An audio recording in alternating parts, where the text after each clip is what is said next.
Pennsylvania's Pocono Mountains. The track, a unique 2.5-mile triangle. The action, stock car racing. The Dominator, Dale Earnhardt, lived up to his nickname in the early season. He won 3 races plus the Winston. He took 2 poles. He built a big point lead. He seemed destined to claim another championship. Then a dramatic downturn in Dominator fortunes. A crash at Charlotte, mechanical problems at Dover and Sears Point drop-kicked him to 4th in the standings. Rejuvenated Rusty Wallace, Winston Cup champion, blew up a wreck 3 straight weeks and fell to 11th in the points. But he has come back with a vengeance. He won at Charlotte. He won again at Sears. 2 wins in 3 races. Rusty is eager for battle today. I tell you, I feel great about this. I led both races last year, and I qualified bad when my car's handling perfect. And whenever I got a good handling car, I always run good in the race. Methodical Morgan Shepherd clicked off 11 straight top 10 finishes and led the Winston Cup points. Then he blew up last week to break that string, but Morgan looks like a championship contender, even though he hasn't won a race.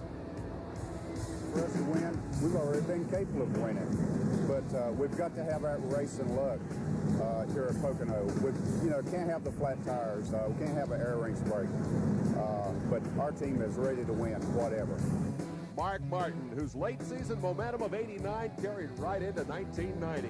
He won at Richmond. He's been top 3 6 times. He leads the standings, and he is confident. No question. I drive for the best sponsor, the best team on the circuit. I know we can win this race. At 180 miles an hour, the helmeted heroes of stock car racing roar into battle at Pocono. And it's only on Showtime Event Television.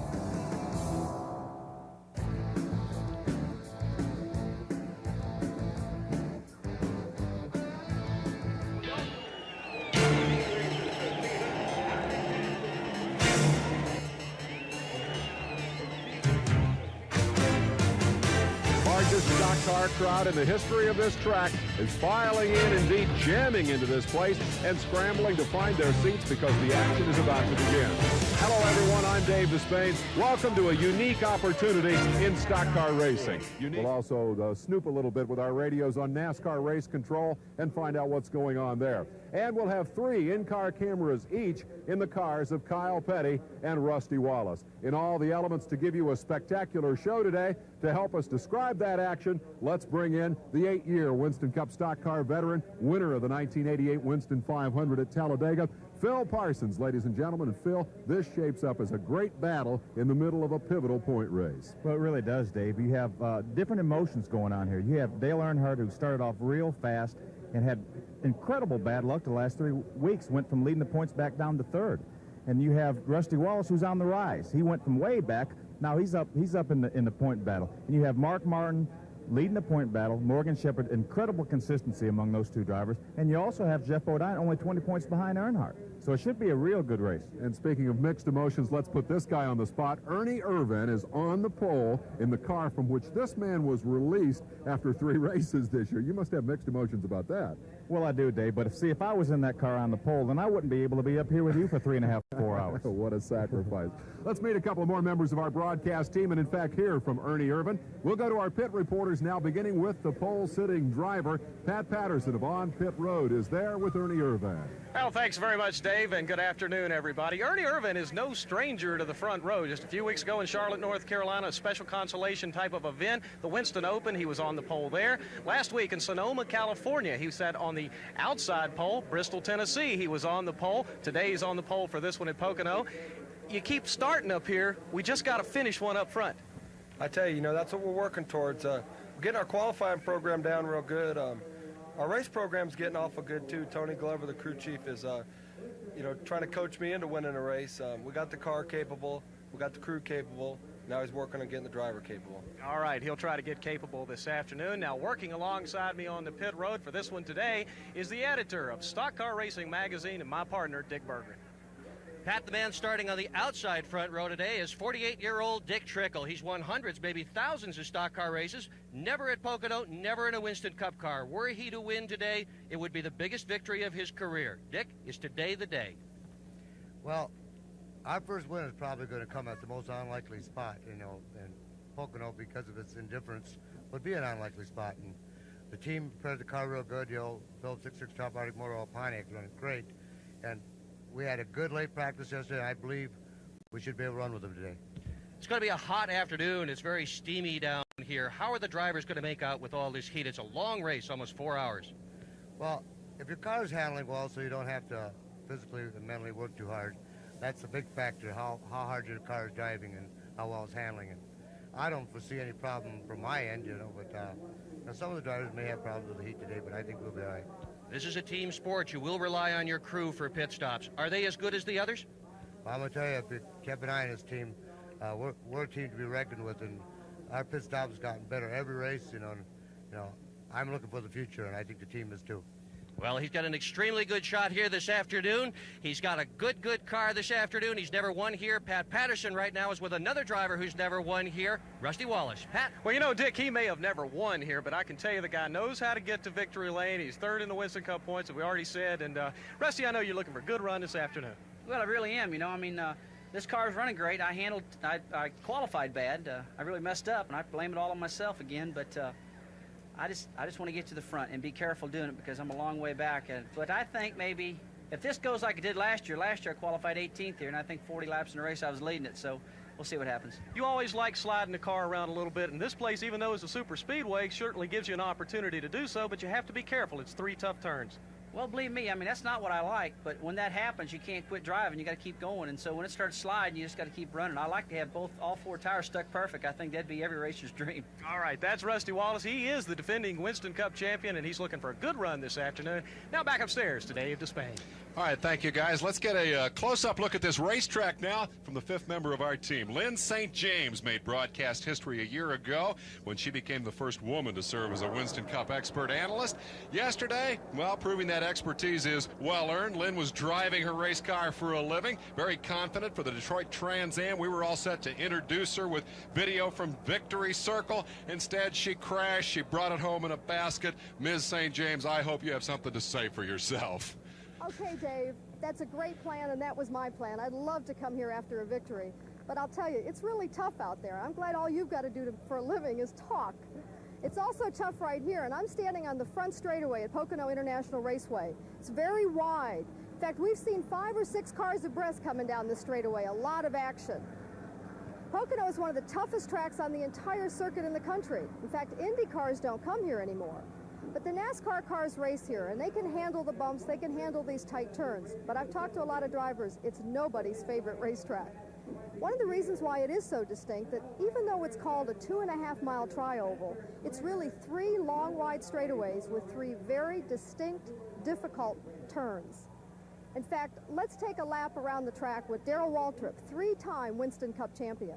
Well, this track is got such long straightaways that you really, it's like running into a tunnel. You see these turns coming, and buddy, let me tell you, they're narrow. And you're coming down that straightaway, I'm going to guess 180 miles an hour. Track's pretty rough, cars doing a lot of flopping up and down. And you get down there that corner, and you got to go in hard, because if you don't, you don't make very good time. So you run down in that corner way over your head, standing up on the brakes, brake left-footed here, because it's critical to get down in the corner hard. So in order to do that and not lose a lot of time, you got to use your left foot. Run down in there and aim for the grass. Sometimes you even hit what you're aiming for, but most of the time you don't.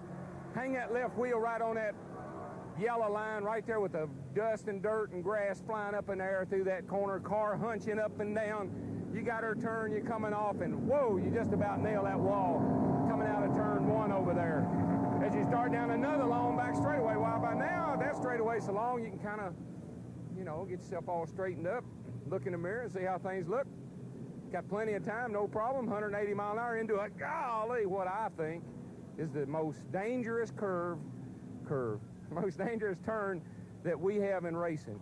Turn 2 here at Pocono, over the tunnel, any kind of trouble there and you're going to get hurt. So you really have to respect that corner. You hang your left wheel, they got it all painted up over, you can't tell if it's speed bumps, paint, or what it is, but hang that left wheel right down there as low as you can get it. Let the car really kind of bounce through there. Slide it right out next to the wall. Sometimes you even clip the wall. I already have a couple of times, just barely. So you can get a nice strong run across that short chute. A lot of jostling along short shoot there for position, because if you get through the tunnel turn good and the other guy gets out of the gas a little, side by side into turn 3, somebody's got to give, folks. You can go on the outside later on in the race, but it's a long way around, and it ain't going to win you no race. Hook it low again, left wheel in the grass, dirt flying, rocks flying, throw it all over Rusty, throw it all over Dale, get off my tail, down to the start-finish line.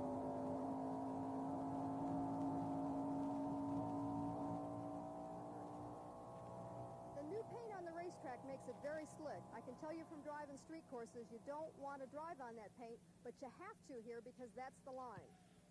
That's Pocono International Raceway. Back to you, Dave. All right. Thank you, Lynn. Thank you, Daryl. We who talk for a living are certainly jealous of those of you who drive these things for a living. Let's get this thing underway. Waiting at the head of the grid is Bill Giles of Ogden, Utah. Gentlemen, start your engines. What a thrill for that guy. That's a NASCAR fan from Ogden, Utah. Bill Giles won the right to utter those famous words in a contest, and now the motors come to life here at Pocono. Rusty Wallace firing up. Here's Sterling Marlin's machine. There's old Daryl back there ready to throw dirt all over everybody. About time for us to start and look at that starting lineup of how they'll get underway here today. The engines have fired along pit road. Engines warming, and very soon they'll roll out on that initial warm-up lap that will get the festivities underway here today. Let's take a look at the starting lineup. On the pole, Ernie Irvan, the youngster with the rags to riches story from Modesto, California, alongside the 48-year-old winner of 1,000 features, Dick Trickle. In row 2, good story there. Well, let's show you a little bit of that pole run first, though. Ernie Irvan turned in a 56.9 lap, 158 miles an hour. Started this season without a ride, basically, and has come back to sit on the pole. Bill Elliott fast right out of the truck, qualifies third. Jeff Bodine outside row 2, led more laps here during the 80s than any other driver. We find Greg Sachs on the inside of the third row, the Hollywood guy. We'll find out more about his activities. And the ailing Dale Earnhardt outside row 3. He's a story. Sterling Marlin and Kenny Schrader occupy the fourth row. Schrader hungry for his first win of what has been an up-and-down season. And then in row 5, the always loquacious Waltrip and the suffering in 1990, Alan Kulwicki. In row 6, we have Mark Martin, the point leader. Not an outstanding qualifying day here today. Davey Allison, who should run well on this racetrack, lines up 12th. In row 7, we have Dale Jarrett subbing for Neil Bonnet for the rest of the 1990 season, and Kyle Petty, whose exploits will follow on this Father's Day. Ricky Rudd with a strong run last week at Sears Point. Great road racer, starts alongside Harry Gant in the 8th row as Gant comes from 16th starting spot. Now the field has rumbled off toward turn number 1 as we check the rest of the grid for you. The two-time winner this year, Derek Cope, shares row 9 with Rick Wilson. In row 10, we'll have Michael Waltrip, who crashed in practice, starts a backup car and will go to the back of the field here on the pace laps. Brett Bodine, a one-time winner, a first-time winner this year, shares row 10 with Mike Waltrip. In row 11, Hut Strickland driving for his uncle, Bobby Allison, and the veteran Richard Petty, who qualified well back of his son here today on Father's Day. In row 12, something of a local hero, Jimmy Spencer, Mr. Excitement, has done a lot of racing in this part of the country. Rusty Wallace way back in row 12. On to row 13, Bobby Hillin and the Midwest short track veteran Butch Miller. Terry Labonte, the defending champion, in row 14, along with Randy LaJoy. He's the Coors Tour veteran. Row 15 has Morgan Shepherd, also in the point race, the rookie Robbie Moroso. In row 16, veteran Dave Marcus, area driver Jimmy Horton. The 18th row will have Jack Pennington and Jim Sauter, 19, Chad Little and Tommy Riggins. And rounding out the starting lineup here for today will be Jerry O'Neill and Jimmy Means in the 19th row, Troy Beebe and the veteran J.D. McDuffie round out this 40-car field. A lot of the top drivers in the point standings are well back in the field. Let's take a look from our in-car cameras here. We have 2 in the race today. We'll be seeing the view of Kyle Petty here as he comes from 14th starting spot. Let's see if we can hear from Kyle Petty. Kyle Petty, Dave Despain up in the broadcast booth. Long way to get to the front today. You ready to make the charge? Yeah, I guess we're as ready as we're going to be now. We're as close as we can be, I guess. So I'd like to wish everybody a happy Father's Day that's watching today. Good luck to you, Kyle. Good luck, too, to Father Richard. What a way to celebrate side-by-side racing at Pocono.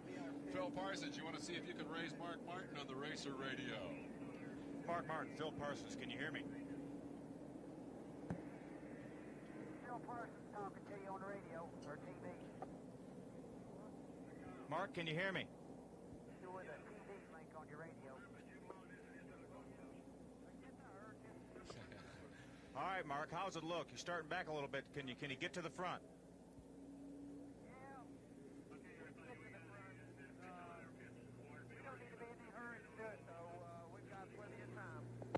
All right, Mark, good luck. Let's find out.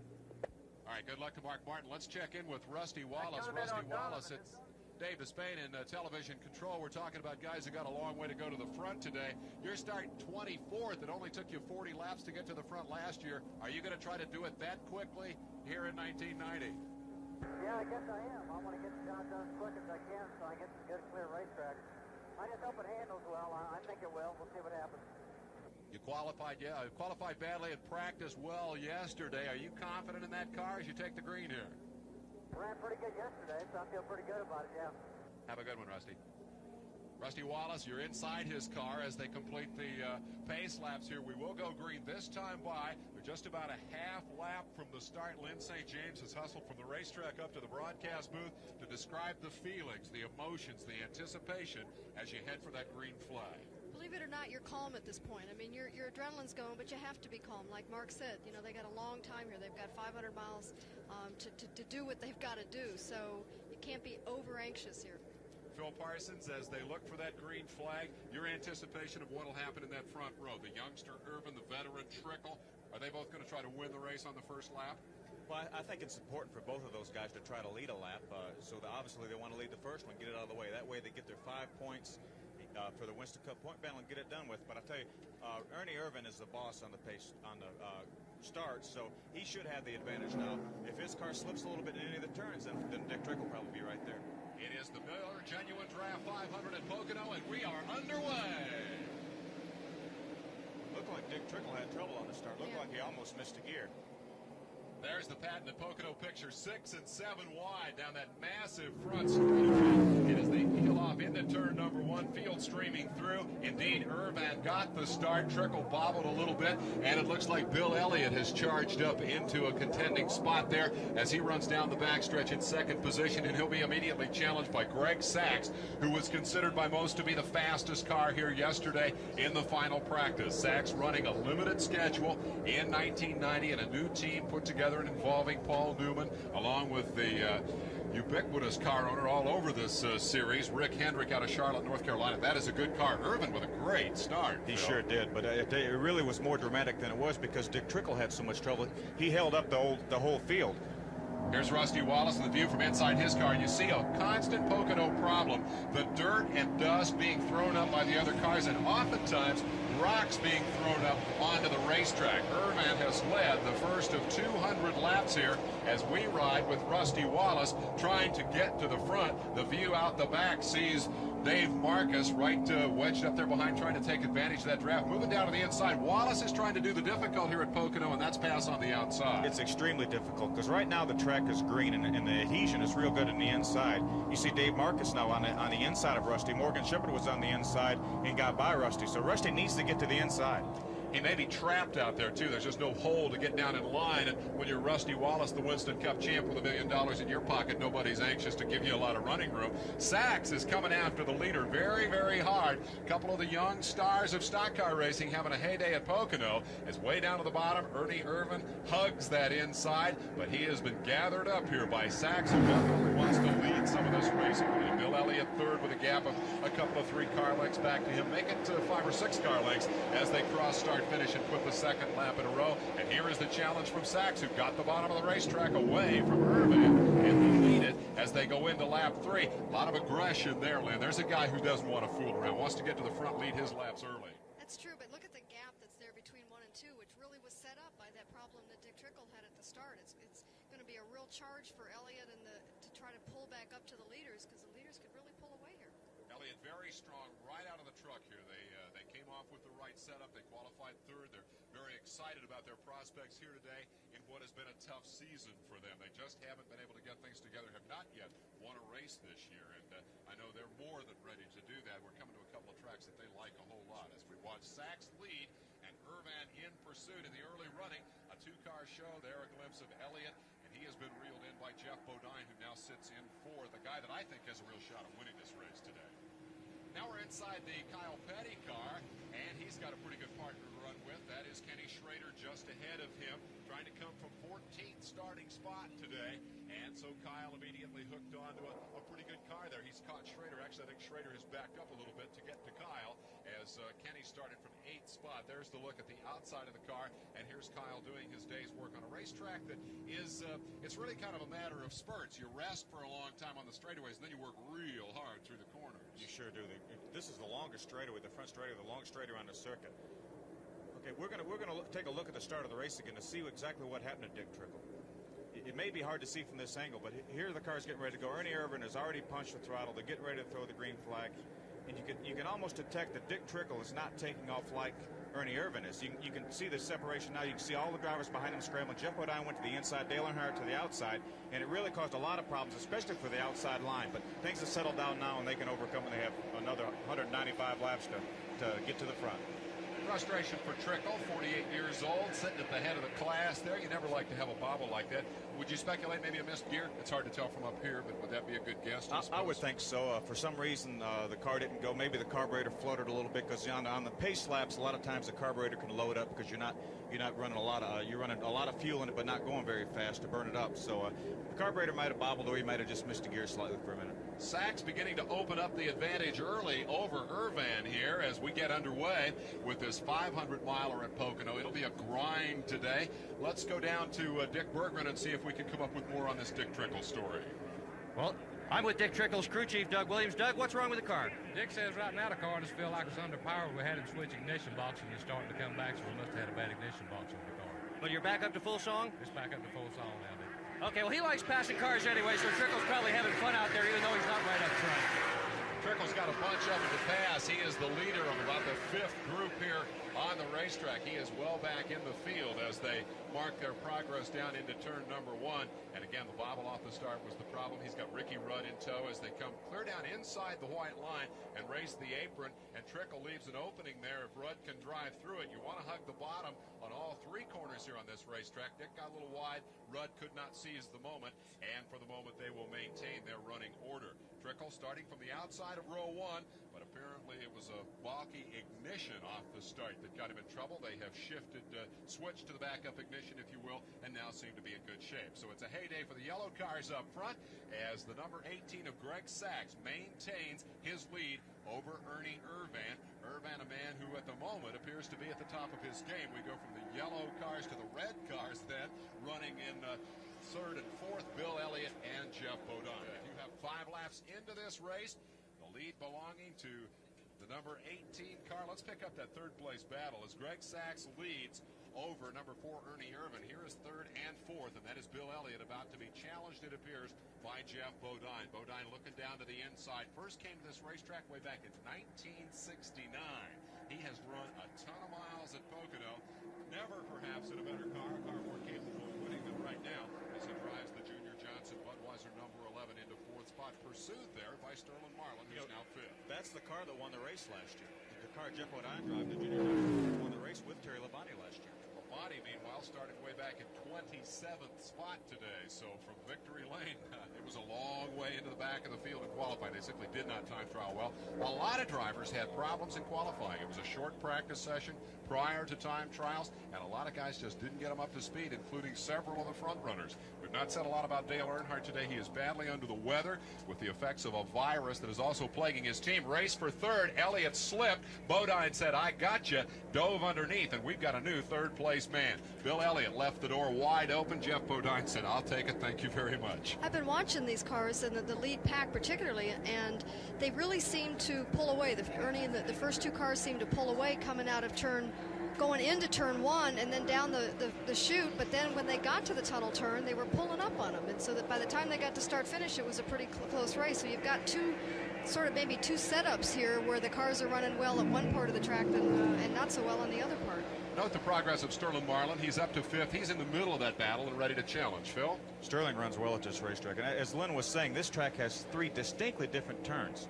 And so a lot of times a car will be perfect in one end of the racetrack, but maybe not so good in 1 or 2 of the other corners. So, a lot of times, like Lynn said, you'll see a car really get through turn 1 good, but then lose ground in the tunnel turn or possibly even turn 3. I want to hear more about that. We're watching 3rd, 4th, 5th, and 6th. And on the right-hand side of your screen in black is Dale Earnhardt, the Dominator, plagued by this virus that we talked about that's left him with an upset stomach, coughing, sneezing. There's a lot of it around this area. His crew chief also plagued with it. The general consensus in the garage area seems to be if anybody can whip that bug and win this race, it would be the tough guy Dale Earnhardt. But he's got a challenger right now as they come up the front straightaway. He's got a bug on the inside of him right now, Dave. He's got Ken, by the name of Ken Schrader. But I said earlier at the show that Earnhardt was in 3rd points, but he actually dropped all the way to 4th. Rusty passed him with his winning series points. I'd just like to correct that. Got it. Good point, and that is after leading the series early. Bodine is your 5th-ranked driver. He has come into contention in the last couple of races, and right now Dick Berggren, check that, Pat Patterson, I believe, is standing by with the crew chief on that car. Well, Dave, I walked down the pit road with Tim Brewer a little earlier before the race started, and Tim said, you know, this is a car that won last year. I got Jeff Bodine, and he's good at Pocono, and Tim's reached over to talk in just a minute. You know this dog can hunt today, don't you? Well, Pat, that's kind of a strange way of putting it, but I think everybody in the garage area yesterday afternoon, the last practice session, seen how strong the Budweiser Ford was, and you know, Jeff, he's pretty pleased with the thing, so we're just going to sit here and see what happens later on in the show and try to win this little race with Budweiser people. All right, good luck, Jim. Watch out for them slow-talking guys, because a lot of times they're the fast-racing guys, and that's certainly the case with the Junior Johnson outfit. Not outstanding on the super speedways this year, 9th and 24th in 2 previous runs, but Bodine really likes Pocono. Bodine, you'll recall, a year ago knocked the fence down here and put us in a delay pattern. He has no plans to do that today. You're back with the leader now, and basically the man who has dominated this race early on, that is the number 18 machine being piloted here by Greg Sachs of Manitowoc, New York. Young man who's had a real up and down kind of a Winston Cup career. Won his first race down at Daytona. Here is Kyle Petty as we check his progress here. He's really on the march. He's come all the way to 8th. He hooked up with Schrader and managed to get to the front, or get toward the front from a 14th starting spot. This is the view from his car. He's actually moved up to 6th position now. He got by both Ken Schrader and Dale Earnhardt, so Kyle's all the way up to 6th. He's having a great run today. You know, we appreciate that, Kyle. We put that in-car camera in there because we wanted to see what it's like to go through traffic, and he's given us some good views of that here today. Hard-working young driver, of course, the son of a racer, grandson of a racer, and here on Father's Day, he carries the family tradition, checks the mirror for the 7th place man. But most of the looking he's doing today is toward the front of this field. You see the left foot braking there. That is something we'll get a lot of perspective on during the course of this afternoon. It's a technique that's unusual to this form of the game. Dave, next time we talk to Kyle, let's remind him to put the visor down on his helmet so he doesn't get anything in his eyes. I was thinking about that, but it's hot in those inside cars. I know in my Mustang in the Trans Am series, I wear the visor up because it's so doggone hot when you wear it down. It really is. I ran a race with a full face helmet at Daytona this year, the qualifying race, 125 miles, and I absolutely couldn't breathe, so I went back to the open face helmet. Yeah. Kyle is one of the few drivers in this division who prefers that full face helmet. And now we understand there is perhaps a problem with number 17. Darrell Waltrip says, when I qualify in the top 10, I get feeling pretty racy on Sunday morning. He was in the top 10 to qualify here today, but now we understand there may be a problem with the car that at last report was running 19th on the field. He's fallen into the clutches of Terry Labonte. Directly in front of him is Dave Marcus, and it appears that Waltrip is struggling a little bit, not only today, but how he has struggled all season. Keep in mind that at this juncture of the 1989 season, Waltrip had won 4 races, including the Daytona 500, went on to win 6. Everybody felt that this team would be a contender for the 1990 championship. In fact, they have not won a race. Here we look at the battle now for second place as Bodine has moved into the second spot. Ernie Irvan doing a slow fade here, started from the pole, but a couple of guys have caught him, and you can bet that Bodine got tired of waiting there and decided, I got to get up there and mix it up a little bit with Greg Sachs. You know, Greg Sachs is running out there in clean air all by himself. He's got no help. Nobody's, drafted him and moving him along. He's far enough ahead. He's running clean, and yet he's running faster than everybody. It's a good race car, huh, Phil? It really is. I'll tell you, Jeff Bodine's doing a heck of a job. He may be just as fast as Greg Sachs right now because he ran Ernie Irvan down and passed him, but it's a long race, as we've talked about a number of times, and they'll be able to make a pit stop on a caution flag or even a green flag pit stop, change the tire stagger a little bit, adjust on the car, and Ernie Irvan should be back towards the front. This is a bias ply race, so that tire stagger business that you hear so much about in this series, the difference in the size of the tires and how they're used to affect the handling of the car is very much an issue here today. They can do more to adjust stagger with bias tires than with radials. Is that right? Well, they really can, David, because you can get virtually any size of, on a bias ply tire. On a radial, they come out of the mold at the size they're going to be. I'm sorry, but that was some bump drafting going on there.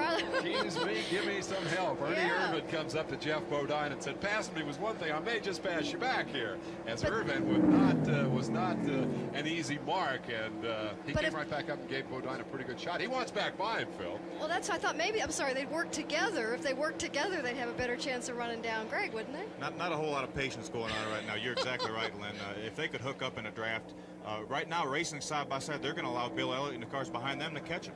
How much is that true on this track compared to, say, Daytona or Talladega? Now, we know on the big tracks where you can really run flat-footed all the way around the place, that draft is real critical. But here, with all the braking and then re-accelerating that you have to do, is that as big a factor? It's not quite as big because at Daytona or Talladega, it's a necessity. It's an absolute necessity. But here, it helps, but it's not, you know, as Greg Sacks has drove out to the lead, it's not absolutely compulsory, but it does help. And I think if Jeff Bodine and Ernie Irvan hook up, they'll have a better chance of running down Greg Sacks. Also worth noting that this is not a restrictor plate race because the speeds here, though they reach 180 on the front straightaway, are not the 200 potential or 200 plus that we see at Daytona and Talladega. So they run without the restrictors. We digressed a little from the three-cornered racetrack point that I wanted to get back to. And as we watch these guys hammer down now toward the tunnel turn, which Darrell Waltrip called the most difficult and perhaps most dangerous in all of racing. Let's have both of you expound a little bit, if you can, on why it's such a problem to have three different shapes and indeed three different degrees of banking in the corners. Why is that so difficult to set up for? Well, because our car, you have 4 springs, 4 shocks, 1 sway bar. And when you go to a normal oval track with 2 concentric turns on each end of the racetrack, even though they call it a 4-turn track, it doesn't the car doesn't change from one corner to the other, one end of the racetrack to the other. But here, the 3 corners are so different that you can have an ideal setup, as we said earlier, in one turn and be off in the other turns. And I think that's what we're seeing now with Ernie Irvan and Jeff Bodine. There are places on the racetrack that it looks that Ernie Irvan is better than Jeff Bodine, but basically all the way around the racetrack for the total lap, Jeff Bodine's better. He's stretched out a little bit of his lead on Ernie Irvan, and it looks like Bill Elliott and Sterling Marlin are beginning to catch him. And they've got a pretty good little race going on right there for 4th and 5th as Marlin, who's basically been 5th from the get-go, comes up and drafts on Bill Elliott. That is your battle for 4th position.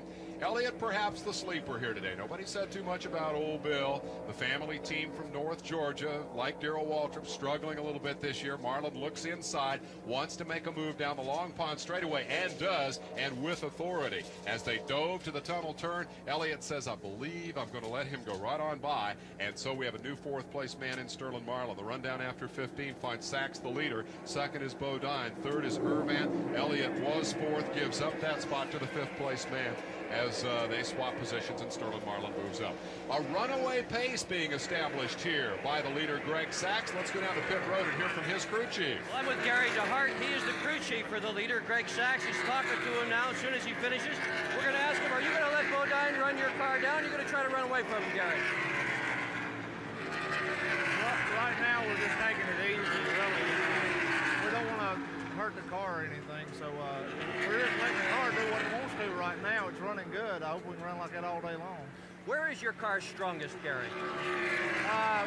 Really all the way around. It's good all the way around. Well, that's what you want, but Greg Sacks does indeed need to finish. This is the same car he ran so well with at Darlington, but the crankshaft broke while he was in contention to win. Today, they're determined to finish the race. They're not going to punish this thing, even though they are leading.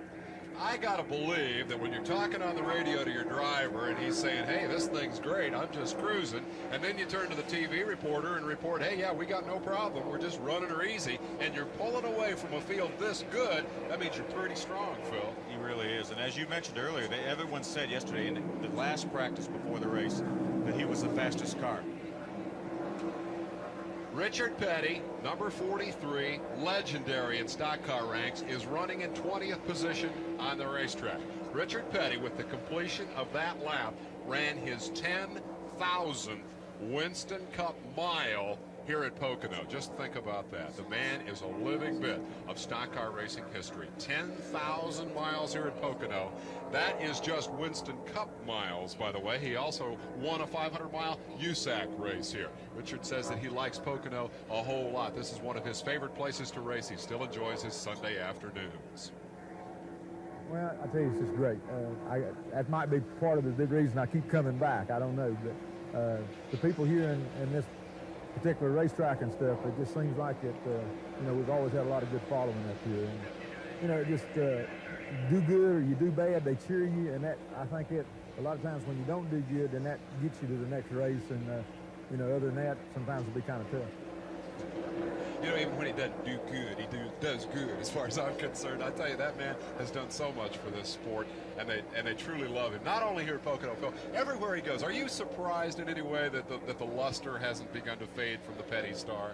Not at all, Dave, because I tell you, Richard Petty, all of us that drive a race car or in quasi-public eye can learn from Richard Petty. Good, bad, no matter what happens, he always has a smile. He always has times for the fans to sign autographs. He's just a terrific human being, and he has done so much for this sport. It would not be where it is today if it wasn't for Richard Petty. A lot of people have speculated that perhaps it's time for Richard to hang it up. Perhaps he should retire. I, for one, have said from the start, I think he ought to be allowed to go out there and race that car every Sunday afternoon as long as he's enjoying it. Unless he starts getting in people's way, and Richard is a sharp enough race car driver that when that happens, he'll park it. We're talking about Morgan Shepherd at the top of the show, and that was Richard right behind Morgan Shepherd. So obviously he's doing a pretty good job. He can still race the good guys. Here's the good guy today. Greg Sacks has been good from the get-go. He ran down pole sitter Ernie Irvan within the first 5 laps, made the pass, took the lead, and has showed his heels to the field ever since. He was a smiling and bubbly guy yesterday after qualifying, after the final practice session, we should say, because basically that race car was as good yesterday as it is today. Now, for Greg, who comes from Manatuck, Long Island, this is really like a hometown racetrack. Would it be in a special race for you to win here today? Oh, it'd be great. You know, I didn't even know I was coming to this track till about a week ago, and I couldn't be more excited than to be here in Pocono because I've got a lot of friends, fans from all the New England area, Long Island, New York. You know, my friends out in Matatuck, my hometown. It'd be absolutely great, especially to bounce back after last year's incident. And, you know, I've even run modifieds here on the 2.5-mile track. You know, I've won here in the Racing Champions, and I'd like to get back to Victory Circle. The man had a big crash here last year, has come back today to lead the race. Nothing like making amends for last year's miscue and doing it with a lot of style in front of so many of the hometown fans. Here's your leaderboard. Sachs is leading. Bodine, former winner here, is second. Sterling Marlin has marched past Ernie Irvan to take over third spot. Good run for Sterling today. Still looking for that first Winston Cup win. Irvan, the pole sitter, is fourth. Bill Elliott says happy Father's Day star with a 5th place run so far. Kyle Petty has come from 14th to 6th. Schrader is 7th. Alan Kulwicki in 8th position now. Kulwicki, a struggling driver who owns the track record here. Dale Earnhardt ill today, hanging on in 9th. And Derek Cope, the Daytona 500 winner, number 10, is 10th after 21 of 200 laps.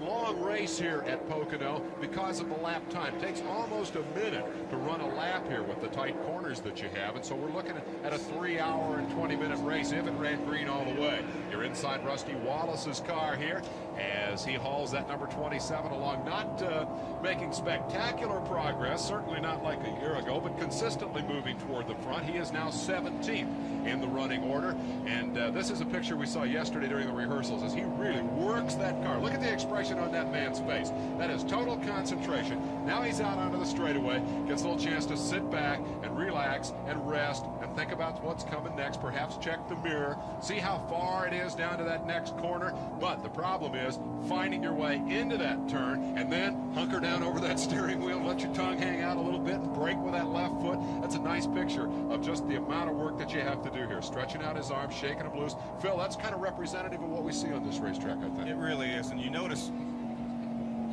yellow flag is out, the caution flag is out. I think it's Jerry O'Neill. Yeah, Jerry O'Neill has pulled off the racetrack at turn 1, and obviously a mechanical problem. No word of a spin or crash. O'Neill has parked it down on the apron, and at that juncture it does represent a safety problem. Actually, he's not quite to turn 1, and the car may well have stalled coming off pit road. He's sitting right down on the edge of the grass, and they'll need the tow truck to get him out of there. So with 23 laps showing on the board. The pits will close. They'll make one full lap of the racetrack. The pace car will pick up the front-running automobile, and after the completion of that lap, they will then be allowed to come in for service. And 23 laps in, I would presume we'll see most everybody. Yeah, I think everybody will come in. It's really over halfway on a scheduled pit stop, so everyone will come in. There may be some people that, to try to get track position, will only take on 2 tires, but I think all the leaders will take on 4 tires and a full tank of fuel and be set to go another 40 or so laps. It is the first caution of the day here. The record for fewest cautions in this event is 1. This race ran on one occasion, the fastest race ever, with only 1 caution, and I believe it was on that occasion that they ran 176 green flag laps from start to the first yellow. So now the pits are open, and Sachs leads the charge down onto pit road. He will be passed by Bodine, whose pit is all the way down toward the end, and the wholesale scramble is on. Fortunately, pit road here is almost as wide as the racetrack itself. It's a safe area in which to conduct your business. Let's go to Dick Berggren. Well, not only does Greg Sachs not get a lot of opportunity to drive, his crew doesn't get a lot of opportunity to do pit stops either. Sachs' team hastily assembled, doing a good job here this afternoon. Meanwhile, Pat Patterson up pit road with a bunch of other fast cars. Pat? Well, you're watching a very, very efficient pit crew. This is Gary Nelson's team. Kyle Petty, you've been riding inside the car with him. They changed right side tires, left side tires, and it's a good stop for Kyle Petty. He's down.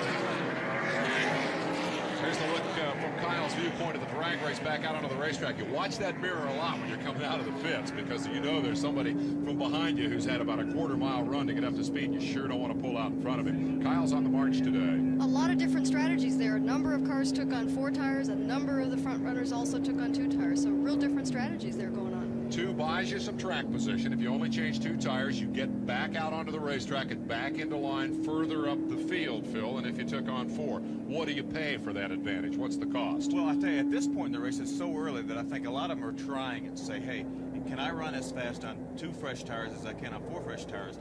If I can, when it comes down to the last caution flag or the last pit stop with 20 laps to go, maybe I'll only get 2 tires if my speed is not hurt that much. So I think that's what a lot of them are doing right now. They're going to monitor the stopwatches and see how fast they run now compared to how fast they ran at the start of the race with 4 fresh tires, and also the other cars that took on 4 tires, and then play their strategy from there. I would think also that they wanted to, if they weren't happy with the way the cars run, and they wanted to change the stagger, the whole thing, just to get a better race car under them, so this was the shot to do it. Let's go to Pat Patterson, who's with Gary Nelson. Okay, Gary, pretty good pit stop for you guys. Looked like it was a good stop for you. Yeah, we had to make a couple adjustments. The car was just a little bit on the loose side over the tunnel turn, and we made a wedge adjustment. We'll see how it goes from there, but yeah, we're pretty happy. I noticed the tires look pretty clean, so that's good for the very start of this race. Yeah, one thing about it, you got to have clean tires. What he's talking about is getting those tires chewed up out there, and it appears like it was a good stop for everybody, especially at this juncture, so that they can come in, take a look at what kind of tire temperatures they've got and how the tires are wearing. Back upstairs. Pat, if you get a chance, tell Gary that it's just as cool and comfortable up here in the broadcast booth as it was last year when he did such an excellent job, and we hope that he sweats terribly down there all day today now that he's just to go back to work. All right, here is the car about which we speak. It is the Pete car number 42 that Kyle Petty has driven very effectively here today. And let's listen in and see what they're saying now, what they're saying on the radio. Yeah, he must have beat us on that pit stop.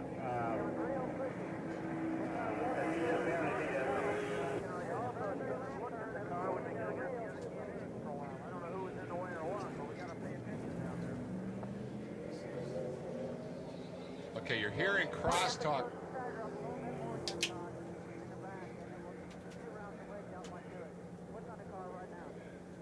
That sounds like Rusty Wallace and Barry Dotson talking right there. Yeah, I think it was, and they were talking about the fact that they're going to need to tighten that car up a little bit more. It's still loose. Keep in mind that we are monitoring a wide variety of radio transmissions here today, and in that case, I believe that was Wallace. Petty maintained his position on the racetrack. He went in 6th spot into the pits. He came out in 6th spot, so no change there, as Petty, who started 14th, is turning in a good run here today.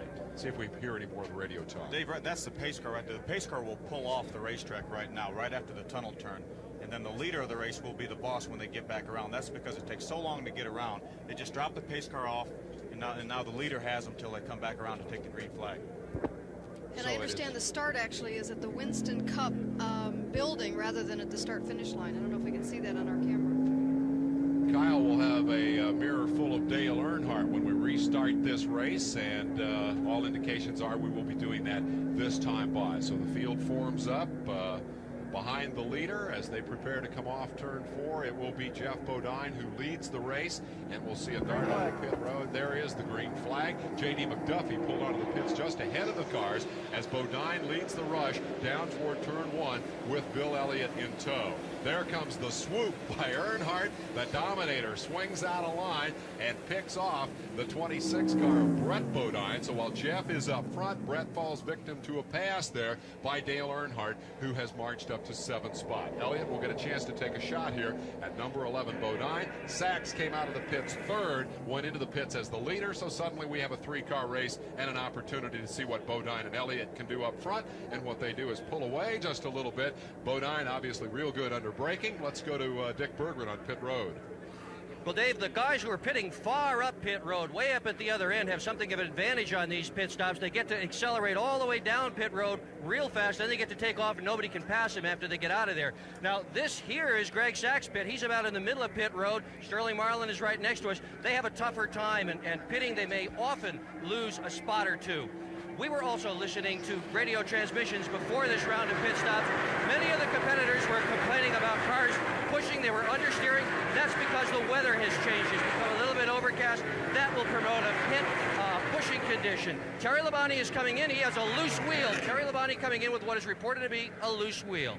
Lots of stuff going on down here, Dave Despain. Stay on top of it, Dr. Dick. Thank you very much. That is last year's winner of the race with a new ride for 1990 and a big problem early in the race as he has a loose wheel and will have to stop for repairs. I'll tell you, Dave, that's one advantage to this racetrack being so big. They can come in, tighten that wheel up, top it off with fuel. If they don't have any major trouble, which it looks like it's taking a lot longer time, but see, the leaders are still over just past the tunnel turn, so he can get back out, get up to speed, and if he can catch a caution, he can stay in the same lap. He'll need that caution to do that. He will be basically the length of the front straightaway behind, but on the lead lap, and that is the key. And it would be a surprise to see another one caution race like we saw here a few years ago. As Bodine leads down the front straightaway, Labonte will try to play catch up from the back of the pack. After 27 laps, Bodine is leading this race with Bill Elliott running in the number 2 spot. Let's sort it out for you after the pit stops and give you the new leaderboard here, the running order following that round of pit stops brought on when Jerry O'Neill parked his car down at the entrance to turn number 1. 28 laps complete. Bodine and Elliott battling with Sachs on their tail. Sterling Marlin with a good, consistent run here today, and Kenny Schrader himself, a proud papa, running in that 5th spot. He's been pretty consistently in that spot for most of the afternoon, at or near that position. He's been 5th, 6th, 7th. Actually, I think that's as high as he's been. Earnhardt is 6th. Bodine, Rudd, Kulwicki, and Irvine round out the top 10. Ernie Irvine was your pole sitter.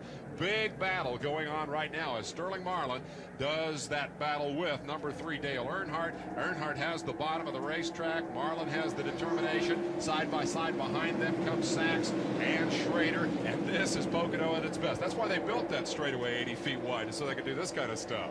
Boy, Ernie Irvine, who was so hot at the beginning, is just not running quite as good right now. And also Greg Sachs, who was really hot at the very beginning. So it's really changed the whole complexion of who's hot right now. Sachs. It's amazing what changing a tire stagger and putting a couple rounds of wedge in, taking them out, will do to a race car. Sachs' retreat is the more dramatic of the two. Irvine has kind of steadily worked his way back to about 10th or 11th spot on the racetrack, but Sachs really looked like he had the strongest car out there by a pretty healthy margin, and now he's no better than Sterling Marlin, certainly, and I wouldn't think a whole lot better than Kenny Schrader from the look of what we're seeing here. Here comes Kulwicki on the outside trying to do the most difficult thing there is to do here, and that's make a pass on the outside of the racetrack, especially on the likes of Kenny Schrader, but he may get it done as he comes powering out of turn number 3 here, and I guarantee you we'll call that turn 4 before this day is over, but there are only 3 here as he comes out on the outside to Kulwicki, at least holding his own, and perhaps will be able to pull off that pass. The retaliation on the inside by the yellow car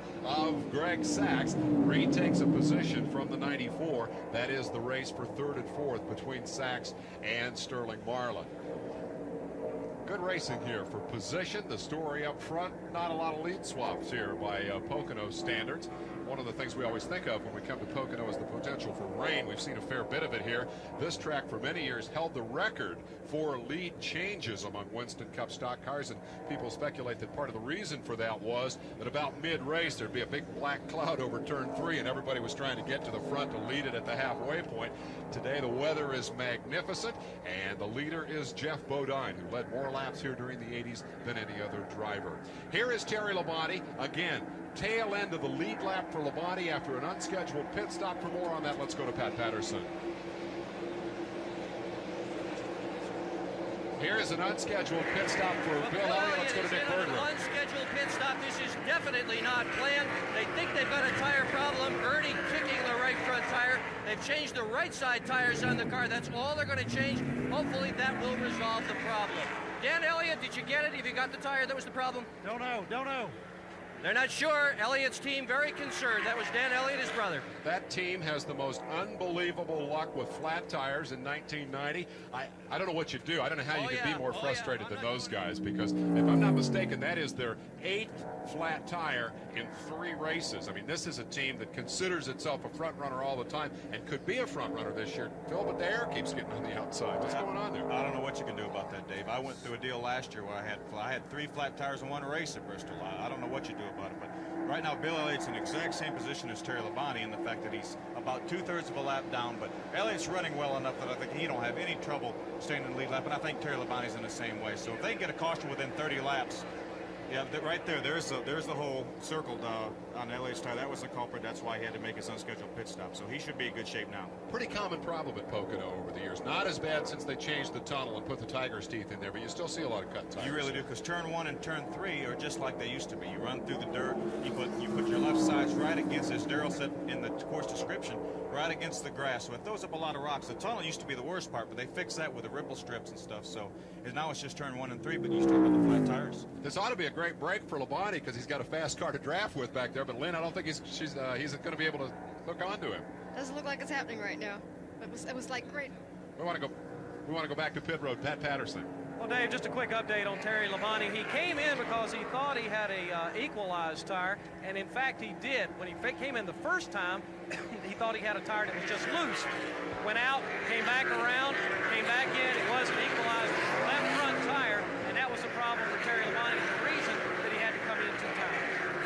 So it is tire problems that have plagued the defending champion and the winner of the July race here a year ago. The last 2 men to win races at Pocono have both fallen victim to tire problems here in this spring of 1990 running. Dave, let me explain what an equalized tire is. We run interliners inside the tires. It's a safety shield that is inside the outer tire. And what happens is the inside tire is a tube tire, and the outside is tubeless. When you get a hole in that inner tube, it equalizes the pressure between the outside tire and the inside tire, and it bounces and bounces. The inside bounces against the outside and causes severe vibration, and that's what an equalized tire is. That was the problem for number 1, Terry Labonte. Here's the bumper cam from Kyle Petty's car as he proceeds around this racetrack, having run as high in the field as 6th. And now falling after that pit stop back to 11th in the shuffling of positions that took place here. Harry Gant, the man he has to deal with as the bandit puts the bumper up underneath Kyle Petty's car and keeps the pressure on him. Harry is one of only 10 drivers who raced in this race 10 years ago. We're going to look back at the decade of the 80s a little later today. Right now you see that battle from a different perspective. Kenny Schrader, the man directly ahead of them, as Kyle tries to hold off Harry. They hammer around this triangular racetrack at Pocono. We are working the 35th lap of competition. Now scheduled 200 lapper. That is 500 miles on this 2.5-mile racetrack, almost a minute per lap. It's a long afternoon here. Is it a physically demanding racetrack, Phil? You've really got a lot of time to rest, it would appear. Yeah, it really isn't a physically demanding racetrack, but as Dick Trickle said early on, if your car is really ill-handling, then that will make it worse. But the straightaway was just along, from the in-car camera shots, we notice when they go down a straightaway, they'll flex their hands to move around a little bit, so they're not sitting in the same position. You run a track like Bristol, which is a high big half mile, you never change positions for 500 laps. But here, the straightaways are so long, you can move around, you can let one hand off the steering wheel, and if your hand's numb or something like that. So it's really not that hard physically. The hotter it is, naturally, the harder it's going to be. Got another look there at Kyle flexing that left leg as he stomped on the brake pedal with the left foot going down into the corner and then peeling it off to the left, trying to do something with Schrader, and likewise pursuing the Brett Bodine there. Here is the number 18, the man who was so strong early on, Greg Sachs, finally gathering things back together and looking like he's ready to perhaps make a run here as he closes in on the leader, Bodine. And Bodine gets a little bit squirrely in turn number 3. Checking that running order after 35. This is your first and second place car. Dale Earnhardt has moved up to third. Alan Kulwicki to fourth. There's a look at Kulwicki. Sterling Marlin being shown fifth at the end of 35, and a challenge for the lead on the inside, and Sachs has refound his speed, I should think. I was wondering if maybe when he was running with the pack in the air that's not quite as clean, that the car didn't work so well. But boy, when he runs by himself, he just takes right off. That's very possible. A lot of these cars, a lot of times when you get somebody behind you, it takes air off the spoiler and the car will get a lot looser. But Greg was able to work his way by the traffic and get back in clean air and past Jeff Bodine. We'll see if he can drive away like he has earlier. Plus, I've talked to Jack Roush and some of the other teams that they run differently when they're around different cars. 2 cars hook up. It's even that way in the IROC cars, I know. If you get 2 cars hooked up, the car will handle one way. You get 3 cars hooked up, it'll handle differently. And depending on what car you're running with, it might, 2 Fords might run well together, or maybe a Ford and aluminum. I mean, it just goes crazy. But it's really a different race car depending on who you're around. But Greg obviously has got a good car when he's running by himself. When he's in clean air, he's quick. We can see right now that Alan Kulwicki has got by Dale Earnhardt, also Derek Cope. So Earnhardt is back to 5th right now. So we watch the battle for the lead here as Sachs retakes that spot from Bodine. Bodine driving for Junior Johnson in this 1990 season. A few people were kind of skeptical about that marriage, but they've done pretty well right out of the box, eh, Jeff? No, we gained some more points. We're 5th right now, so we want to move up to that top spot. All right, Jeff, got a couple of viewer questions that have come in so far. Now, you folks have got to pay attention out here. Don't call us with questions we've already answered. This racetrack is 2.5 miles long, Dave Lorimar, in Cablevision, at Cablevision, Kalamazoo, Michigan. We're teasing, Dave. We're glad you're tuned in today. It is a 2.5-mile racetrack. They'll run 200 laps for 500 miles. As we watch the number 3 car here up into 3rd spot, Earnhardt paced himself early, perhaps checking on his physical condition as much as the car's condition. He's under the weather today, but he looks strong now, Phil. He is, but he has lost a couple spots. As I mentioned earlier, Alan Kulwicki and Derek Cope have got by. So, you know, we talked about Earnhardt being sick and having a stomach virus, but if there's anybody in the world that can overcome it, it's Dale Earnhardt. But he doesn't look as strong today as he normally does. He has not really made a foray to the front like he would have. You would expect Earnhardt. He qualified. Caution flags out. I don't know what's on the racetrack, but caution flags out. But Dale Earnhardt, they'll get that car figured out. He'll be a force to be reckoned with before the day's over. I think the best measure of the fact that Earnhardt is a sick puppy today is the fact that he has not charged to the front. He did go as high as 3rd, slips back a couple of spots to 5th. Now on lap 39, the caution flag will fly. I would suspect that in very uncharacteristic fashion today, Dale Earnhardt will have to play a waiting game and save his resources for the late laps of this race. The leader, Sachs, again, under yellow. He was leading when the caution flew the first time around. Phil? I tell you, that was a real break for Bill Elliott and Terry Labonte. Both of those cars remain in the lead lap, so now they can get in and get fresh tires, get back up with the pack, and then they'll be in good shape for the rest of the day. Sachs working his way around the pits will remain closed, of course, until they get back to the entrance to pit road, and the pace car has picked up the leader. And at that point, perhaps we'll be able to check in with Terry Labonte and find out if he appreciated that good break. Still not exactly certain what that caution was for, but it appears to be a racetrack condition problem. I think there's debris out there somewhere that they're cleaning up. It's the same situation, Dave. The cars really don't have to make a full lap because the pace car is still over there by the tunnel. When they come by the start-finish line the first time, then the pace car picks them up, so we don't have to wait that full lap for them to pit. So the pace car picked them up, and here they come. Once again, the wholesale dash onto pit road, and it looks like number 98 Butch Miller will stay on the racetrack to lead a lap. Everybody else on pit road. Sachs diving in for fast service. He'll certainly get rights. Let's go to Dick Berggren. Check it, Pat Patterson. The right front tire today for Greg Sachs is being handled by Dennis Conner. If you're a fan of Tim Richmond, if you watch Kenny Schrader's strong runs, you saw Dennis Conner work with that team. He left Hendrick for a while, went to work on the movies. He's back. He's helped a lot working up here on the Greg Sachs car. Pat Patterson up the other end of pit road. Pat. 11 of Jeff Bodine, the Budweiser crew brought their machine in. The right side and the left side tires. Now, interesting, Dave, still, that I stopped watching as soon as I could see Jeff Bodine on the other end of the course headed to his pit.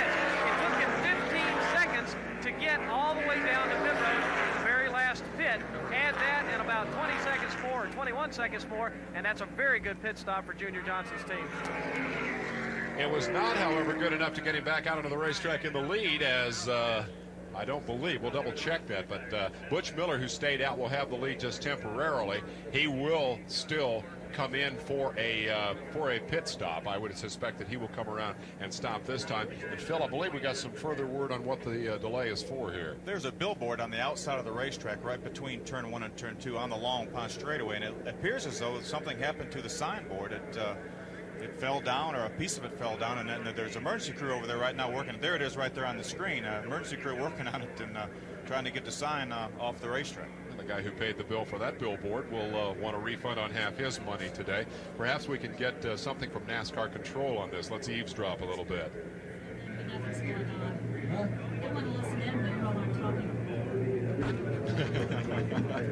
We're astounded. We heard that. The wind. Those automobiles going by. I think that was Kyle Petty and Gary Nelson talking, not NASCAR Control. They're obviously taking this very, very seriously. It was the wind of those high-speed automobiles that blew that sign loose on the backstretch. Obviously, it was a safety consideration. They're joking about it now because they've solved the problem. They got a crew out there that's taking care of it. It would have been a much more serious matter a lap ago. We've got a couple of serious questions from viewers who have phoned in. Jerry Washer in Houghton, Louisiana, wants to know the status of Lake Speed. Looking for a sponsor. Could you add anything to that, Phil? Dave Lake's got a deal with Prestone Antifreeze to run about 7 races this year. He ran Charlotte, and I think he's going to be at Michigan next week. So that's what Lake's doing right now. He's got about a 7-race deal with Prestone, again with his own car. Christian Brule of Cablevision, Massachusetts, wants to know if the in-car camera adds any weight to the car. Well, it certainly adds the weight of responsibility, knowing that all you folks are home watching. In terms of the physical weight, it is very, very minimal and not a factor. Let's listen in on one of the men carrying a camera today, Kyle Petty, and Gary Nelson, his crew chief.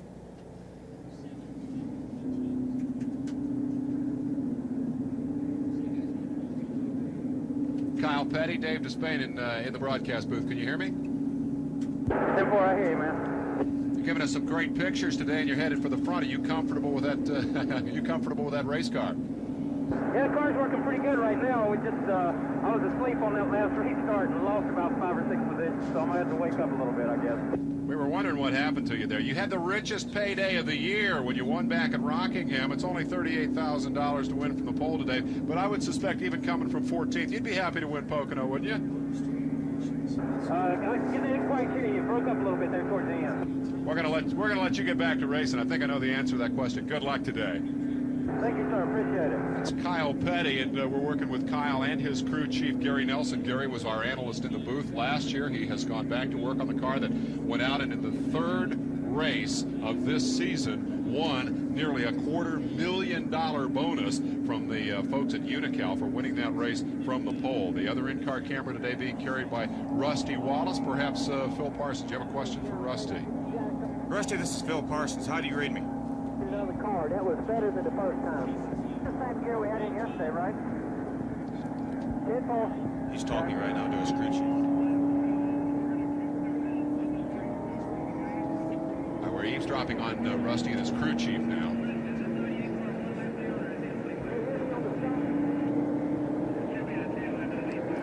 Rusty, this is Phil Parsons. Can you read me? Who?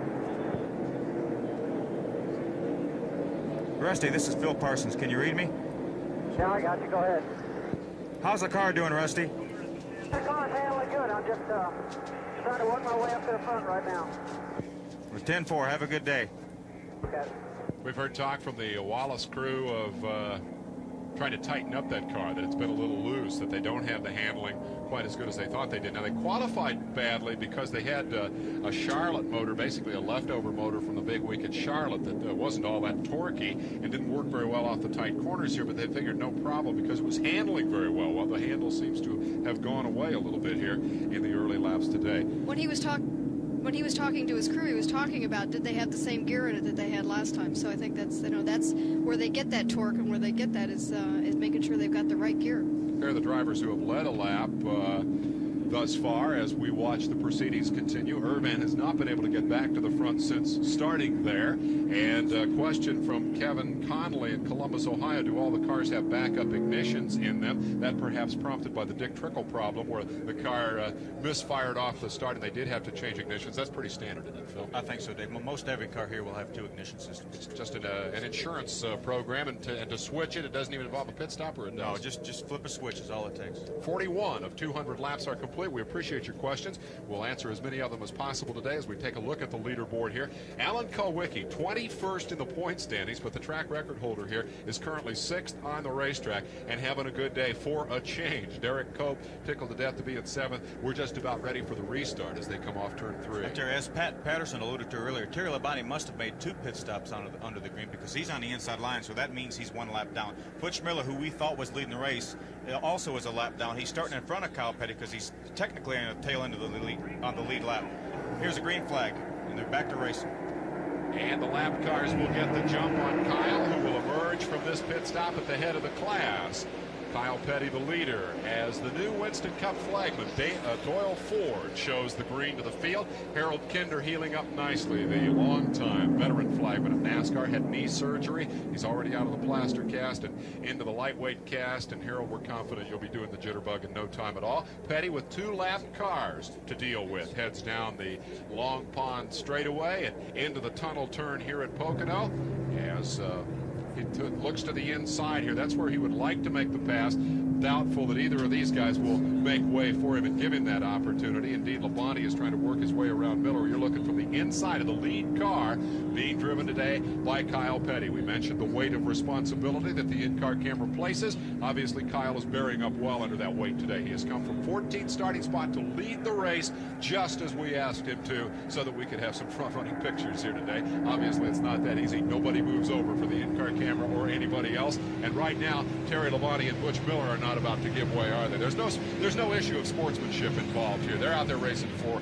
their position on the lead lap. Well, absolutely. They desperately want to stay in front of Kyle Petty and get a caution flag to get back on the lead lap because from 1 lap down, obviously, you can't really here at Pocono have that good a finishing position. So they desperately need to stay in front of Kyle Petty or whoever the leader may be and try to get back in that lead lap. But he's obviously quicker than they are, and so it's really frustrating for him because it'll hold him up and the rest of the field will have a chance to come and run him down. So it's really important for Kyle, I think, to try to get by him and get out.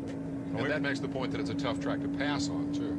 And he's trying, believe me, he's trying to get by him. But there he makes a move to the inside of Terry Labonte, so he should be able to get by Terry. There's a good battle back there. There's a camera from inside Kyle's car.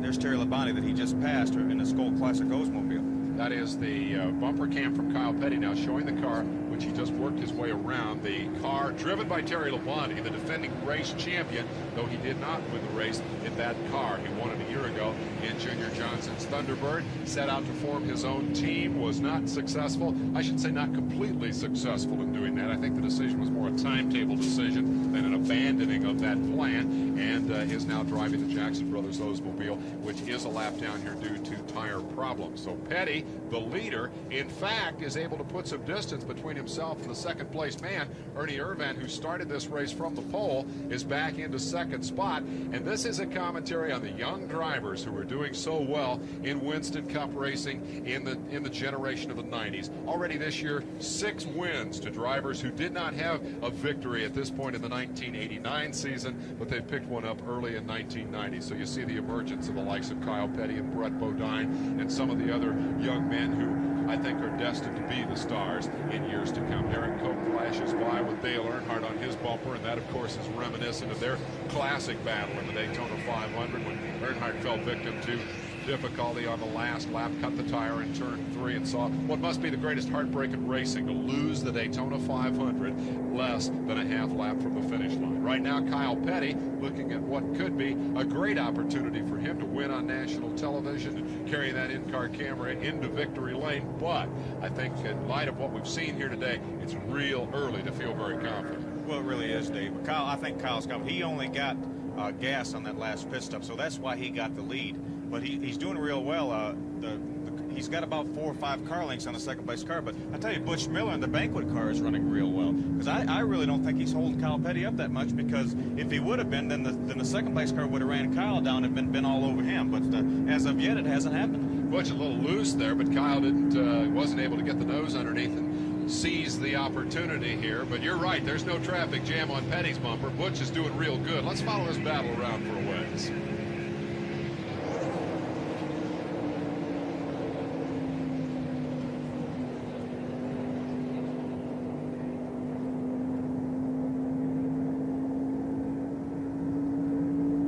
Long Pond straightaway. This is the backstretch headed for the tunnel turn.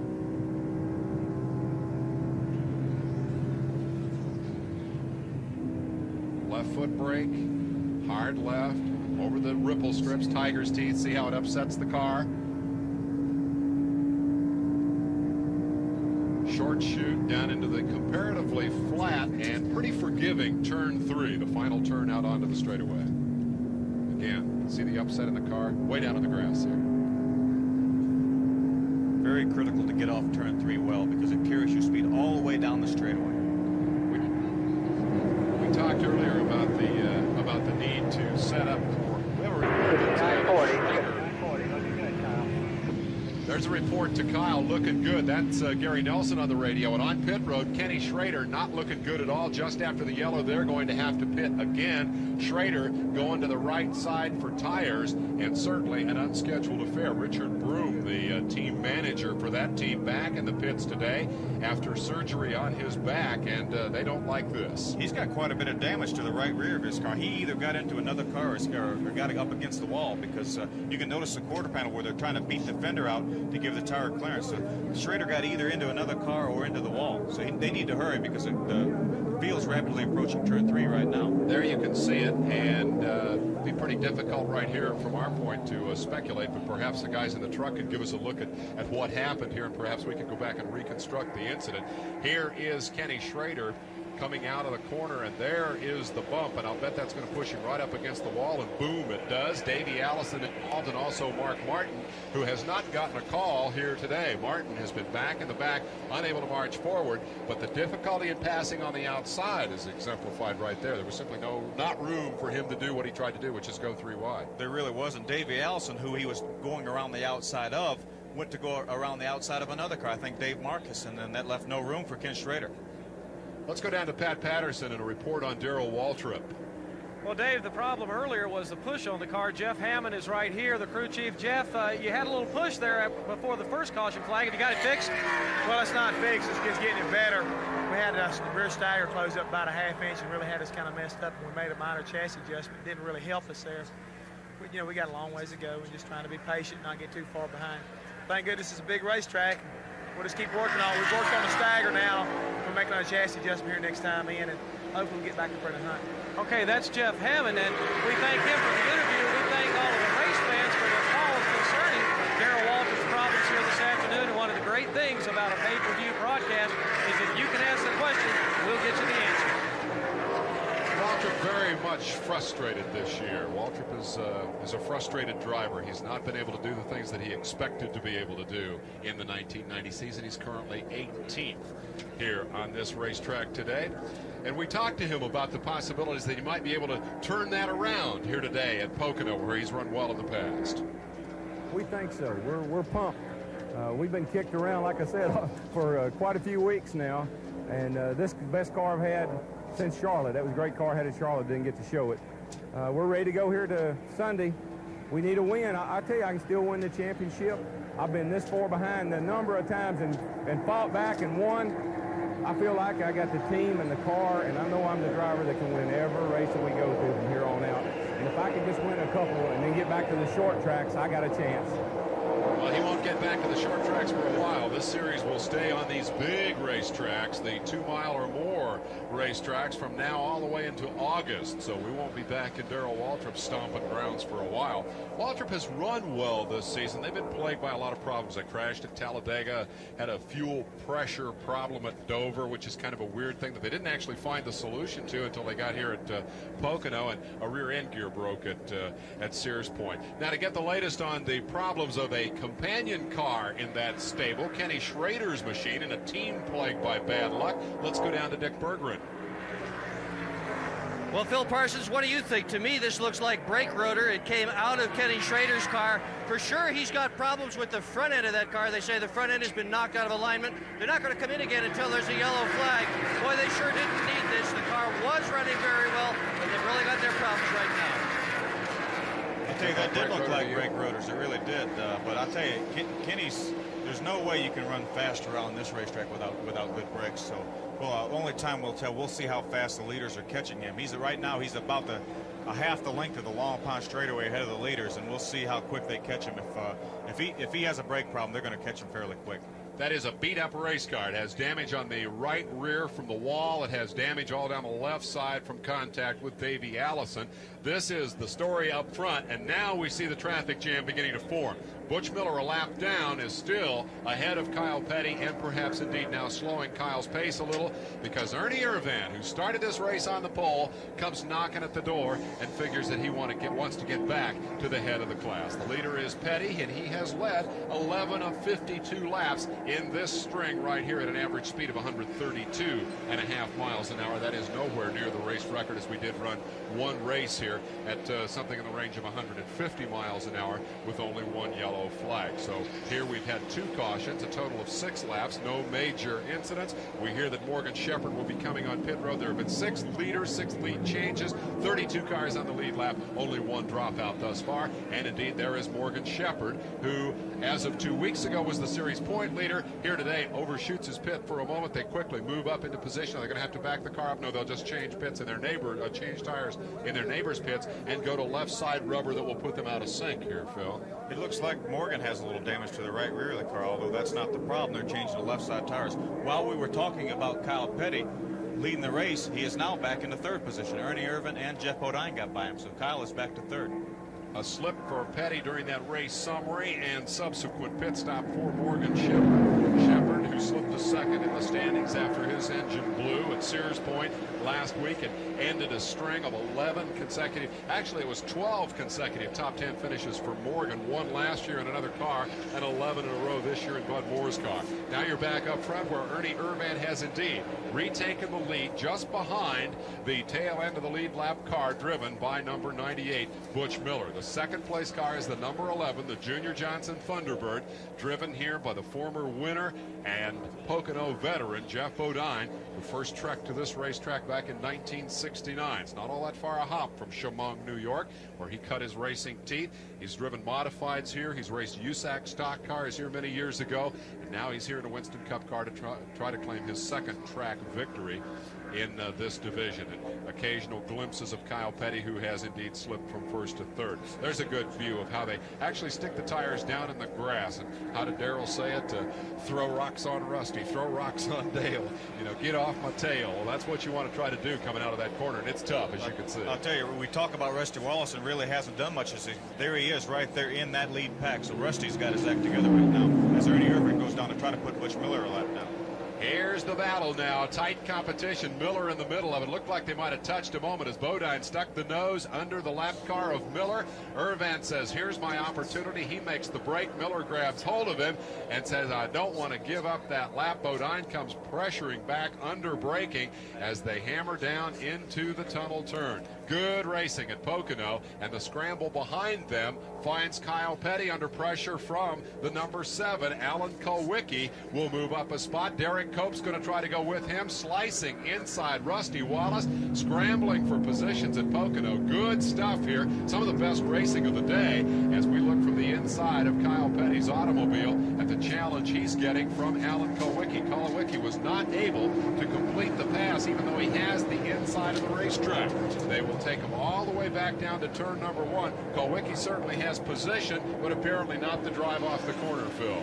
but he still had a position when they got to turn 1, so he was able to get by Kyle because he had the optimal line the inside, and he also took Derek Cope and Rusty Wallace with him. And look what happens to Kyle. He was 3rd, and now he is 6th as they all go streaming by on the inside. The look from the Wallace automobile shows the tail of Derek Cope up ahead. I think Cope's for real. We all found that out of Dover, didn't we? Everybody said after Daytona, well, that might have been a fluke. You know, that was Dale's race to win. I think Derek Cope proved himself a Winston Cup driver in every sense of the word at Dover, which is a tough place to win. Well, he definitely did, Dave, but I didn't think Daytona was a fluke. I mean, yeah, Earnhardt was probably going to win the race if he didn't have the flat tire, but Derek ran well all day long. He was 2nd right on Earnhardt's bumper, so I don't think it was a fluke.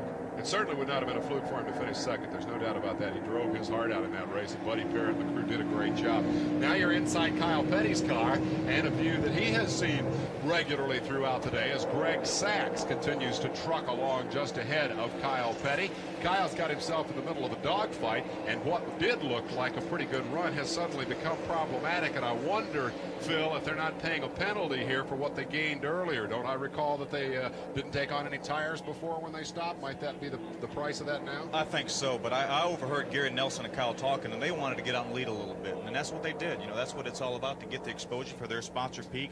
They led some, and they're still not in bad shape, and they'll have another caution flag or another pit stop to get the tires on. And again, as we talked earlier, they may have been wanting to see what no tires would do to the speed of the car. There's time for experimentation early in a 3.5-hour race. Let's go down to Pat Patterson and find out about the Morgan Shepherd problem. Greg Moore, Morgan was just in a second ago. You had a problem. We noticed, Dave and the guys upstairs noticed there was a little bit of damage to the right side. What exactly happened? Well, it's a possibility they could have got together with a car over there, but the basic problem was that the left rear cut out and started tearing up, and that done some damage on the left side. But, you know, Pocono's a big racetrack, and it's hard to get a lap down just coming and changing too, so I think we'll be all right. Okay, that's Greg Moore. He is the engine builder and son of Bud Moore, and that's Morgan Shepherd's story. I don't think you'll ever find a pessimist 58 laps into a 200-lap race. Everybody still thinks they've got a shot at winning the race, even if the wheels are falling off the race car and the fenders are all badged in. And, Lynn, I think that's really a fundamental part of the race driver mentality. If you ever think you're beat, you're beat. Boy, that is the truth. I mean, even when you're driving a car that's not, you know, it's broken, a car that's just been crashed, you still think you get it back to the pits. You know, the adrenaline, the ego, the drive, the commitment for what you're doing is so intense that you never want to give up. Even if, I remember the first time I ever crashed, I sat in the car, which was totally demolished, and yet I wanted to get back that, I tried to crank it again, restart it, get it back to the pits. So it's very, very intense. Watching the battle for the lead here as Ernie Irvan drags Jeff Bodine around this place. Just a minute, Phil, I got one more question. I think she tried to dodge the issue here. She's talking about the first time she crashed. I want to know about the last time she crashed. What'd you do yesterday anyway? Well, I got in with Dick Danielson about 9 laps left, and we didn't both make it through the corner. We both could have made it through the corner, but we didn't. So just going for it is all I was doing. This was a Trans Am race in Detroit. You had a shot at a good finish. What if is an old story, but you had a shot at doing real well. Well, I was running the top 10, and knowing that it saved my tires, it was really my race at that point that I had exactly planned, and that's the way everybody did. But at the very end, they had to red flag the race. We ended up about 5 of the top 10 contenders went out with crashes, and so it was a lot of melee. I could have finished well. Who won it? Scott Sharp won. So first win for Scott Sharp. There's a good race for third position right now between Alan Kulwicki in the 7 car and Rusty Wallace in the 27. You've got Derek Cope and Greg Sachs also thrown in there, so Kulwicki could lose 3 spots in this little exchange. We talk about the inside line. The inside line is critical through the corners. The fast way around all 3 corners is right down hugging the bottom of the racetrack. You won't see anybody up on that Richard Petty rail riding around the wall at Pocono. But, boy, when they get to the front straightaway, they can stack them up 5, 6, 7, 8 wide. I tell you, we have some video from Rusty Wallace's car when Alan Kulwicki and Kyle Petty were racing. Let's take a look at that.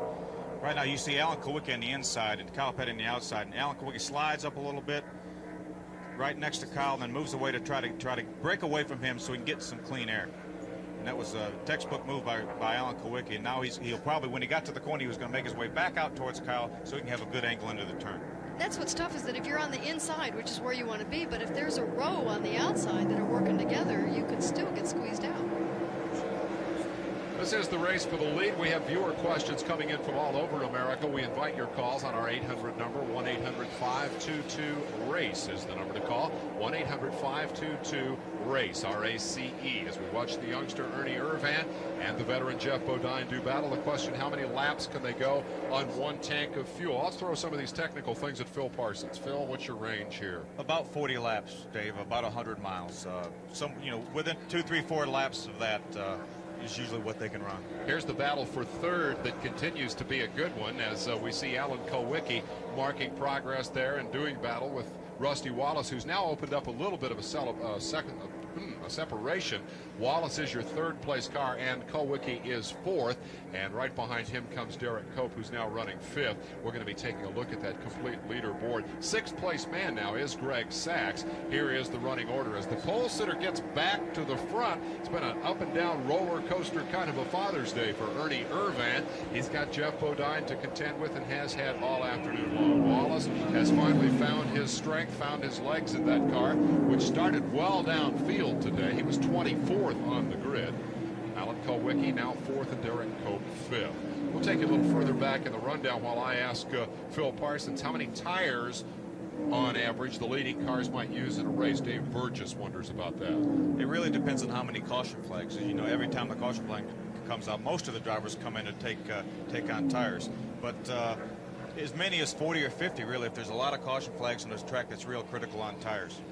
Couple of brake questions here. Why don't the Winston Cup stock cars use brake lights? Well, I don't think they need them. Road racing, you'll see brake lights, though, Lynn. Yes, it's mandatory. In fact, we have to, but they'll actually black flag you, bring in if you don't have brake lights. Let me toss it out to both of you. What's the difference? Why do you need brake lights on a road racing car and not on an oval track car, Phil? Well, they've never done it. It's the biggest reason they've never had brake lights. Here's Ken Schrader back in the pits, so we'll see if he can get his car stopped. If he lost his rear, if he has a broken brake rotor on the rear, he still has front brakes, so it's not like he doesn't have any brakes at all. But I was just noticing while we were giving the leaderboard that he got passed by the leader, so he got a lap down. Then I guess they felt like they better come in and change things and try to get the car fixed. He came in very cautiously. He wasn't aggressive onto pit road, which would indicate the brake problem. Or here you see a flat tire. This has not been Kenny Schrader's day. This has not been Rick Hendrick's year. Rick Hendrick owns 3 cars out here. This is one of them. They have yet to win a race. They are 0 for 36 if you count the official team cars.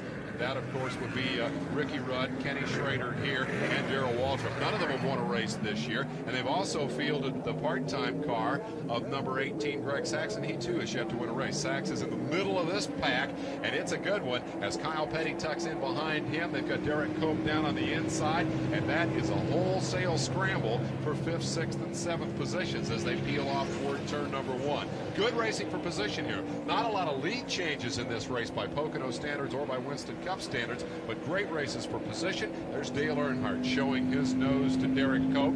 Cope becoming familiar with that view here as he's raced with Earnhardt as much as anybody this season. You're seeing it from Kyle Petty's bumper cam as Kyle leads that battle down the backstretch, currently running in the 5th spot. I tell you, Kyle's still doing a heck of a job knowing the fact that he didn't get tires on that last caution flag. So I think Gary Nelson and Kyle Petty learned something from that, and it may really come in handy late in the race.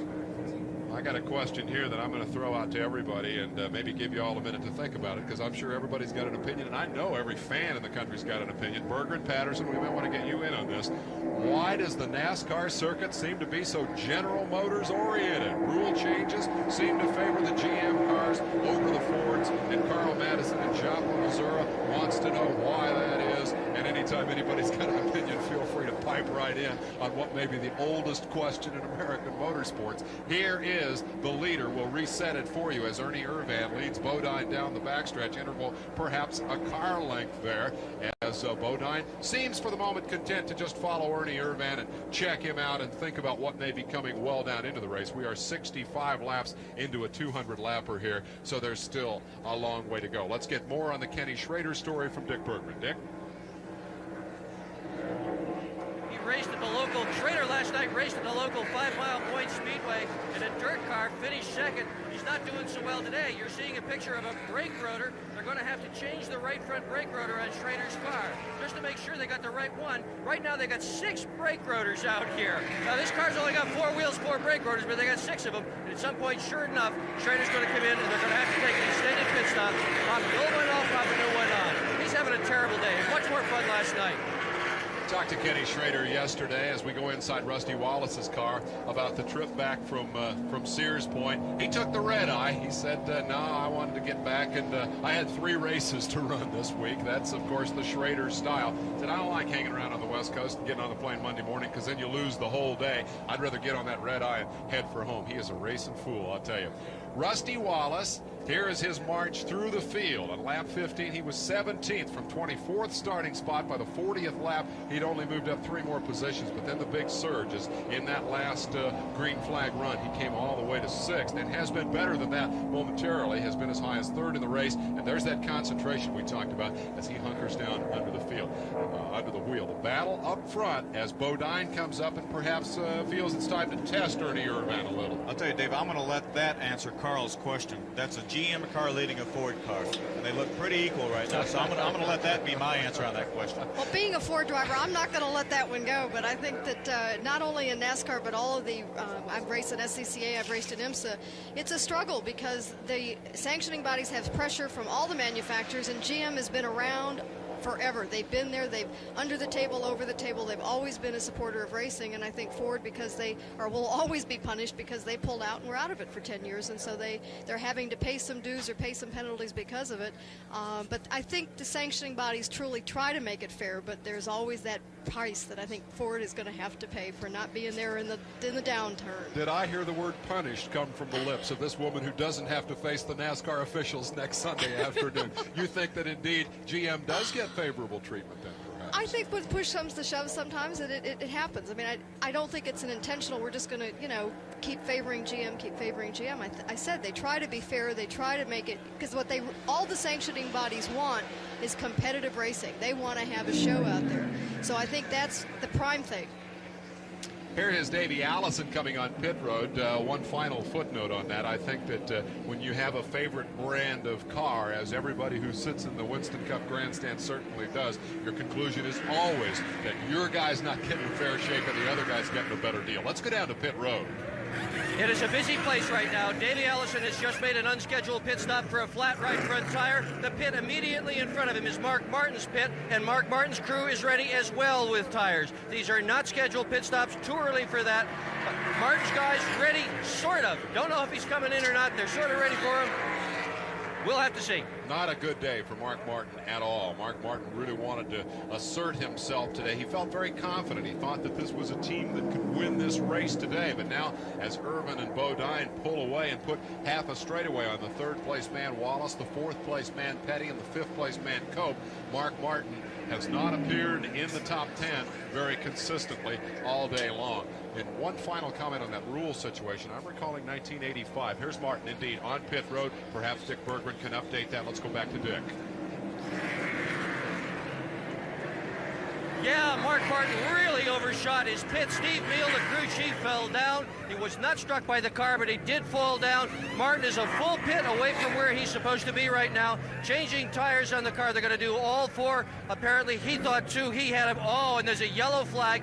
Worst possible thing that could happen. If he could have held out one more lap, he could have done this without penalty. And everybody's going by him. I'll tell you, Dick, it's really the best thing that happened to Mark Martin. He got 4 tires and a full tank of fuel, so when everyone else comes in the pit, he won't have to. So he will most likely be the leader of the race when they restart. We'll see if that works out that way, and indeed it appears that it should, because as he retakes his position out on the racetrack, the leaders will be coming by. They have now taken the caution and will pit the next time by. See the 2 and 1 signs there in your picture? You got just a glimpse of those. We had a question from Tim Top, who's watching on Dimension Cable. I'm going to get to that in a moment. Let's eavesdrop on Kyle Petty. Okay, we got a good car.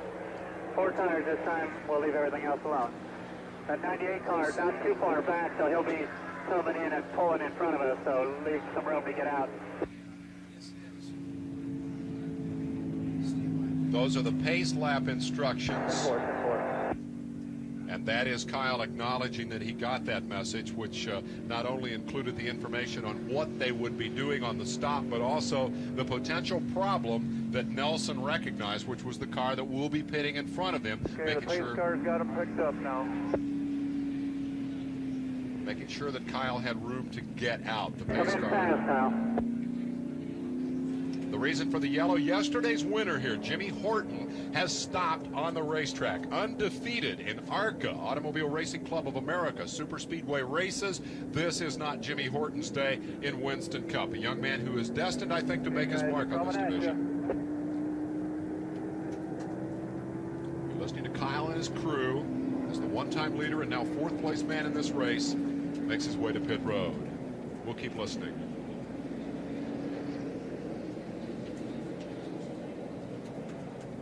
See if you hear the camera on Gary Nelson's helmet, actually, watching the pit stop of Kyle Petty. We'll listen and see if we hear the instruction for him to leave the pit. Keep listening. Here's Nelson going to pick up the tire, retrieves the tire, gets it back over the pit wall. Go, go, go. Go, go, go. And that is the instruction. And there is Kyle Petty checking the mirror. Nelson looking on. You got that 26, Kyle. He beat me to the line at the end of pit road, Gary. Okay. What they're talking about right now, Dave, is there's a line at the end of pit road, and how you go across that line is where you will line up on the restart. Gary thought that Brett Bodine in the Quaker State car that Kyle beat him to the line, but Kyle said, no, he beat me, so he will line up behind Brett Bodine.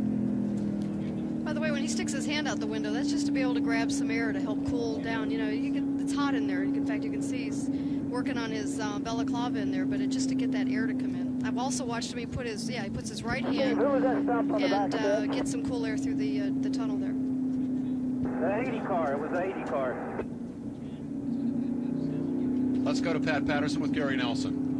Who beat who out of the pits? We heard you on the racer radios talking about who beat who down there. Looked like a pretty good stop to you guys. We had a real close call with the 26 car. They're having some really good stops. I think they got us, though, right at the line. There's a line right at the end of pit road, and there's a man standing there.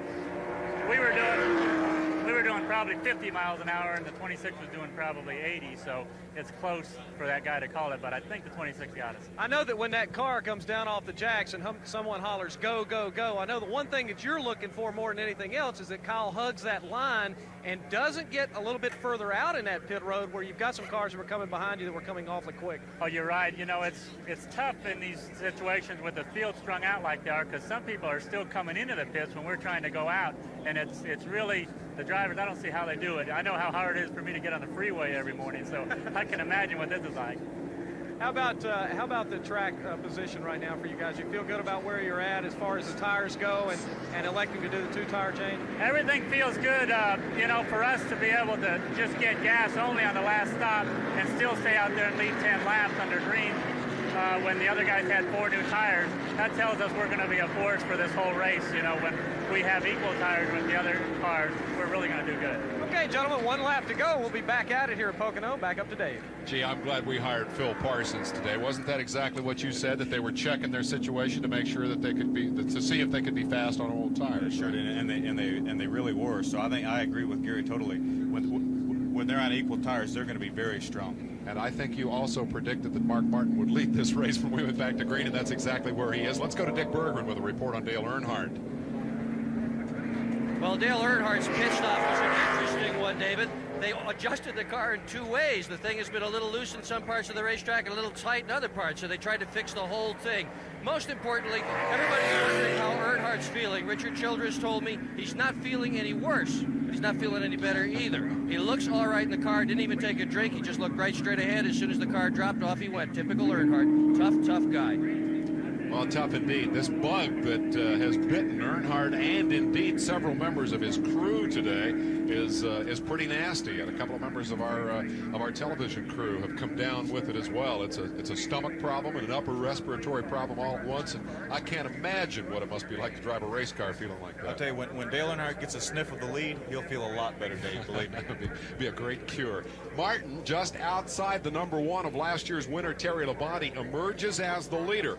A Ford gratuitous yellow flag while Martin was in the pits. Indeed, let him get out with fresh tires and a full tank of fuel. Everyone else pitted behind him, and Mark cruised around and said, I'll show those TV guys who haven't given me a call all day. I'm going to put this Jack Roush Ford right up at the front of this field. I'm going to be interested to see whether he can keep it there, because that has not appeared to me to be a real strong car all day. You heard a go, go, go command in the background. That's a sponsor, or I should say a spotter, telling the drivers green is out, get on the gas, we're racing again at Pocono. It's another good opportunity for Terry Labonte to try to get his lap back, but Mark Martin beat him down in turn 1. But Mark has Jeff Bodine on his rear bumper, who has been strong all day, so like we'll see how good Mark Martin is. This will be a good test right here for Martin and the team. They have not been a top 10 car. We're inside Kyle Petty's car as we look back and see, I believe that is Ernie Irvin. That's Irvin, yeah, the pole sitter with the Kodak car. Familiar ride for Phil Parsons, who started the season in that machine, and a good opportunity for me to ask when we'll see Phil Parsons back out on the racetrack. Next week in the Gary Bechtel Pontiac at Michigan. We're really looking forward to it. Really glad to be involved with him, and hopefully we can run some races this year and go on. Bodine has been strong on the brakes all day. That time Mark Martin outbraked him into turn 3 here, the final corner on the racetrack. Road racing maneuver, Lynn, waiting for late braking. He really did push Mark high, though. Mark was a lot higher there than I think he wanted to be, and where it's hurting him is right now at the end of the straightaway. He made it through the corner okay, but because he rode high, he was not able to carry as much speed, and I think it's going to hurt him at the end of this straight. We'll go inside the third place car of Rusty Wallace, who finds himself in a traffic jam. The man directly in front of him is last year's winner of the race in the Junior Johnson Thunderbird. Terry Labonte picked up his 10th career victory here at Pocono. I should say his 9th career victory here at Pocono a year ago today, Father's Day. And now for today, he has been struggling. 2 early pit stops for a tire problem got him all out of whack, and he is a lap down, running behind the second place car and directly in front of Rusty Wallace, who will try to pass now as he goes outside, makes the move, and gets by easily. You know, he just moved over and let him go by because, again, the leaders, Rusty's running third right now, so that would have hurt him real bad if he'd gotten behind him. We're going to see if we can eavesdrop a little, see if Rusty Wallace is talking with his crew at all. Take a lap around Pocono, Rusty Wallace.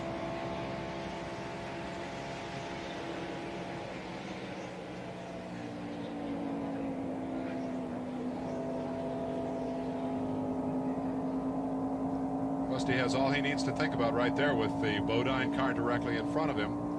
And I would say Barry Dodson is probably pretty happy to just let Jeff do his work here.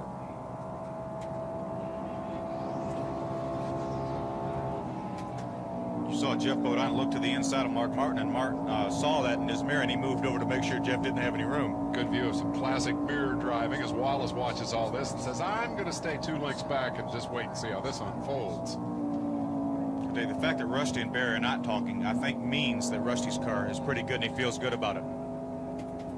These are the top 3 cars. Wallace looking pretty good as he closes in on Bodine. Martin, the leader for the first time today.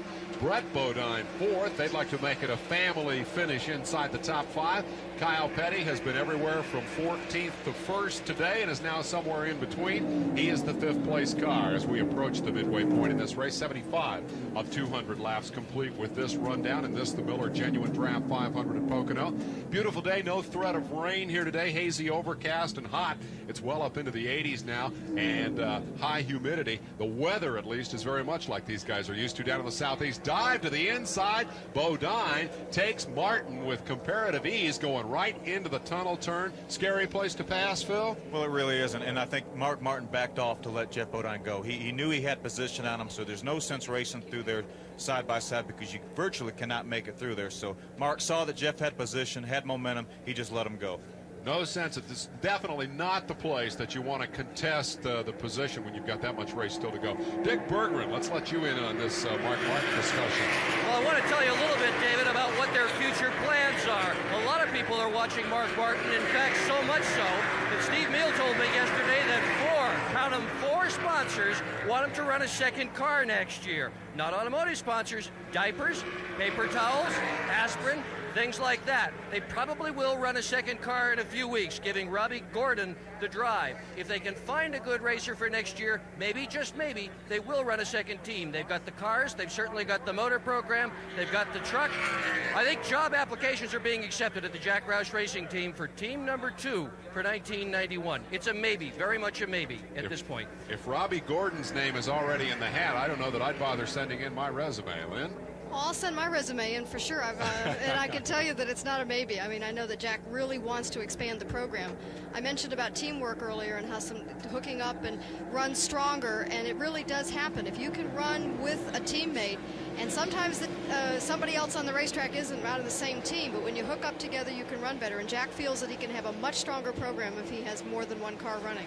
Jerry Washer called in not with a question but with a comment to Lynn St. James. Like to see more of her in Winston Cup racing. So go ahead and send in that resume to your former boss, Jack, and perhaps you'll get the job. Consider it done. This is the battle for 7th position as we mark the progress of Dale Earnhardt fighting the bug and Kyle Petty carrying one of our in-car cameras today. It is the battle for 7th, and Alan Kulwicki comes up to join that battle, and the caution flag is going to fly as Robbie Moroso skates down off the racetrack onto the apron, didn't hit anything, gets it back up and underway. Moroso, the rookie, will bring out the Is that the 4th or 5th caution of the day? We'll double check that as Bodine brings the field back around as the leaders race back to the caution flag. I don't believe there'll be any challenge for position there, and now the leaders are under caution. Mark Martin is 2nd and Rusty Wallace is 3rd, and let's give a listen now and see what kind of conversations Wallace will have under the yellow. 5 green laps, Rusty. Let's see what they do. That's all. What Barry was talking about, he said, listen, do what they do. That means if the leaders come in, they're going to come in. If the leaders stay out, they're going to stay out. Point is, they just had a caution. They don't need a pit stop. They've only run 5 green flag laps, as we heard Barry Dawson say. So I think what Jeff Bodine and Mark Martin do, that's what Rusty Wallace is going to do. Looks like he'll be pretty quick. CFA Rob Moroso spotted down there. He's just went by. It's going to be a couple laps to Lynchburg. There's water and shit all over the track down turn 1 and 2. Update on the track conditions from Rusty Wallace as he lets Budson know the approximate time of the stop. The duration of the yellow is the issue there because, again, Dotson may want to rethink strategy. If he knows he's got a couple laps and needs a chassis change or something, they might elect to give up track position to do some work here. But I don't think a couple of laps will make that much difference to them, and we'll see. If they change strategy, perhaps we'll be able to overhear it. Meanwhile, Wallace trying to shake himself loose there, get ready to go back to green. Let's go to Pat Patterson and find out what happened to Rob Moroso. Well, Dave, exactly what the crew chief said. Now, Jake Elder is the crew chief on this car, and Jake is waiting on his driver to get the car back in, Rob Moroso, the Crown Igloo Oldsmobile. And apparently what the story is he got a little bumped. He got bumped. You don't get a little bumped, do you, Phil Parsons? You get a lot bumped. And that's what he said. He said he got bumped out there and he spun the car around. And they're waiting on him right now. NASCAR should have opened up the pits as most of the leaders should be headed back towards the entrance to pit road right now. So we'll kind of stay with it for a second, give you guys a chance to rest for a second and watch this pit stop for Rob Moroso. Now, Rob Moroso is running for the 1990 Rookie of the Year crown. And since there's not been a lot of competition, Moroso is pretty much a shoe-in with it right now. However, he's got to learn how to make some good pit stops, and Jake Elder's certainly the guy that can do that. Now, you can see by the left side of the car that there's some black tire marks on the car. The team is working on the right side. Also got crunched a little bit around on the right side of the car. They'll change both the right side tires.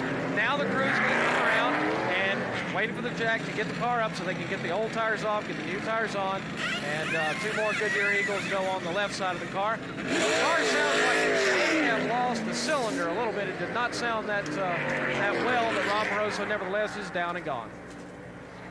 We'll take a look at those rookie standings. Moroso is indeed the leader and expected to be the runaway winner of the Rookie of the Year honors. That is the strongest program in that group that includes Jack Pennington, Jerry O'Neill, who brought out the first caution flag here today by parking down inside turn 1, and Jeff Purvis, who moved into 4th on the strength of a single run in a Winston Cup car this year. Moroso, certainly one of the bright young lights in the stock car racing horizon. very famous family name. His dad, a maker of speed parts for these cars for many years. Phil, what's it like racing with the rookies? There's always talk that, you know, an eager young kid who wants to make his mark is somebody you kind of got to be careful with. Not specifically maybe about Moroso, but rookies in general. Do you find they're the kind of guys you'll mix it up with, or do you give them a little bit of a berth out there? You give them a little bit of room. Once you get to know them, but see, most of the Winston Cup drivers also run Busch Grand National Series that Robbie was the champion of last year, so they got to run with him a lot in that series. So he was not an unknown when he came into Winston Cup racing. So I think more people were comfortable with him because of the fact that he ran the Busch Series and did so well. But some of the other people, like Jack Pennington, the Winston Cup drivers don't know anything about him, so consequently they probably will give him a little extra room till they learn something about him and realize that, yeah, they can race with him, he does a good job, and then he'll be just like one of the guys. Here's Mark Martin, second place as we prepare to come back to green. They've gotten the signal, 1 lap to go. Let's see if we can check in with Mark. Mark Martin, this is Dave Despain in the television tower. Can you hear us? Yeah, Dave. Quick check, Mark. Took you a long time to get to the front. The caution flag helped you a lot. Is that a car? Are you driving a car that can win this race? We'll be real lucky to win this thing, Dave. We're not touched out right now, but we're hanging on real good. We're fighting tooth and nail. We'll see what we can do. I see you got a busted windshield there. We've got a good view of that from our turn 1 camera. What's the problem with the car, and is it something you can fix? Nothing we can fix, Dave. We just keep digging here, keep our chins up, keep running hard, and fighting tooth and nail. We'll see if we can take the Motors, Valvoline, Thunderbird to victory lane. It's never over till it's over. All right, we'll let you go back to work, buddy. That's Mark Martin, and I think that is probably the epitome of Mark Martin right there. The man has been known to toss a cliche in the direction of the media before, but more than that, Mark Martin will absolutely not quit fighting. Back to what we talked about earlier in terms of attitude. This guy and this team will come at you with everything they've got as long as they've got it. His car's not working. He's not going to tell us why, but he says they're not going to quit. They black flagged Mike Waltrip's car, apparently a violation when they changed the carburetor down there. I'm not sure what that's all about. Perhaps we'll get an update from one of our pit reporters. Anyway, the car that started dead last today because of a crash and a move to a backup car is on pit road for what will be an extended stop. Martin will restart in second spot. Here you'll have a view of the rear of his car from number 27, Rusty Wallace's viewpoint as we come back to green flag. Martin got to the top of the championship standings by doing just what he talked about, and that's digging and fighting and scratching and never giving up. The penalty for Michael Waltrip has been imposed, and he'll return to the track and probably can catch up with the field, or very nearly catch up with the field before the yellow flags. Phil, you had a comment. Well, I think Michael Waltrip, the report we got was that he changed the carburetors and he forgot his air cleaner. What happened was they changed the carburetor, didn't have enough time to put the air cleaner on, so he went back out and came back in to put the air cleaner on. And right now he's in the lead lap. He's about probably 2/3 of a lap down, but at least he is still in the lead lap. He was not able to catch up the field as we go back to green. Bodine is your leader.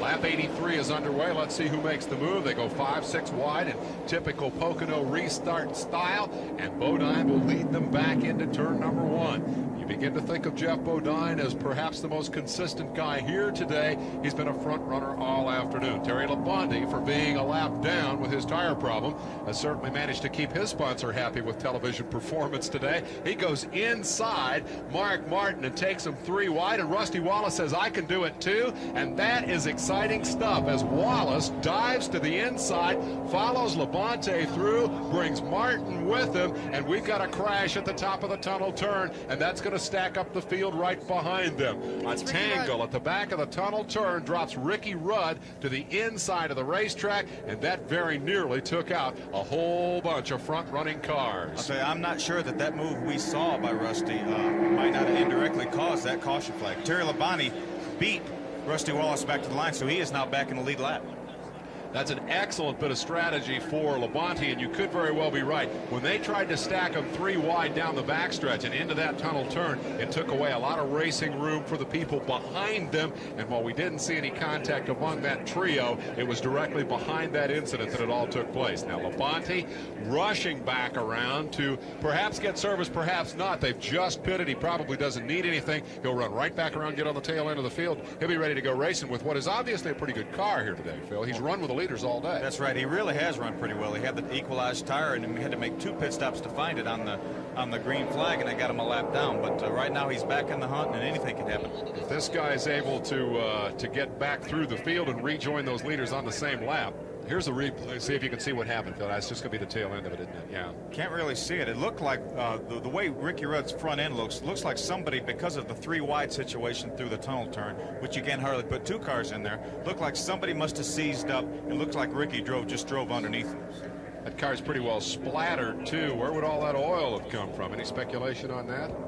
He either, when he drove on him, he either broke his oil cooler or broke something else of somebody else's car that looks like oil all over the hood. So the way it looks like he stopped, so it must be his own oil cooler, because when it broke the oil cooler, he lost oil pressure and he probably shut the engine off. That's why he stalled right there. Yeah, I was going to say, if that's from somebody else's car, we'll know it real quick, because there'll be a second car coming on pit road. So apparently that is Rudd's own oil that we're seeing on the front of the number 5 machine.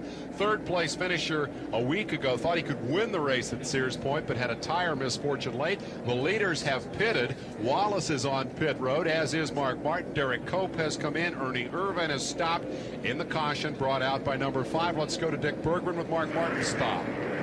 Well, Jack Roush is calling the stops today, making the decisions as to whether to stop or not. And at first, when that thing happened, he said no. But then up and down pit road, everybody changed their mind. Roush did too, and everybody I can see here has taken 4 tires and a load of fuel. All right, we're under the 4th caution period of the day here for Mark Martin. As Mark Martin makes his service, the caution brought out by the incident involving Ricky Rudd. Field will reform as the number 11 of Geoff Bodine continues to be perhaps the strongest car here today. Davey Allison has come on pit road. Sterling Marlin, who was an early front runner. Mike Waltrip is back on pit road, as is Richard Petty. And the rest of the field, as everybody gets synced up with their service. Let's go to Pat Patterson. Well, sometimes you're good and sometimes you're lucky, and I guess Richard Jackson, being good or lucky, you got the lap back. Yes, we got the lap back, and we had a lucky break there.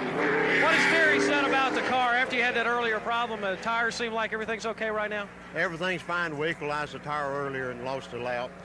And, of course, we got a chance now to get it back. I think we're in the race now. Well, you know, he won this race last year, was a winner here at Pocono, so you got a driver that can do it. Question is, can that car get it done? Well, we really can't say right now, but being a lap down and out of sync, we hope we got the car that can win. He did win last year. He certainly can win again this year. All right, well, Richard Jackson's been around this thing for a long, long time, so I'm sure that he'll get the job done in the pits, and hopefully Labonte can get it done on the track. We're going to give a listen right now to Kyle Petty's radio. Well, we got 116 laps to go. 10-4, man. Confirmation to Kyle on the laps remaining, 116 still to race. It's a long day here at Pocono. See where Petty rejoins the field after the restart. He should be somewhere around 5th or 6th as they form back up and bring it back down with what? We'll just treat every caution as if it's the last one, and from here out. And I think it'll be up to the end of the race before we decide on 2 tires or gas only, if it looks like it'll help us. 10-4. Gary Nelson, it's Dave Despain calling. You feel like you've jockeyed yourself into position to win this race? Yeah, we're working at it. You know, we stopped early and didn't take tires just to see what the car would work like, and was able to lead a little bit and then come back, and now some of the guys in front of us are doing the same thing. So we feel like we've changed 4 tires now, and if the race goes green or with just a couple of cautions the rest of the way, we'll be able to take advantage of the situation. One more quick one. Who's the strongest car out there? Do what now? I say one more quick question. Who is the strongest car out there? I tell you, right now that 11 car is strong. He's been strong all day long. His old car is pretty much works wherever he wants to put it. He can run on the bottom, he can pass on the outside. He's making really good time over the tunnel. The guys that are making the best timers over the tunnel are the ones making the best time around the racetrack right now. Thanks, Kyle. Good luck to you. Let's go down to pit road now and check in on the situation with the crashed Ricky Rudd. Well, Ricky Rudd's car is really a mess. He's behind the wall here. The oil, Dave Despain, was from some severed oil lines up front. Ricky, what happened? What put you in the problem? Well, it exploded a left front tire. That's what started everything. When the tire exploded, it knocked the oil line off and scattered oil, and Pretty bad deal there for a while. Couldn't see where I was going and trying to stay out of the oil. It was a mess there for a minute. Is this thing so bad that you can't fix it? It looks like they're going to try. Well, it looks a lot worse than what it is. The worst thing about it, it knocked the oil line off, and the motor probably ran for 10 seconds with no oil pressure. That's the worst thing. Yeah, it sure is. Ricky Rudd's best finish here at Pocono was second. That was in 1986. He's not going to do any better than that today. They have really got their work cut out for them. I will remind you that last year, Rusty Wallace had precisely this problem at Pocono. A shredded left front tire. When the tire shredded, it cut the oil lines. Rusty came back and he finished. He was not in the top 10, but he did finish the event. Ricky Rudd hopes to do the same today. Well, I'm glad that Phil Parsons didn't have a perfect record today. It wasn't a result of that three-wide move that Ricky Rudd got involved, although it could very well have been. What can you see when you go in there? We've had the in-car shot a couple of times at that tunnel turn. Looks to me like you go in there real fast with a corner that breaks real hard, and all you can see is the wall. That's true. It's such a sharp turn that you cannot see around the turn, so you're really just about driving over the edge of the hood when you get to that turn. So if something like that would have happened, then that could have very easily been a situation where somebody saw the three wide, seized up a little bit to give them room, and Ricky got under him. That's obviously not the case, but it's amazing how much damage that a blown tire can do to a car. It looked like he drove up underneath somebody and had serious damage, but it wasn't. It was just a tire that exploded and tore up the fender and the hood and also the oil lines. Brett Bodine leads the race at lap 86, having come from 20th starting spot. And it's been a steady march, as you can see in our serial score here. He was 16th on the 15th lap. He was up to 7th by lap 25, and now with the caution has moved all the way to the front. And perhaps we'll see a brother battle for the lead here, as you heard Kyle Petty say that he thinks that brother Jeff Bodine may be the strongest cat out there. Jeff and Brett have had the opportunity to both become winners in Winston Cup racing. Brett, the newest winner on the tour, and I think a guy who's destined to win some more, Phil. I think so. I've been watching Brett today, and he's really run well. He hasn't been up front where we really have seen a lot of him, but he's run well. He's moved steadily up, and now we'll see how we can do now that he has the front. Here is your leaderboard. Bodine climbs to the top of it for the first time. Brett Bodine for the first time today. We'll go green, I believe. No, we won't. The caution flag will remain out. A lot of oil over there from the Rudd incident. Earnhardt with his best position of the day. Likewise, Dale Jarrett, who has stayed on the lead lap.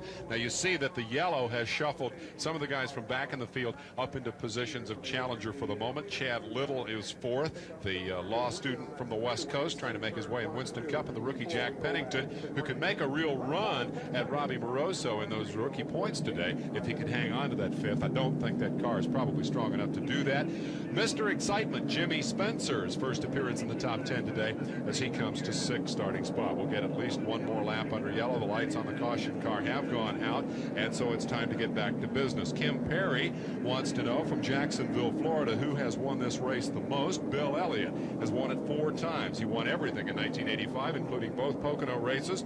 He won this race in 88, and he won again here last July. He's a 4-time winner. The late Tim Richmond won 3 in a row in 86 and 87. Bobby Allison, whose career ended at this racetrack, won 3 in a row in 82 and 83. Pat Patterson has another viewer question. Viewer question, and I'm going to try to give you the best answer I possibly can. The question is there a method to retain fuel once that's being spilled on a pit stop? Well, this is a catch can, and the catch can goes right behind the left rear quarter panel of the car, and that is what catches the gas through the overflow valve once the gas is being put in on the left side of the rear of the car. And this question comes from Jim White. He's from Cox Cable in San Diego, California, and hopefully, Jim, that gets that a little clearer for you. All right, thank you very much, Pat. Lynn, you got one about the brake markers down at turn 1. I started to answer that before and didn't get to it. Can you clear that up for us? Well, Tim Top called in, and he actually has the right answer to his question. When approaching turn 1, markers on the outside wall read 321. Does that mean 300, 200, and 100 yards from the turn? That's exactly what it means. It's the yard markers leading to the turn. So they don't always have those at super speedways, but they have them here. Here you got to look at them. From that camera perspective, they don't look that far, but that is, in fact, 100 yards, and it takes just about a second for a Winston Cup car to traverse that distance under full racing speed. Here's the view from the other direction, and their purpose here at Pocono is very critical. You've got to know where to hit the brakes. It's for that left foot brakes. braking that we're talking about, yeah. So it's something that you don't always see at speedways, but you see them at our road courses all the time. this is the only racetrack, the only oval that we race on that has turn markers. At Watkins Glen, naturally, and Sears Point, we do. Halfway, perhaps, with this round of green flag. A couple of lap cars at the head of the field on lap 89 of 200 as we go back to green. The green car of Brett Bodine is the race leader, and now the oval dominator comes back to life as Dale Earnhardt squirts up into that second spot. There are the lap cars that ahead of the 26 of Brett Bodine, working their way down the long pond straightaway, and now suddenly Earnhardt slowing dramatically. Problems for Dale Earnhardt. Unbelievable how this team's luck has turned. We'll get an update as soon as we know what's wrong. It sounds like the tire problems of Daytona have reoccurred. Apparently, Earnhardt has cut a tire. Look what happened here in his last 4 outings. He won the race 4 races ago, then came back to run 30th, 31st, and 34th. The result of a crash, a broken camshaft, and a blown transmission when a belt came off the transmission pump. And now, apparently, a cut tire, which should not drop him back perhaps to 30th for a final finish position, but conceivably could cost him a lap here as he's had a long, long coast. That's the bad news about a long racetrack. Let's go down to Dr. Dick Berggren. We're using bias ply tires today. That's a rather old-fashioned tire. You can hardly buy them for a street car. They are much more susceptible to punctures than the new radials. They do not have a radial for Pocono, and as a result, we're seeing more punctures than we're accustomed to seeing. Earnhardt just now a victim of exactly that. It was an 11.2-second pit stop. It's a pretty good pit stop for only one tire, but they'd been a lot happier if they didn't have to make it. I'll guarantee you that. Well, it didn't take long to change the tire, Phil, but it took a long time to get there, huh? Well, it really did, but it's the same situation as we've had earlier. The track is so big, Dale will have no trouble staying in the lead lap unless he has another tire problem, or unless they only changed 2 tires, unless it was the wrong side that they changed.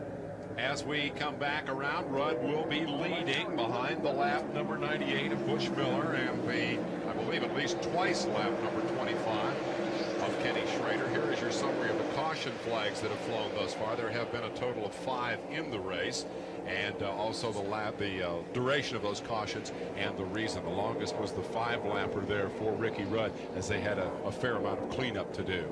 Brett Bodine's in the lead. Did I misidentify and call him Ricky Rudd? That was bound to happen. I knew I was going to do that before this day was out. A lot of team shuffling for 1990 as many the drivers, in fact, 10 drivers of lead cars or good cars changed teams, changed uniforms, and changed sponsors. Well, that's, you know, when we were talking about Jack Roush expanding in the sponsorship, there's so many teams that want to come in, and then there's all the shuffling, and it's hard because a sponsor develops an identity with the driver and a team, and if they can keep that, boy, the momentum I think they get is so strong. But when there's so much switching going on, it's really hard sometimes for the sponsor, I think, to get the full benefit when they switch teams. But we make mistakes. Sometimes the fans make mistakes, but at least we got a lot of sponsors wanting to get into NASCAR racing. A pit road observer that I think should probably remain nameless was talking to me this weekend about Dale Earnhardt's deal. Not that there would be any reason in the world why Earnhardt would want to change. He's got what must be the best deal in stock car racing, but he was pointing out that even if Earnhardt did want to change and go drive, for example, for Junior Johnson, it would be very difficult because of all the GM and Goodwrench public relations horsepower that's behind that team. It'd just take a long time for them to gear up for a new driver. Meanwhile, as we mark the progress of number 26, Brett Bodine around this racetrack, his jump into a new car has certainly paid off in a hurry. Likewise, look at number 21. Neil Bonnet started the season in that car, had a hard crash and a head injury that relegated him to the role of television commentator a time or two this year. He's talking about whether he'll come back next year and race, but Dale Jarrett has been an exemplary example of a guy who could jump in and do the job in a car. He is currently second and holding off Rusty Wallace. Another guy who was out of luck at the start of the season, didn't have a good ride. A ride opened up, and he's trying to do the best he can with it. And that, of course, is critically important. Phil, you got to be in the right place at the right time. You got to get the good car, and then when you get the good car, you got to do something with it in a hurry. Absolutely, and Dale has done a heck of a job in that car, but there's a good battle for second. Rusty Wallace sizing up Dale and easing by him on the inside as they approach the tunnel turn. Wallace got a stout race car here. They were not real happy with it early. They did some fiddling. They did some adjusting. And lo and behold, they've gotten it all sorted out now. And he is the second place machine. That will drop Jarrett to third. Fourth is Irvan. Fifth is Kulwicki, who's been consistent here today. Let's go to Dick Berggren in the Rusty Wallace pit. Well, thanks, Dave Despain. Jack Sappenfield, Viacom Cable, Redmond, Washington, wants to know, how is tire stagger measured? Is there something better than a Stagger Master or a tape measure? I'm going to let an expert handle this. This is Jimmy Makar. He does the tires for Rusty Wallace. How do you do it? Well, we used to use Stagger Masters, but we've gotten away from that. We use tape measure now. It really depends on what you get used to, actually. One's as good as the other. As far as speed is concerned, if you're used to a tape measure, it's just as fast as Stagger Master also. As far as one being better than the other, one's not any better than the other. It's just what you get used to. Well, I've noticed you can't fit a Stagger Master in your pocket. No, it's real hard to carry one of those around unless you've got real big pockets. Stagger Master, for those of you who don't know what it's like a giant little slider thing, and it fits over the top of the tire here, and it's like a caliper. It measures the top to the bottom of the tire, as opposed to wrapping a tape around the tire. Stagger is very critical for determining how the chassis will operate, how the race car will run. Several ways to measure it. This guy likes a tape measure sometimes and a Stagger Master sometimes.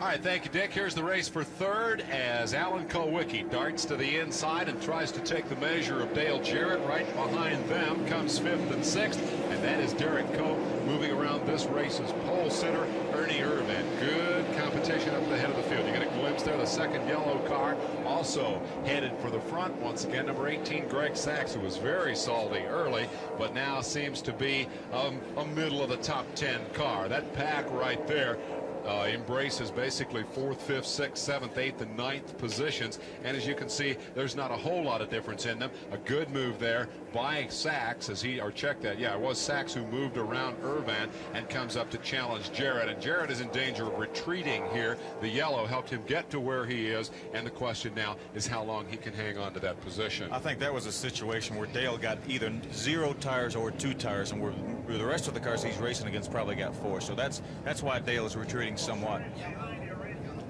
All right, we've got, I believe, caution coming again. Yeah, indeed, the yellow flag flying once again at Pocono. And this, what would be a long afternoon anyway, is even longer today by a flurry of yellow. The problem apparently over in the short straightaway between 2 and 3. And once again, the yellow flag has flown here on lap 96, and I believe that's the 6th caution flag of the day. It looked like it was Richard Petty. I hate to say that, but as I looked out over the field there, it looked like it might have been Richard Petty. Frustrating day for the man who has run his 10,000th mile on this racetrack today. That's 10,000 Winston Cup miles. Figures he also must have run about 1,000 USAC miles on this race. He won a USAC race here way back when. There is the battered remains of Richard Petty's automobile here this afternoon. Petty has hit the wall in the short straightaway between turns 2 and 3, and an incident that undoubtedly was triggered off the tunnel turn. All you can see is wall when you go through there, but if you lose it there, it sometimes takes a while to hit that wall. Richard hit it nose first. Mike Waltrip went just past this point and got into oil yesterday and backed his car into the wall and had to go to a backup car. Those have been the 2 worst crashes of the weekend. You remember when we were talking to Daryl earlier in the lead of the show, he said if you have a crash at the tunnel turn, you've got a serious crash. That's what happened. Petty has hit the wall pretty hard. The front end is badly damaged, and we will bring you an update on his condition as soon as we have it. No reason at this point to believe that Richard is in any sort of danger or even hurt, but we'll get an update on that as soon as we have it. The cautions coming in rapid succession here, and that dictating the strategy. In this case, everybody's going to go to pit road. They were just in. Now they'll come again, and here is Brett Bodine to get right side tires. Wallace also going to the right side. Radio's buzzing here. Let's go to Dick Berggren.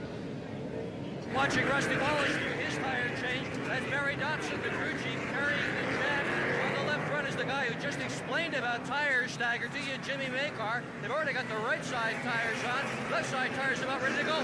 Fine stop. Excellent stop. Rusty, first one off. Even though it is a big wide pit road, it gets very, very crowded in there, because if you get jammed behind another car and you got to take that wide line and 2 other guys are racing down pit road side by side, you can easily run out of room here. It looks like Wallace will lead the parade off pit road. Pocono, Pennsylvania, on what has become a beautiful day for stock car racing. The track was threatened by clouds early. We had some rain here on qualifying day, but it caused no problems as Ernie Irvan went out and dashed to the pole position. Race day itself has been beautiful, and in response, the largest crowd in stock car history at Pocono has jammed this place. Richard Petty's car is about to go up on the hook as the 6th caution flag of the day has waved here. The record for the most cautions in the event is 9, and we're not yet at halfway, so we could break a record we don't want to break here today. As Petty's car is hauled away, we note that on pit road, the number 94 of Sterling Marlin is also up on the hook, or we should say is in getting some service. Petty is up on the hook, and Marlin is in before what looks like it might be a longer than average stop. Richard Petty still looking for victory number 201 in his career. Been a long time since number 200 down at Daytona on the 4th of July. Here is the number 94 car making its exit with some obvious damage. He's hit something, Phil. It looks like he probably was involved with Richard Petty because through the tunnel turn, you normally don't hit the wall head on there. You normally lose the car and back into the wall. So Richard Sterling might have had a problem and got together with Richard because the way the back of his car looks, it kind of corresponds to the front of Richard's car. So that may have been indeed what happened. A lot of times you have to do a little reconstruction after the fact to figure out these situations, and indeed it looks like Marlin has been involved. Perhaps one of the most. Let's go to Pat Patterson. All right, we talked with Richard Petty's crew, and the king of stock car racing is okay. They're taking the car to the garage, so the day is going to be over for the king here at Pocono. All right, we are preparing to go back to green. It'll be a little bit here as they clean up here, and so we're going to take that moment to look ahead a little bit, because upcoming, the decade of the 90s in stock car racing, how will it compare with the 80s? What's wrong with this picture? What's wrong with this picture? Wait a minute, can this be right? Judging from these pictures, there's something changing in the world of Winston Cup stock car racing. Could the new decade mean a fond farewell to some of the legends of stock car racing?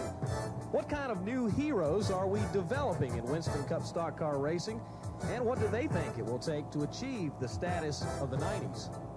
I think a driver of the 90s is somebody that starts out being a well-educated, a well-spoken, loyal individual that is in a position where he understands what it takes both in and out of the race car. Being able to drive the race car effectively, get out of the race car, and be able to fulfill the obligation for a corporate sponsor.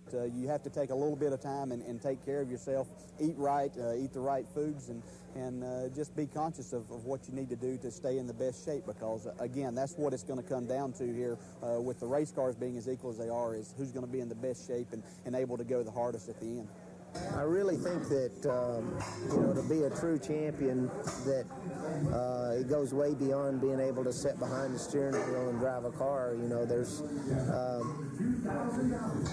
It takes a unique person to be the Winston Cup champion or any kind of champion, of motorsports. There's a whole lot more to the sport than just driving a car. To understand what may happen in the 90s, first you have to look back at what occurred in the 80s. We saw competition formulating itself to being keener than it's ever been before. We've got sponsors that make us the envy of all sports, I would say. And the 80s were really wonderful for NASCAR and all of the people that participate in NASCAR. With all of the changes, one has to wonder about technology. Probably in the 80s that we got a sign of something that's going to happen in the future in terms of a philosophical point of view. I think that consistently we're going to see that less is more. And that with the pressure to hold the speeds down and with everybody's effort to make the engines be more efficient in terms of specific output, the burn rates, the things that are being learned with regard to the standards for fuel economy and emissions, has created a great deal of new information that will make engines consistently make more power. It takes big bucks to go fast and win in NASCAR Winston Cup stock car racing. More and more companies continue to flock to what now is considered a $500 million industry, but what people speculate rate as being a billion-dollar industry by the year 2000. And as if all these new sponsors parading in and out of the garage area each week weren't enough, Tom Cruise and company convinced Hollywood to make a movie. Well, one thing we know, and that is that the race fans are sure excited about it. Bring on Tom Cruise in Days of Thunder. One thing's for sure, stock car racing has never enjoyed the success that it currently enjoys throughout these United States. Is the price of sponsorship out of control, and will all of our old heroes fade away? These are only questions that the 90s can answer. Well, we might be able to at least solicit opinions, though, from a couple of our experts here. We're back at Pocono, Pennsylvania. I'm Dave Despain with Lynn St. James and Phil Parsons. Any reactions? Any reason to think that the 90s will be anything less than super successful? Absolutely. I mean, not that it's going to be less. It's even going to be, like Jack said, you know, you're going to have to do better, and more is really on the front. As a representative of Ford Motor Company, I know their concerns of really finding drivers that can speak well. I mean, when we were talking to Mark on the radio, he called it the Folgers Valvoline Ford Thunderbird. So it's really going to take professionalism that's never been there before. We are back to racing here at Pocono, and we hit the halfway mark in this Miller 500, a 500-mile, 200-lap competition reaching its halfway mark with the number 15 car out front. First time today we've seen it, Morgan Shepherd chipping away at these guys after an early problem with the tire. Seemingly the story for all the front runners today. Everybody's having all kinds of tire problems. Morgan has survived his and come back to the head of the pack. I started to mention earlier that when we had Morgan on camera making a pit stop, that he did indeed stay in the lead lap when the caution came out, and how here he is leading the race. So I don't have to say that now. Once you get back to the back of the pack and are able to start picking people off, then you benefit not only from your own progress up through the field, the fact you might have a little better race car, but also those subsequent cautions have also helped him. We should further update that Richard Petty story, and for that, let's go to Dick Berggren. Well, Richard Petty has pulled into, I shouldn't say pulled in, he's been towed into the garage area with a car that is severely battered. It's up on jack stands right now. The front end's all torn in. The good news, however, is Richard got out of the car under his own power. NASCAR asked him to take the obligatory ride to the infield care center. Richard nodded okay. That's where he's gone. Not a lot of work trying to fix this thing. I wouldn't want to try to fix it. I doubt they're going to be able to get it ready in this day. Richard Petty's car torn up. Richard Petty's not. That's okay. The King will take the rest of the afternoon off as we cross the halfway point. 101 laps complete. Morgan Shepherd, the leader over Bobby Hillin, who likewise has emerged through this round of cautions as a front runner. Will it be temporary? We'll see. Jeff Bodine solid all day. Perhaps the strongest car here today. Kyle Petty might challenge for that honor. Alan Kulwicki is finally having a good day after struggling so much through most of 1990. Second 10 finds Dale Jarrett, Davey Allison, Mr. Excitement, Jimmy Spencer. Darrell Waltrip has climbed back into the top 10, and Rusty Wallace is now 10th. I think it'll be interesting to see what becomes of him.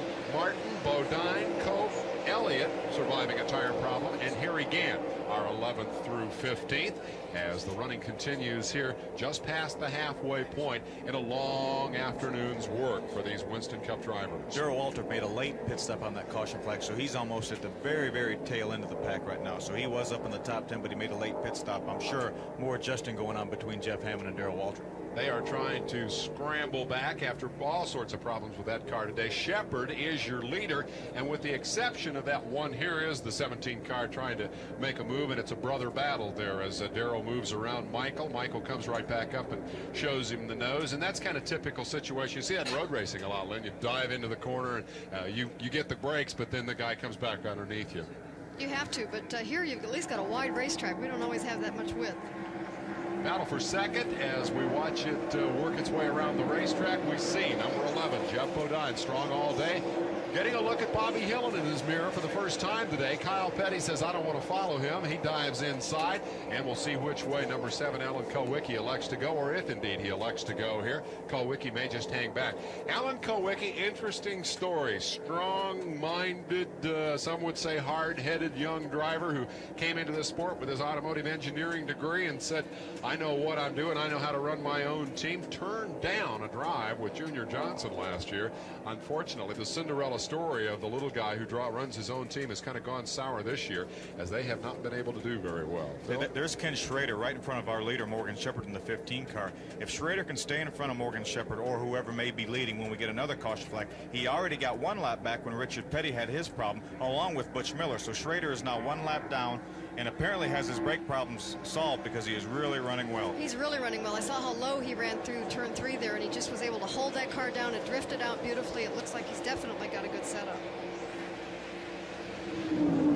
We are watching the leader, Morgan Shepherd, and as has been the pattern here today, cars emerge from the pack and seem, when the green flag falls, to be stronger than anybody else. They dart away and pull away from the continuing battle for second. Second has been a race all day. Bodine is in that race right now with Bobby Hillin, who didn't qualify a lick here today, didn't practice very well, but the key is race day, and he's racing very effectively now in 3rd spot with Kyle Petty on his bumper. About a car length of separation between each of those cars, now running 2nd, 3rd, 4th, and here comes Kulwicki into the frame in 5th. To finish the Kulwicki story, I think Allen is trying to do too many things. Now, he might disagree. In fact, I'm certain he would disagree with that, because when the opportunity came to be a hired gun, to just go and sit in somebody else's race car, indeed one of the best race cars in the business, the car at the head of this pack right here, that is Kulwicki, and that Budweiser Ford is Junior Johnson's automobile. When the opportunity came to drive for Junior, Kulwicki said, no thank you, I'm going to do it my own way. Unfortunately, in 1990, that team has not gelled. They are 21st in the point standings coming into this race this afternoon. Good to see him having a good run. Kyle Petty carrying a camera car today, being challenged by Kulwicki, and Kulwicki just shoots by. You'll see him come in from the left-hand side of your screen, take over 4th spot, and kick Petty back to 5th in a continuing battle among 2nd, 3rd, 4th, and 5th place drivers. That's good competition, and I guess the question in my mind, Phil, is when you're in that situation, you know the leader's pulling away. How much pressure do you feel knowing that there's still half the race to go to get to the front of that pack, and how much are you willing to just sit along and ride? I think they're content right now to sit along and ride. I don't think they'll, I mean, if they can catch the leader, fine. I mean, if Jeff Bodine can run down the leader, fine, he'll try to pass him. But we know we have like 95 laps to go or 90-some laps to go, and it just doesn't make any sense to push your car. You want to keep the tires as fresh as you can, because, you know, you never know, it may go green the rest of the way, and you may only be able to put 2 tires on the caution flag instead of on the green flag instead of 4 on the caution flag. So you don't want to push things, just let it settle out. You don't want the leader to get too far away, because if it does go green, you don't want him to build up an insurmountable lead. So right now I think they're patient just to sit back, and wherever they fall, then let it fall. Updating the Earnhardt situation, he has caught some of the tail end of this pack. Hut Strickland is in his sights, along with Labonte, who now seems to be suffering again. Labonte, we speculated, might be able to run with the leaders if he could get to the leaders. He's not been able to do that. The ailing Earnhardt shows the fender to Hut Strickland. I would suspect Hut will wisely let that black fender move right on by and not try to out-intimidate the intimidator here. See Earnhardt drop the wheel onto the grass. He's using the fast line around this place, which often is not on the racetrack at all, but down on the apron and even on the grass. And he's pulling number 94 along with him, Sterling Marlin, who was involved in the Petty crash. From the inside of Rusty Wallace's car, we check that battle up in front of him. Now, Wallace had fallen all the way back to the tail end of the top 10 after the caution flag, and by my count, he is now 7th and trying to work his way back up. He's got that 5-6 car battle in his sights up ahead. The super speedways have not been particularly good to Rusty, and he considers Pocono a critical race because he's got Daytona and Talladega coming up. He knows he doesn't have a strong car at either of those places. He really wants to run well here today. You can see that from inside the car, you've also got the glare coming in from the sun, and also the change in the actual track surface, or the color of the track surface. You go from the really dark asphalt to then some really light concrete, and you know, when you visually are looking for where you're going on the racetrack, even though a lot of this comes from almost habit, or you know, you get into the groove and everything happens automatically, you're still looking for those visual references. You're still looking for where you're going to make a move on the car. You're looking for depth perception of how fast you're coming up on a car, and all those things come into play. And I think that glare of the sun and the track changes and all that really make a difference. And even though these guys have got it handled, it's all part of the program of what they're having to go through their own mental computer of what's going on out there. Good view of the left foot braking from Rusty Wallace and that characteristic flexing of the left arm, and then stomp on that throttle. Hold that thing down just as far as it'll go as he continues to race for position here. Kulwicki, seemingly the strongest car in this foursome now, moving up to challenge Bodine, and this is the best that we've seen Kulwicki run, not only today, but perhaps all year, Phil. He beat Bodine very, very badly through the tunnel turn. You know, Kyle, we overheard Kyle say earlier that the cars that are going fast are making their time in the tunnel turn, and Alan Kulwicki definitely made his time up in a tunnel turn that lap.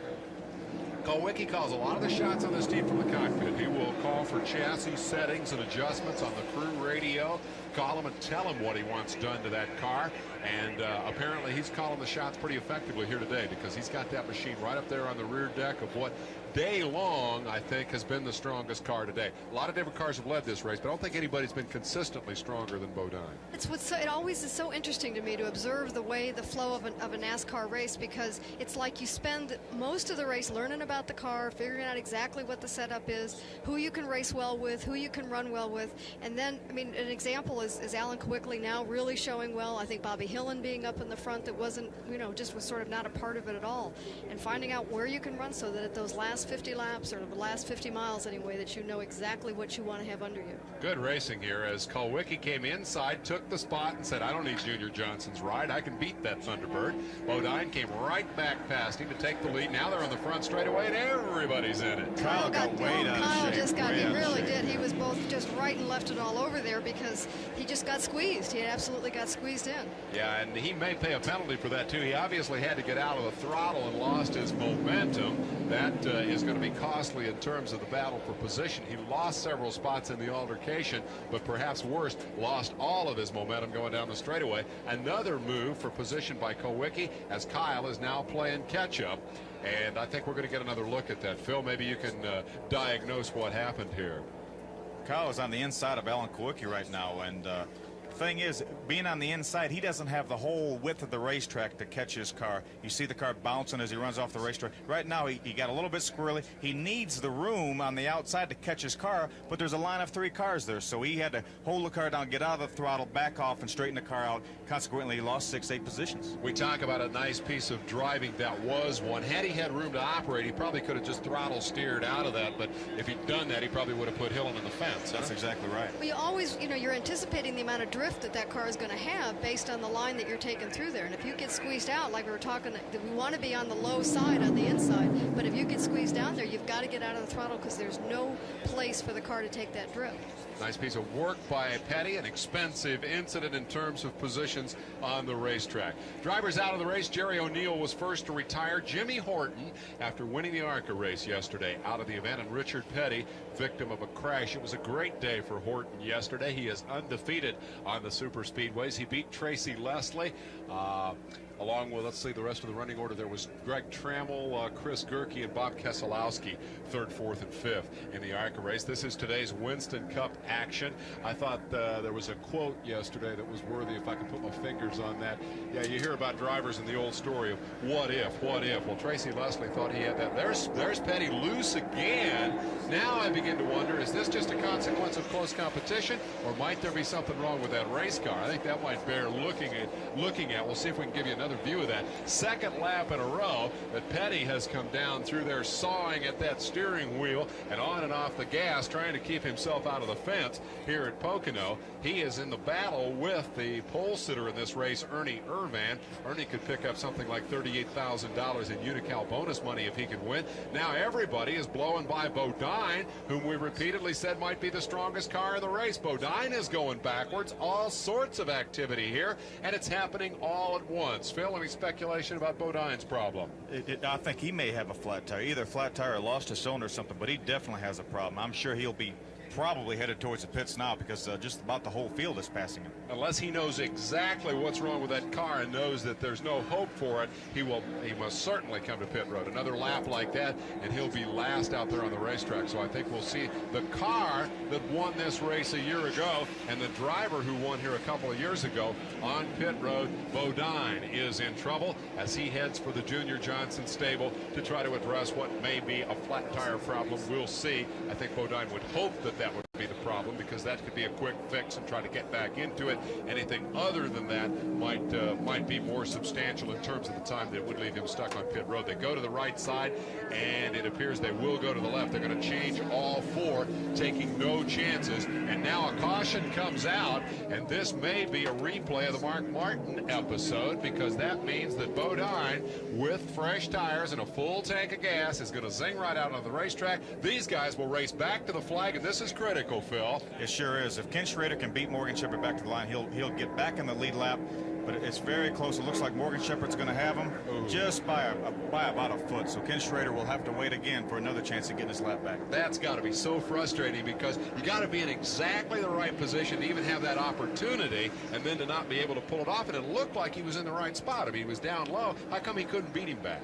Again, the same thing that happened to Kyle when he got out of shape coming off the corner. He didn't have the whole racetrack to drift up to the wall and use the amount of throttle he needed. And Morgan Shepherd, they were side by side. He didn't beat Morgan into that corner. They were just side by side.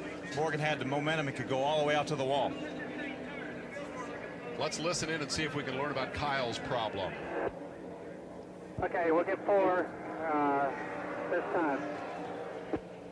Gary Nelson calling for 4 tires for Kyle Petty.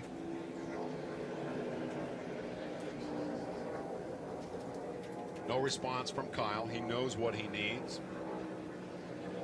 If they don't talk about it, we'll check back with them after the tire change and see if we can find out what's going on with it. That was a real break again for Jeff Bodine. We've seen it happen a number of times today, about 10 times today. He's going to be in the pit, so we're going to have to stop a little longer this time. And then 98 will come in after us, so it's going to be tight getting out. 4 tires. Gary Nelson again talking about the Hustle position. down pit road, Tom. Hustle down pit road is the instruction. The earlier comment about the cars that will be pitted with him. Spotter letting them know that he's on pit road. All the leaders are in. There's the car on which we've been eavesdropping. He's all the way up at the turn 1 end of the pits. He has to come around Morgan Shepherd. Let's go to Nick Berger, who's with Davey Allison's car. Davey Allison here in car number 28. He worked himself all the way up to 3rd spot. He's only going to take 2 tires. Reason for that, he wants the track position. Ever so important track position here. Pat Patterson. All right, we're with Tim Brewer, and Tim is watching all the activities on the pit road. Awfully loud. The sun is smiling on you today. Not really. Still, can't do anything about flat tires here. But I guess we got to luck out on that deal. Of course, I've seen the 6 car get lucky in the 25, so I guess it was time for us to go. Tim, you're a pretty good handicapper on watching the field. Couldn't hear you, Pat. You're a pretty good handicapper on watching the field and picking who's really got a strong car out there right now. And obviously Jeff does. Anybody else that, I mean, is really strong that we haven't seen running up front? Well, whoever gets the best set of tires when they come off pit road for the long run, that's just one of those deals to where you're going to have to wait and see. And it's going to be a good race. You're going to race 3 or 4 cars for the win. Jeff pretty happy with the way it's working in the turns right now. Pretty much so. He got a little excited a while ago. The car wouldn't turn down the middle of turn 1, and that's the characteristics of a flat right front tire. When you go in, the car just goes straight. But he should be in pretty good shape now. Okay, that's Tim Brewer, and Lady Luck is smiling their way right now. Yeah, I would say so. The 7th caution of the day was a godsend for the driver of the number 11 car. Here's one of the safety crews going up to clear a piece of debris and doing the 50-yard dash back down the hill before the field come by. Bodine will emerge just as Mark Martin did earlier at the head of the field and with the lead here as the caution car brings them off, and Jimmy Means heads back to pit road to begin the 2nd round of pit stops for those who will need a second or perhaps did not come in on the first stop. Phil? Let's listen to No, he did the best thing. He pitted while the green was out. The caution came out. He's got 4 new tires and he's a leader. Now that's Gary Nelson. It was the 8 car that spotted, and he's still out there. I think, didn't Jeff Bodine get only 2 tires when he had that flat tire? I think he got 4. We'll see if he did get 2. Okay, 2 tires. 2 tires for Bodine as he darted back out to the front. They had, it appeared to me, had started to go to the left side and then elected not to get him back out there to take full advantage of this situation. You overheard. Okay, well, that's what I thought. Yeah, now that's been corrected. Now, Phil, that's my turn to be right here today. I know you're the expert, but I want to get at least 1 today. He did get 4.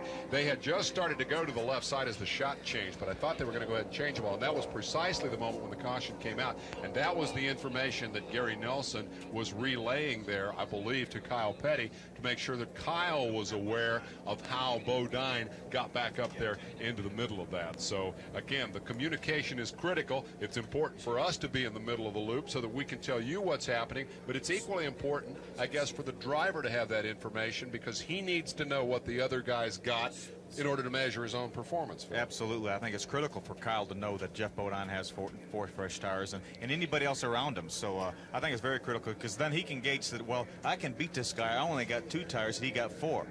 Lynn, how much is that information valuable to the driver, and how much is all that radio talk a distraction? You've got a lot to think about without having chit-chat on the radio. Yeah, but the more facts you have, the more information you have, the better. I mean, obviously the chit-chat's not much under green. It's mostly under yellow, and you're able to file that away and not have it distract you. I mean, there's not any idle chit-chat. It's all important information. Update on Richard Petty. He has been released from the hospital. That was purely a precautionary check as required by NASCAR. He has been released and has driven away in the van. And now we are back under the green flag here. We have restarted here in Pocono, and I believe we're working lap 117. Yes, indeed, there is the confirmation as we get back to it. And jumping out front, Derek Cope, your Daytona 500 winner, gets around. Jeff Bodine takes the lead.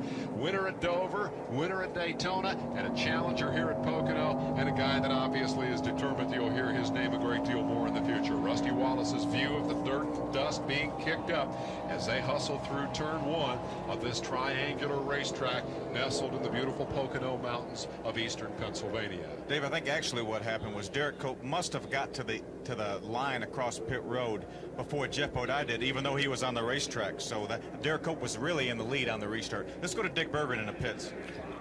Well, Phil, Derek Cope has been in the lead a lot this year, Daytona in particular and Dover as well, and what a difference a year makes. A little over a year ago, this team did in fact disband. All the help was told on a Monday that was it. They couldn't keep going. On a Wednesday, Cope showed up with Purolator sponsorship. From there, he went on, won the Daytona 500 in a few weeks ago at Dover. Now that sponsorship agreement expires very soon, literally a few weeks from now. Cope is a very valuable property as a proven winner. As a result, Purolator certainly is interested in re-upping, but so are 3 additional sponsors. What a difference a couple of wins can make. I bet the price is going up, too. I bet it is, too, David.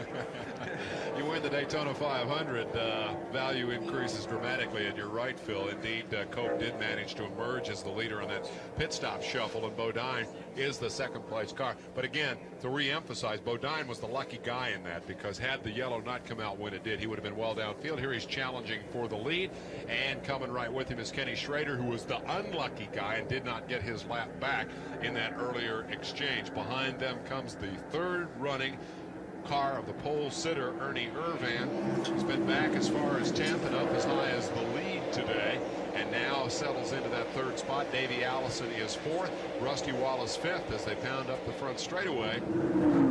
And Schrader continues to try to work to get his lap back. It appears to be up around the now second-place man, Cope. Basically pushed Cope to the outside, said, get out of my way. I got to get up there if that caution comes out again. We've had 7 of them. The record is 9. We're just a little past halfway. We will likely break a record here today at Pocono. Question from Mike Taylor in Nashville, Tennessee. Why does Pocono not require restrictor plates? The restrictors are limited at this point to Daytona and Talladega, the 2 racetracks where they approach 200 miles an hour. Because of the tight nature of the corners here at Pocono, you have long straightaways, but terminal velocity on the front chute is what, Phil, 180, as Darrell Waltrip said? Yeah, about 180 miles an hour. Really don't need the restrictor to keep the cars from flying at 180. Further back in the pack, we see the continuing battles. A look at Bill Elliott down on the inside of the racetrack. Thunderbird race as Elliott goes side by side with Davey Allison racing for position there. That is the 8th and 9th place battle. And here we'll get a glimpse, I believe, of Earnhardt, who had been back as far as 17th, kicks up a little dust as he edges closer and closer to the top 10. Cat is always determined. He will never, ever give up and never give you an inch on the racetrack. He slips past the number 28 of Allison and brings Mark Martin with him as Earnhardt continues his march. That, I believe, would put him in 9th spot and drop Mark Martin to 10th. Martin was obviously a prescient observer as he commented on the Racer Radio earlier today. They didn't think he had a car that could win this race. Here is the view of Rusty Wallace looking at the tail end of the pole-sitting car of Ernie Irvan. Tim Neuer wonders if Rusty Wallace and the rest of the drivers are superstitious about the in-car camera. Lynn St. James, Phil Parsons, do you or other drivers carry a superstition about that in-car? I don't, and I've talked to a lot of other drivers that have had them, and I've not heard anybody that feels that it's superstitious, good or bad. Phil? Not at all, really. It's really an honor to be asked. I think at a point in time, I think there was some problems with that. Spin on pit road. It is Troy Beebe who has spun and hit the wall on pit road, and he tore up Brett Bodine's sponsor banner, and they'll be unhappy about that.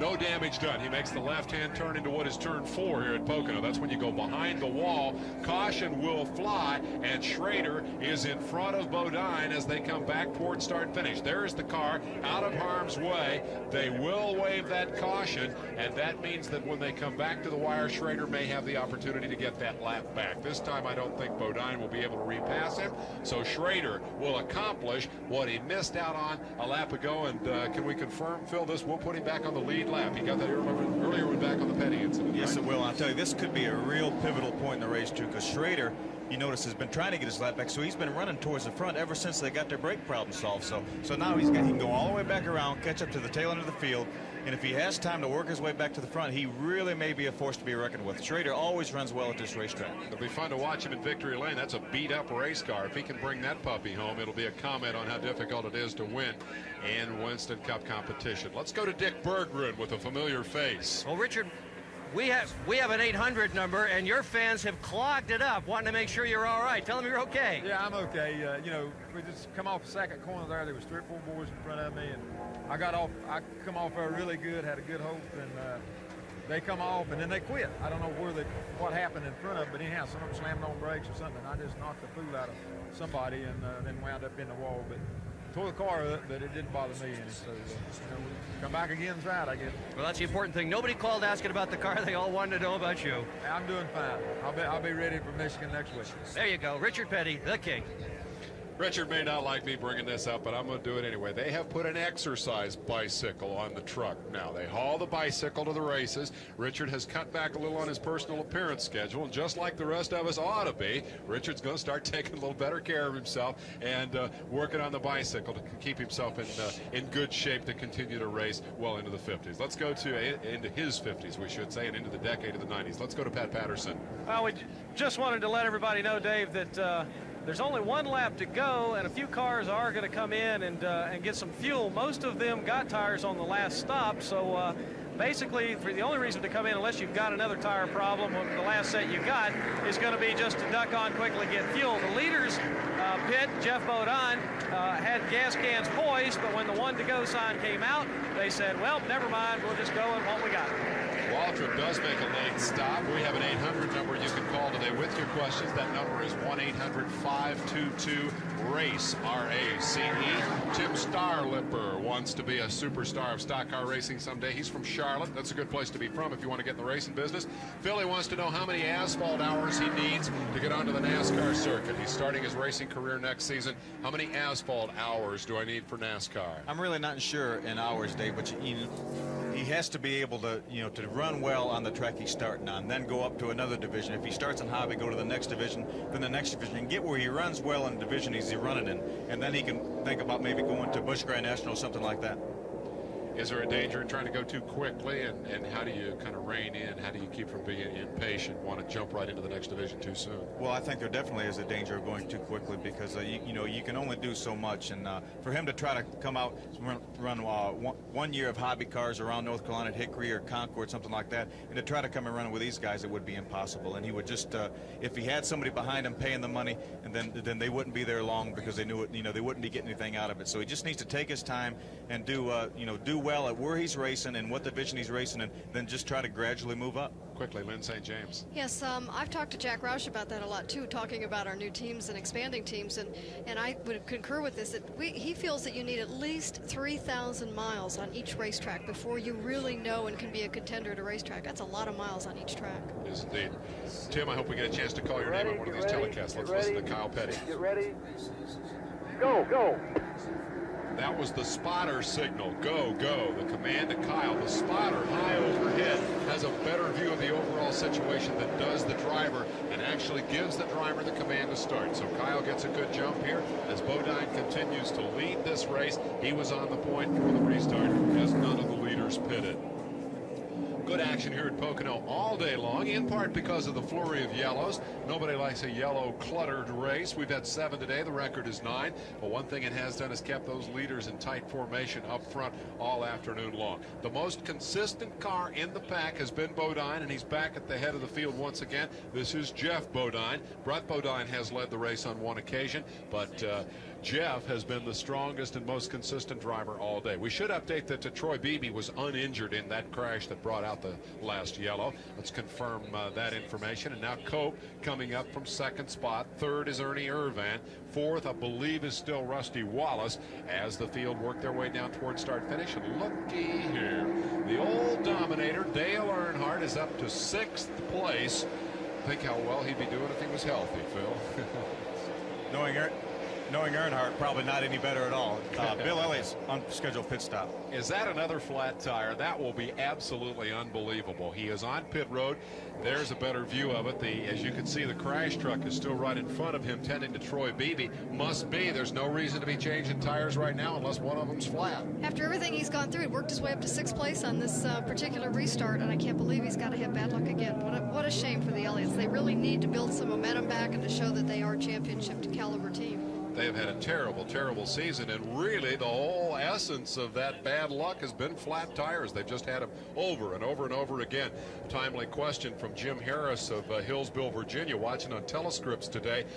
Now that Bill Elliott has a new crew chief, what has happened to Ernie Elliott? Well, the question is, Ernie basically has more time to work in the shop, work on the engines, and prepare that race car. Mike Beam is the new crew chief in question, and some people speculate that Beam was brought on board because that is a family operation and a team that has been together for so many years. The speculation was that perhaps they needed somebody to come in from the outside and play the bad guy, that they needed to make some changes, and that Beam was the guy to do it. It's working pretty well. Yellow will fly again, the 8th caution of the day. We'll see what it's about as we see Dale Jarrett slowing out there. The 8th caution of the day has flown with Jeff Bodine leading this race. We approach a record for race cautions here at Pocono in what is going to be a long afternoon on this 2.5-mile oval. Check that. That is the 9th caution.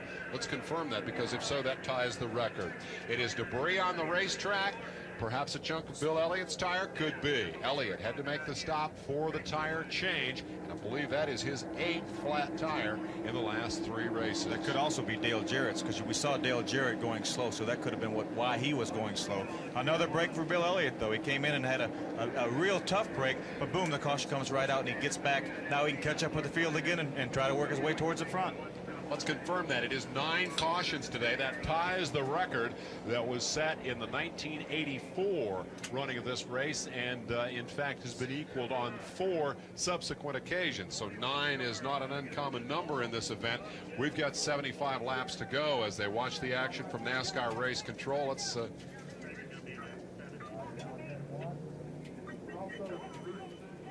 We're inside NASCAR control right now. These are the people that run the race. These are the people that tell this flagman to throw the caution flag. They tell the pace car when to move, when to come in, and tell the flagman when to throw the green flag.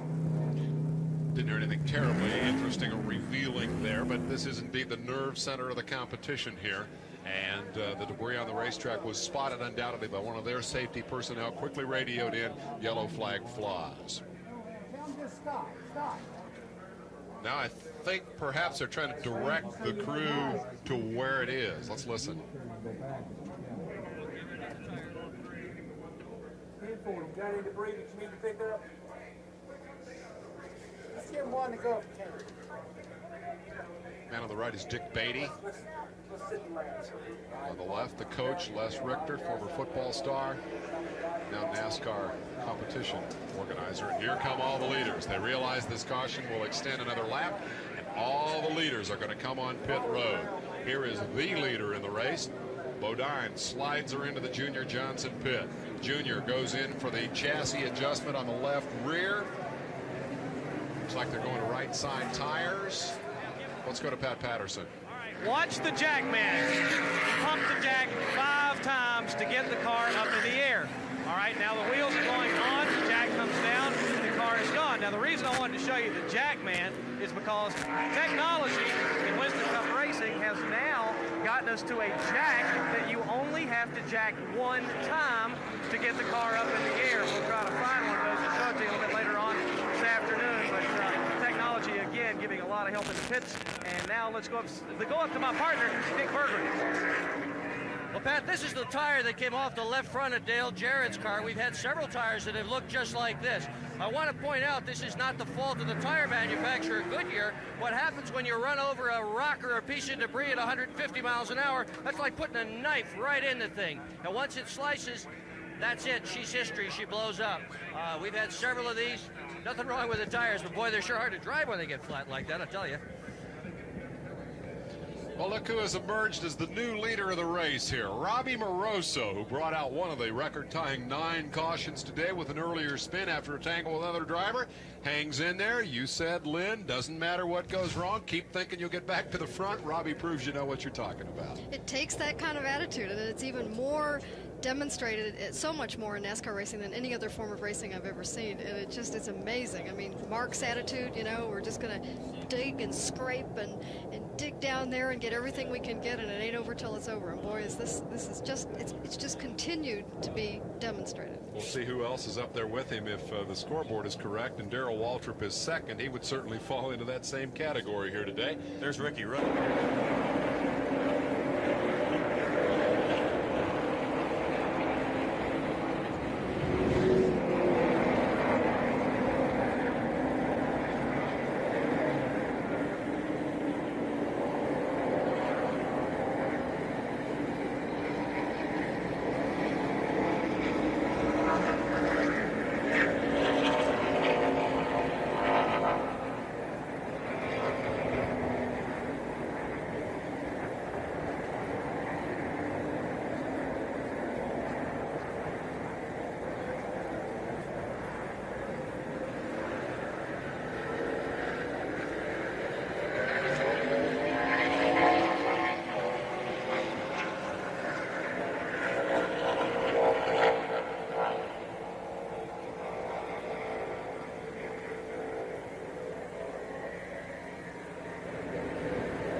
Okay, watch the debris back over there.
To number 7 of Kowicki, and then the 17 right behind him. That's, of course, Barrel, the number 10 of Derek Schultz.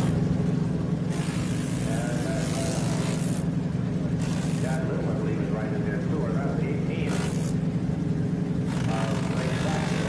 When the caution goes back out there, we're in the green side.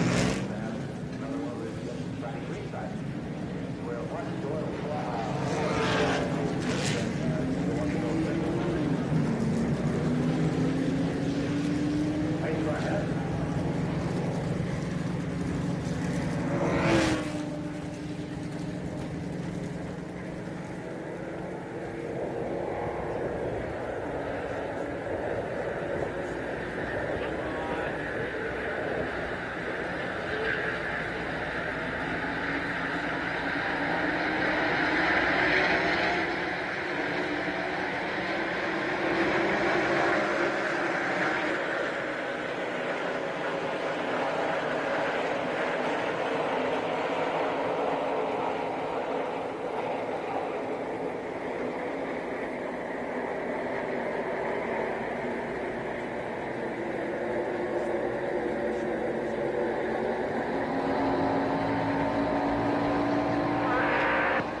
hit this time.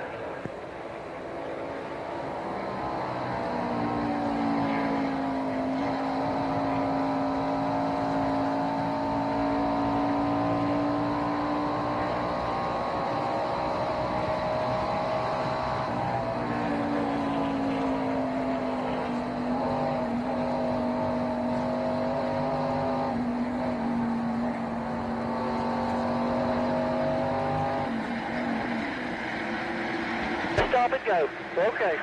Yeah, I got fucked on that deal too.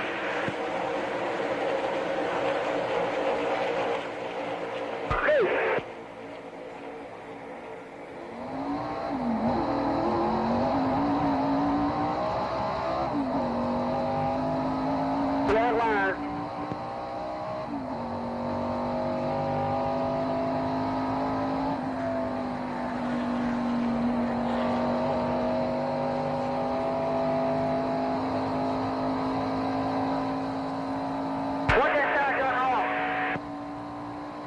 Pass to the right till you get to the stripe.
49 drops back by 2 car lengths.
Second cans in, ease it down when they're done. Don't go yet, Kyle. I'm going to wait till Richard nods his head.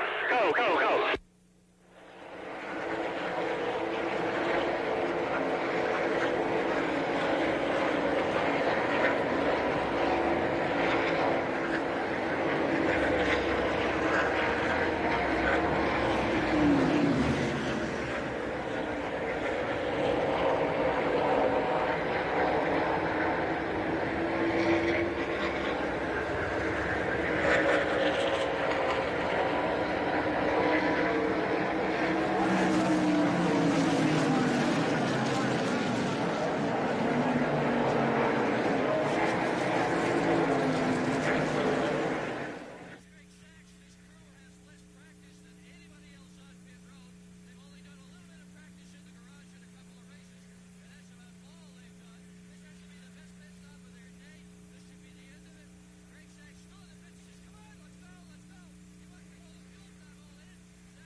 the front of the right front fender forward or bend it around. He's coming in. Okay, did you run the sign there? What? I think we ran the tip sign anyway. Let's go ahead and fix this thing, you guys. Get some hammers, Donnie. Pull it out, man. Get some water, somebody. Let's see what's wrong in here. Hang on a minute. It's okay up there.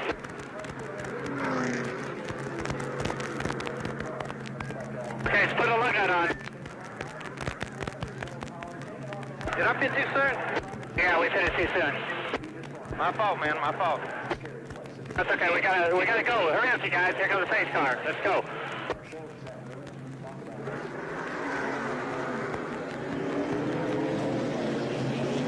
Yeah, now we know we gotta start dead last. My fault, Gary. My fault, man. Okay, get up some speed and see if anything smokes.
Yeah, I hear you loud and clear, man.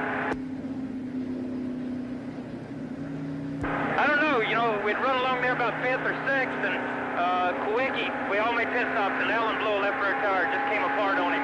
By the time we got to the tunnel, and he spun up in front of me, and there wasn't no place to go. I ended up getting into him, and we had to pit an extra time, so that's put us back here at the back again.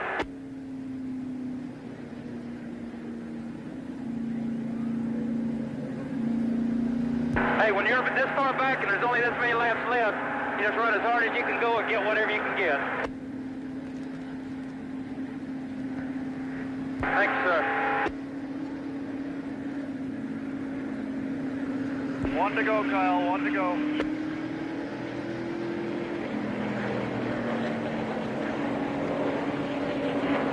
Okay, Kyle, they never come and say anything to us, so just, do what you got to do here. 10-4, 10-4.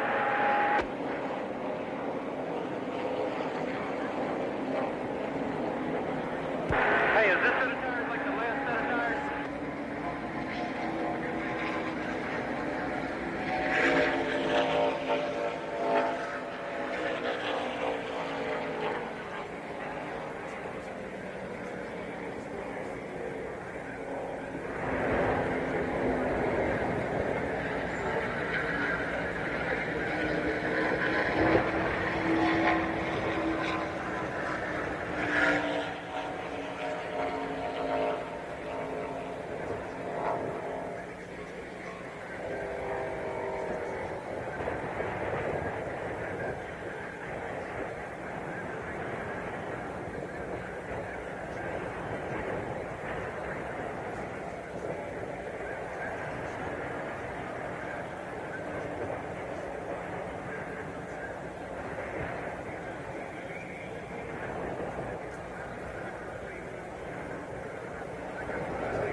Okay, 1957, and who?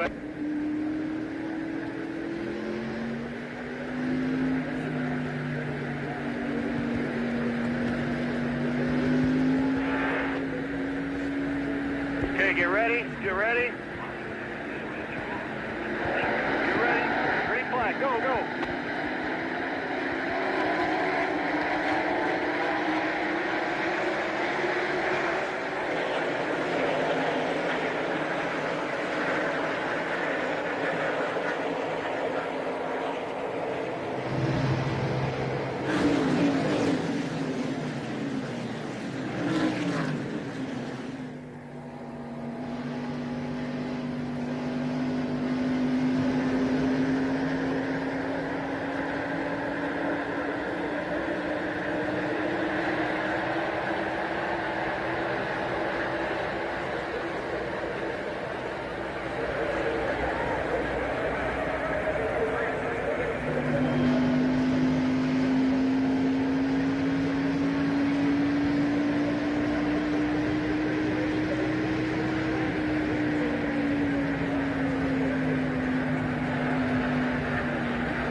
broke it that quick.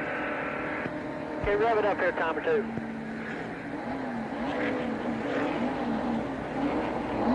Okay, it might be the transmission or something. You didn't run through any hole down there that might have kicked up on the headers or anything, did you? I don't know. We'll see what happens, guys. Some of it sounds like it's missing now.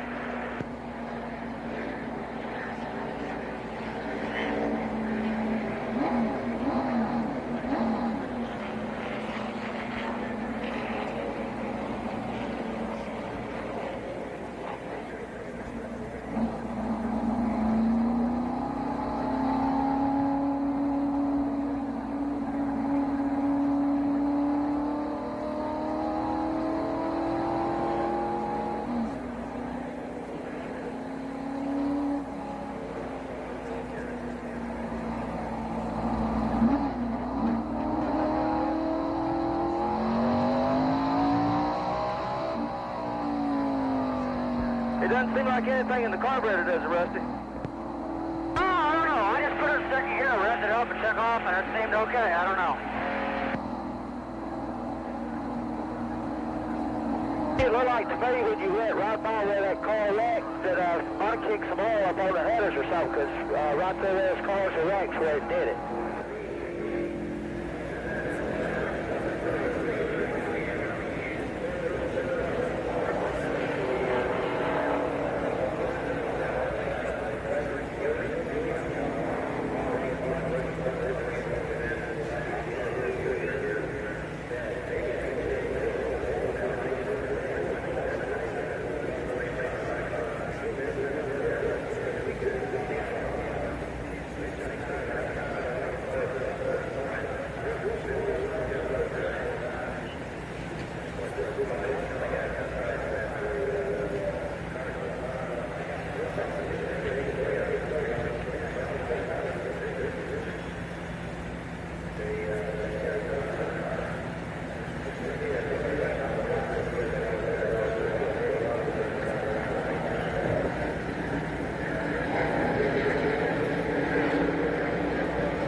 He said right when you left through that by the wrecked cars is the only time he saw anything. Okay.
necessarily the fastest car can win the race. Andy, you haven't been the fastest car all day, Andy Petrie off the Skull Crew, but nevertheless, you're in a position where you could win the race. Yeah, we've had a lot of trouble. We've had the ductwork on the front of the radiator has been dragging. It came loose. I think we may have run off the track or something, knocked it loose, and the car ran hot. And we've just had a lot of problems getting it fixed and getting the car cooled back down. We used a lot of those earlier cautions to get it cooled down. And now we're trying to concentrate on getting our track position back and getting, be in position to win. Well, you've got another lap or so, I think, before they put them back under green. As far as the handle on the car, has Harry been happy with that portion of it? Yeah, well, our car has handled real good all day. We just had so many problems. And right now, we got 4 fresh tires with that brake we got on that caution. And some of these other guys don't have quite as fresh a tires, so maybe we'll have an advantage. Well, an old buddy of yours is up in the booth, Phil Parsons. He wanted to ask you a question. So, Phil, what is the question?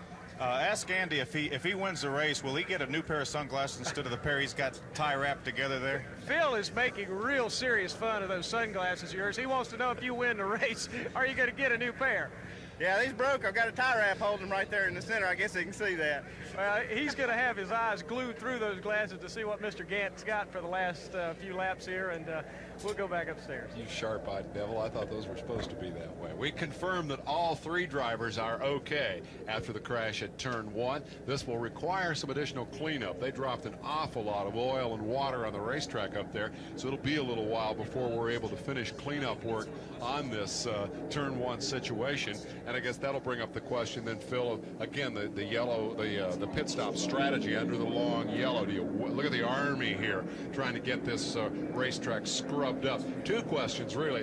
1, when will you pit? And 2, the first time you run off into the aftermath of this, what's going through your mind? Number 1, none of the leaders are going to pit because they have enough fuel to go the rest of the way. Track position is so critical that they are not going to give that up. Now, the cars on the tail end right now, the cars that are still in the lead lap, but on the tail end now, they have nothing to lose. They may come in and get 4 fresh tires. So they have about, 10, 15 laps less on their tires than the leaders because they have nothing to lose. But they would rather be up in a situation that the leaders are in and stay out on the old tires because track position is so critical. Now that Army moved down to the infield to let the field stream through. You see it from Rusty Wallace's car. His car still very suspect here. And they've been running under yellow long enough now and had a chance to talk back and forth to one another that perhaps we wouldn't be interrupting if we jumped in on the racer radio.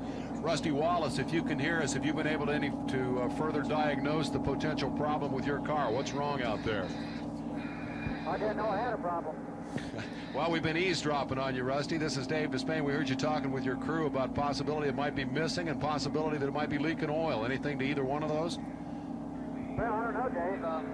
I ran past the car down there, and when I went past that car, I see a bunch of smoke come up, so we might have run over something that caused the smoke. I don't know, but right now it seems fine. There's no problem. That's good news. You ready for the sprint here? It's going to be a whale of a race. See how strong Harry is. He looks pretty strong. All right, buddy, go get him.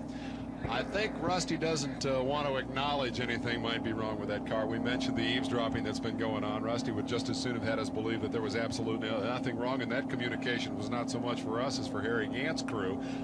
They don't want to let on that they've got any problem. They may, in fact, not have a problem. I don't think they know for sure. I really don't. At this point, I don't think they have a problem anymore.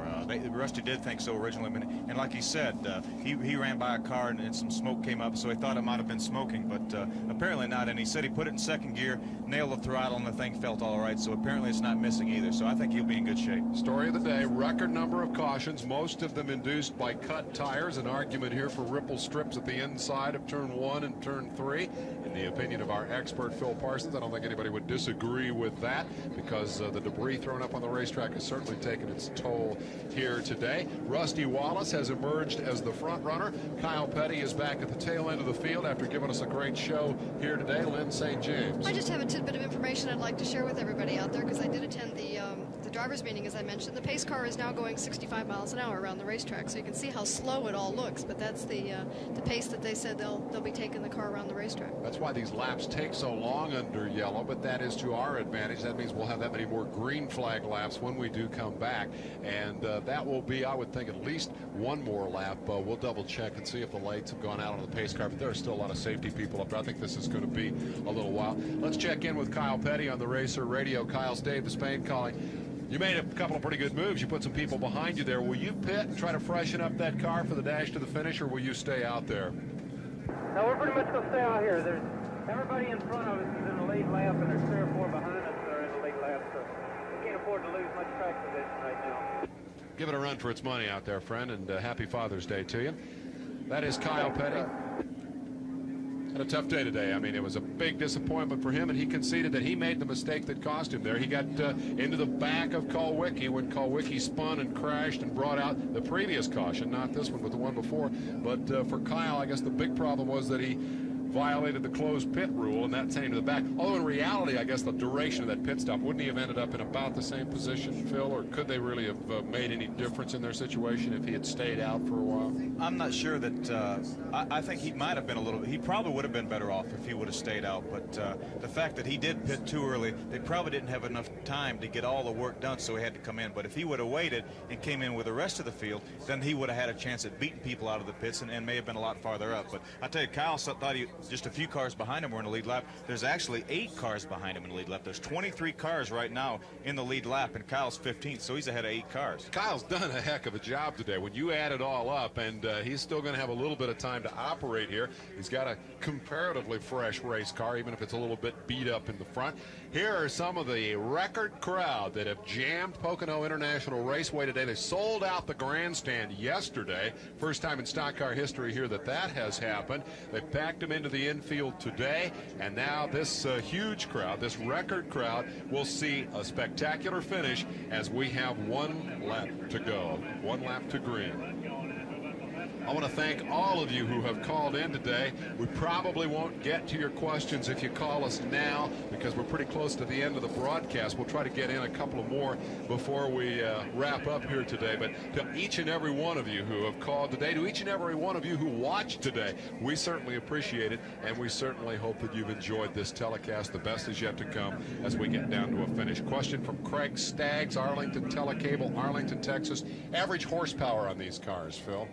About 650, both for the Fords and the GM cars. We were speculating over dinner last night about the difference in horsepower on the dyno from the best car to, say, the 10th place car. We concluded, Pat Patterson and I, that probably there's much more difference in handling than there is in horsepower. I think so. I think between the top 10 cars, you probably wouldn't find 5 or 10 horsepower. Steve Walk in Berks Cable, watching on Berks Cable in Reading, Pennsylvania, wants to know how a driver gets started with sponsors and how do you sign up for a race. Sounds like a guy who wants to be a race driver someday.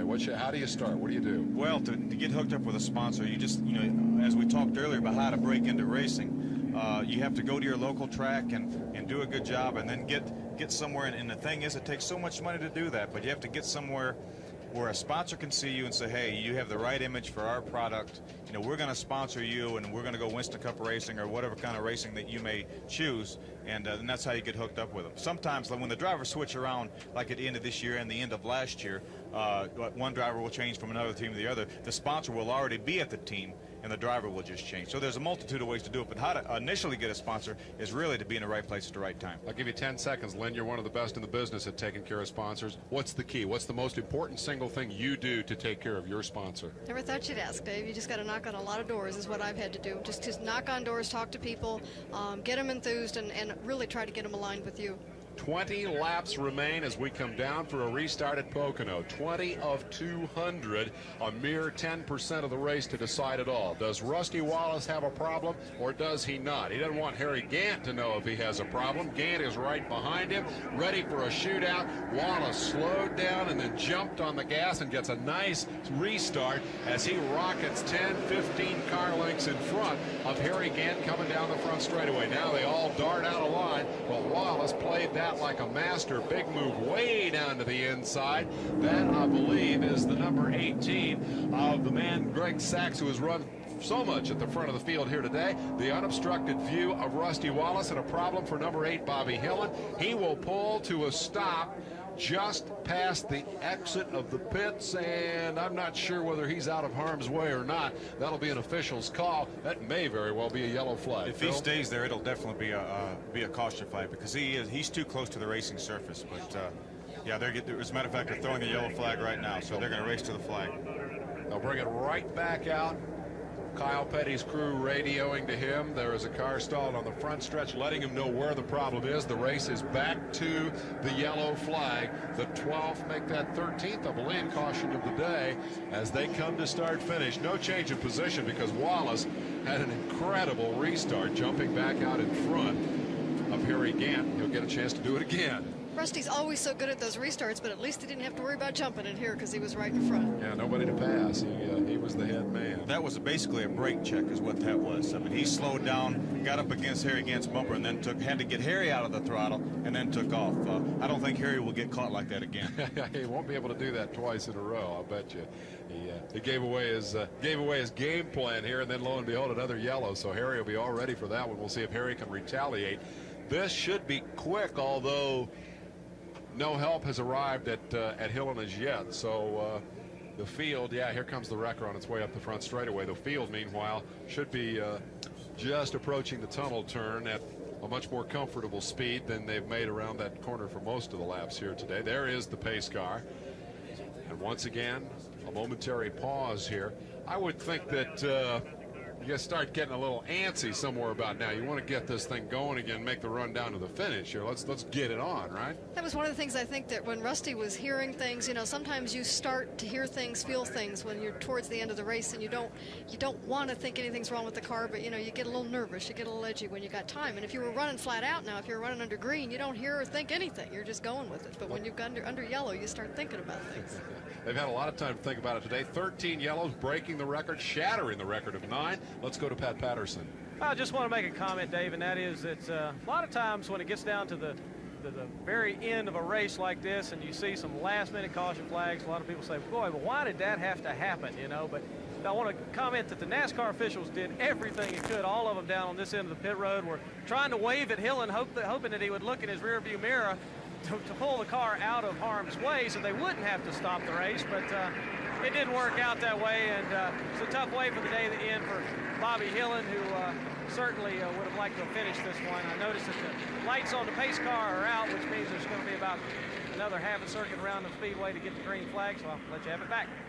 I presume the fact that he's going up on the hook indicates that Hillen couldn't do much of anything with that car. He was obviously stopped and stalled, and now he's simply supervising the recovery operation here as they pull the number 8 back to the garage area and out of the way. That's too bad. Hillen had run top 3 in this race for a while at mid-race and is coming off his best finish of the year, 5th last weekend at Sears Point. The long-awaited final restart perhaps coming up next here as they are less than a lap away. Let's go to Dick Berggren. With Barry Dodson, these caution flags are helping you guys. Excuse me, Dick. Okay, he's going to talk to Rusty Wallace now. They are getting ready for the green. We'll see if we can get to talk to him. The cautions are helping you, Barry. So far they are. You know, I'd like to see about 15 more of them. They got another shot at us. That's the bottom line, and we just need to go, make a green run here, no problems, and try to pull the thing off. Harry Gant's awful strong, and so's Bodine. What's your guess on the car? Is it okay? Seems to be fine. They were speculating that possibly it was just some oil that they had run through because there was another car that was also smoking, same symptoms. Well, I'm going to tell you, these guys have their fingers crossed that everything's okay in this race car. We're going to know pretty quickly. They are afraid, I think, of Harry Gant and of Geoff Bodine, eh, Phil? I think so. They know Geoff Bodine's been really, as you've mentioned a number of times, the most consistent car all day. Right now he's back in 4th position. So what Rusty wants to do is get an incredibly good start, put enough distance between himself, and if Harry can't stand an assault, then maybe Bodine won't have enough time to get by both Harry Gant and Hut Strickland and be able to chase down Rusty Wallace.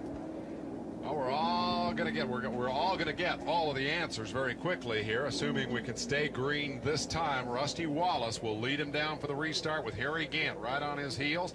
Hut Strickland's had a great run today. He's got that thing up in 3rd spot. I think there's a lot of question whether he can keep Geoff Bodine behind him. Hut's car has not been that strong all day, but what counts is the last run to the checkered flag. Bodine is 4th, Darrell Waltrip is 5th, and those 5 guys will be charging down to the green flag right now. And again, Wallace got a great break. He virtually repeated the move that he made on Harry Gant earlier. That is exactly what Wallace needed at this juncture. Keep in mind that a lot of those cars in the middle of that pack are lap cars, and that will help Wallace as well, because as they close up, the more buffer he can put between himself and the second place machine of Harry Gant, the better off he's going to be. One of those cars is Dick Trickle in the 66, who started outside row 1. Hutch Strickland Harry got such a bad start, Hutch Strickland was able to pass him down at the end of the straightaway, so now Hutch Strickland is running in second position. How about that? Happy Father's Day, Bobby Allison, car owner on that car. Wallace takes her deep into the tunnel turn and pulls Dick Trickle through there. Trickle the lap car. Wallace looking in his mirror. Where are they? I know they're coming.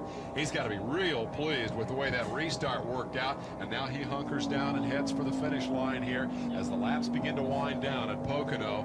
Wallace looking for his third win in 4 starts, and what an incredible recovery in the Winston Cup Championship battle. He wants that second title in the worst way. Hutch Strickland is now the second place man as he pulls Harry Gant along. We're getting down to showtime. We talked about how good Geoff Bodine was. Well, his brother Brett Bodine has passed him, and now Brett Bodine is up to 4th position with Jeff back to 5th. Position swapping back there behind Wallace. All of those guys trying to quickly jockey themselves into position to become contenders. Hutch Strickland's caught on the outside. Harry Gant got by him. Brett Bodine got by him. Now Geoff Bodine's trying to get by him. He tried to make a move to get by Trickle and must not have been able to make it. It really cost him a lot of time. There goes Derek Cope right through the grass, it looked like, tried to get by Hutch Strickland. I got to get myself a piece of the action. I'll stick the nose down in the grass, says Cope. It costs him spots. Behind him comes the gang war. Everybody wants a piece of the action with 15 laps to go. 15 more circuits of Pocono International Raceway, and we'll see if Wallace can pull off his third victory in 4 starts and make another big hike up the Winston Cup point ladder. This is classic Rusty Wallace on his restarts. I've watched him for so long, and every time he always just times those restarts so well, and he just classic. He knows when he needs it too, because earlier we saw a not so classic restart, a penalty that sent him all the way to the back when he didn't actually jump the restart. He violated the rule by cutting to the inside and passing on the left before they got to the starting line, and so Wallace got the opportunity to make this restart at the head of the field by passing everybody out there, which is a remarkably strong performance. The question now is whether he can make it stick for what is now 14.5 laps of competition still remaining. Let's run them down. Here's the prize money for today. Over $500,000 on the line at Pocono. This is big, big business. Harry Gant was able to get by the lap car of Dick Trickle, so now there's nobody in between him and Rusty Wallace. So Harry desperately needed to get by Dick Trickle. Now we'll see if Harry has the strength to run Rusty down. Reminiscent, if I recall correctly, of a year ago when it was Terry Labonte up on the point and Gant playing the spoiler's role. The third place car, the number 26 of Brett Bodine. Strickland falls to 4th. 5th is the number 11 of Geoff Bodine. That's the man that we expected might emerge here as a contender. Has not yet been able to do that. 6th is Cope. 7th is Waltrip. 8th is check that. 8th is Greg Sachs. 9th is Sterling Marlin. 10th Davey Allison. 11th is the 15 car of Morgan Shepherd, and 12th is the number 6 of Mark Martin. So there are 2 of your point contenders in 11th and 12th spots. And here is a 3-car battle as Sachs moves to the inside of Morgan Shepherd. Ooh, and into the grass again goes Cope, and that time he almost looped the car. Martin saw it coming dark to the outside and passed Morgan Shepherd. Tremendous shuffle of positions here, and this is back at the tail end of the top 10 as they do battle for those Winston Cup points that are all important, particularly to Martin, number 6, and Shepherd, number 15. Dave, as of 2 laps ago, Derek Cope was running 6th. Now he's all the way back to about 12th position. He made a move to try to get by some cars, and it didn't work, and he really has cost him.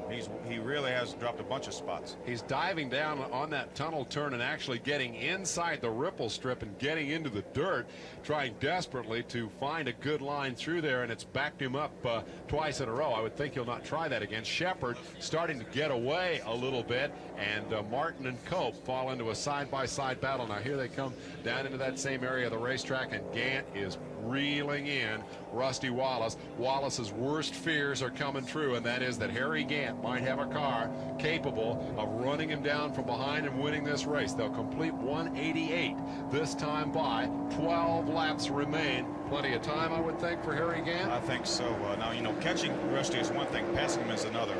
Jeff Bodine was there goes past the lead. Harry on the inside.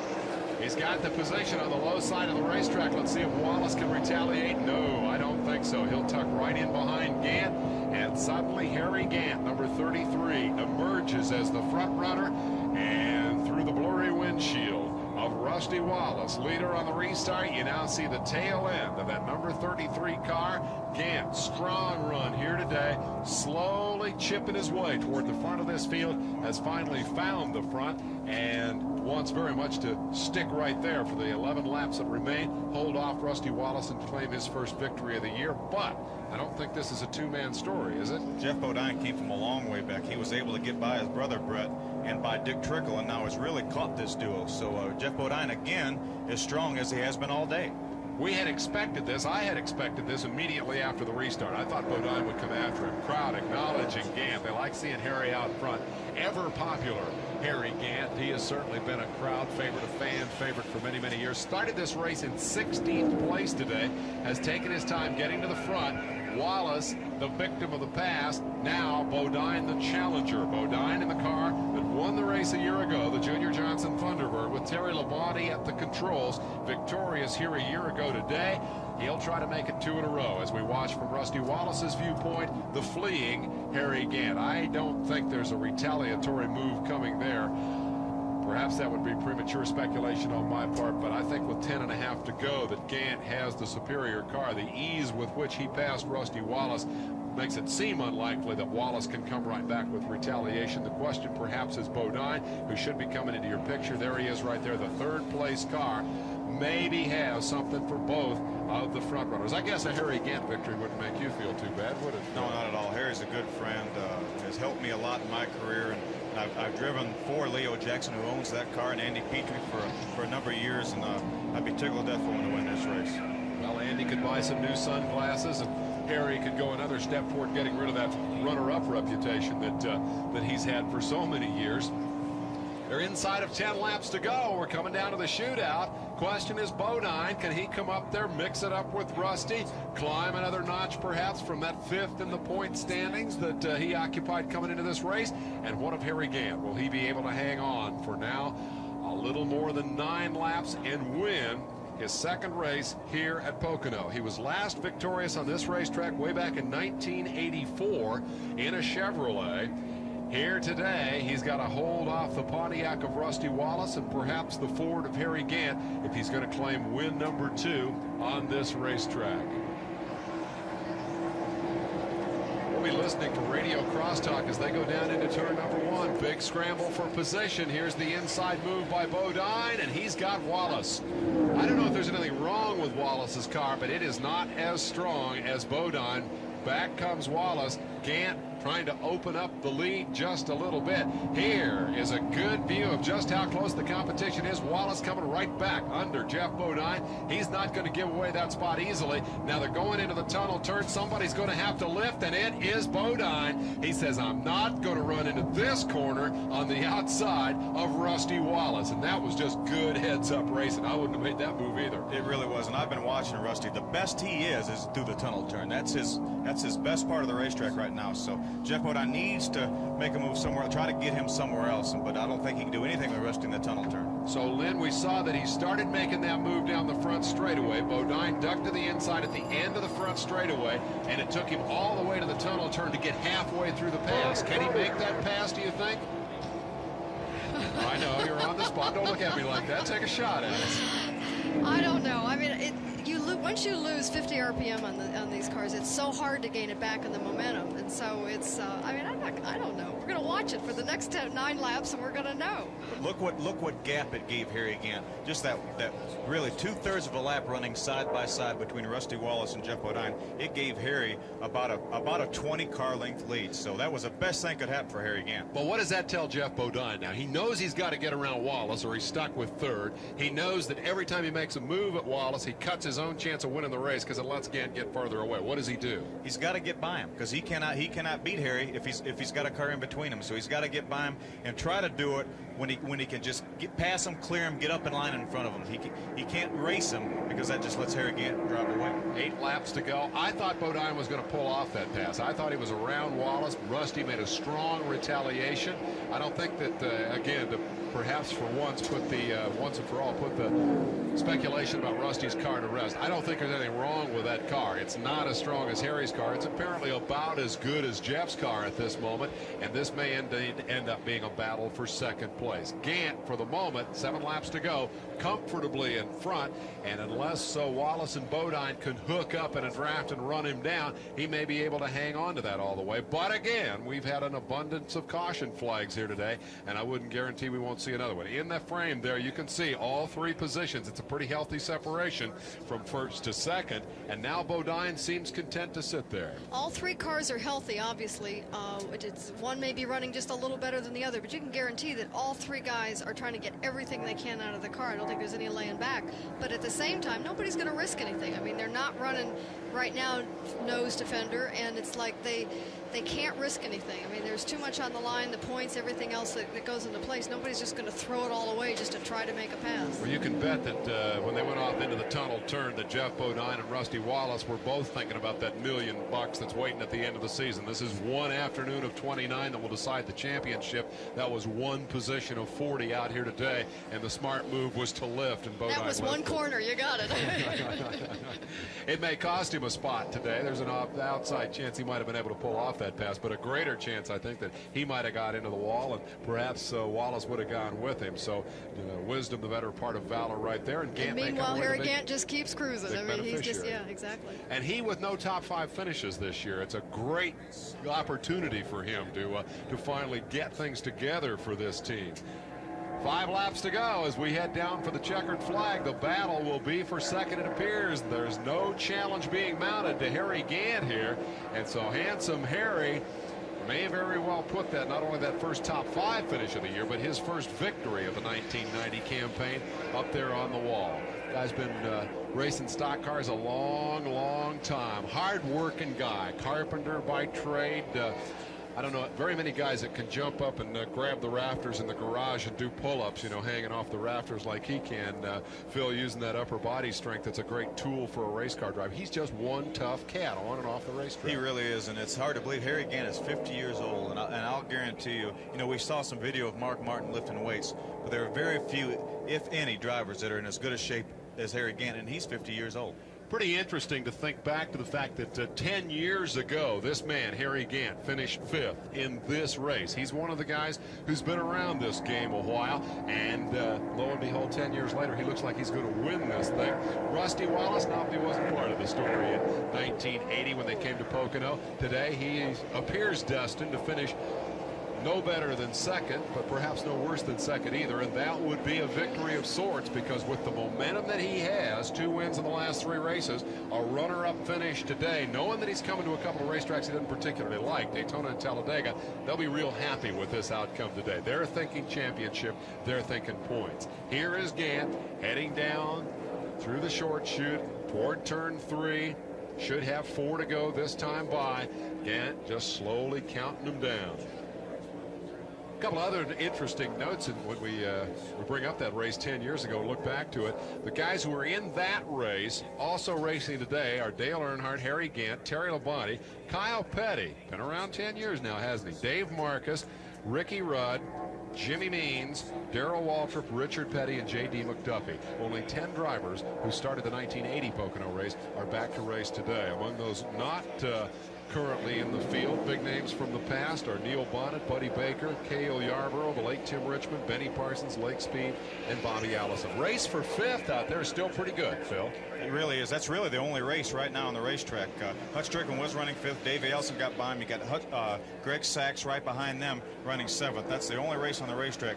Davey Allison appears to be real strong. He chased Cut Strickland down and was able to pass him, so he seems to be opening up a little daylight. Now we'll see if Greg Sachs can do the same thing. Sachs is probably disappointed to be where he is, 7th position with a car that early in the race was very strong. It was fastest in the final practice yesterday. I think that team is still looking for consistency. They know they've got fast cars. They don't have yet fast pit stops, and until they run a few more races, I don't think they'll find the consistency that'll make them a winner. That's very true. When pit stops do come into play, like here, track position is so critical, then they're going to be a little bit weak in that area, but they'll get it together. They got a good bunch of guys. They'll get it together. It's a great team, or potentially a great team, and we've got just 2 laps to go for Harry Gant as he flashes past the start-finish line, wheels that Oldsmobile off into turn 1, thinking about time I won one of these things. Gant inside of 2 laps to go as he hurdles down the long pond straightaway at Pocono. This will be a popular victory here today. Harry got a big cheer. Let's don't jinx him yet, Dave. He's still got a lap and a half to go. Don't jinx him yet. It's not over. That's a good point. Let's don't talk about the no-hitter till the last pitch is hurled. Here is Rusty Wallace. He is second. He stood the gaff. He withstood the pressure from Bodine. Jeff threw his best shot at him, and Rusty threw it right back and said, no, thank you, friend. I'm going to hang on to this spot.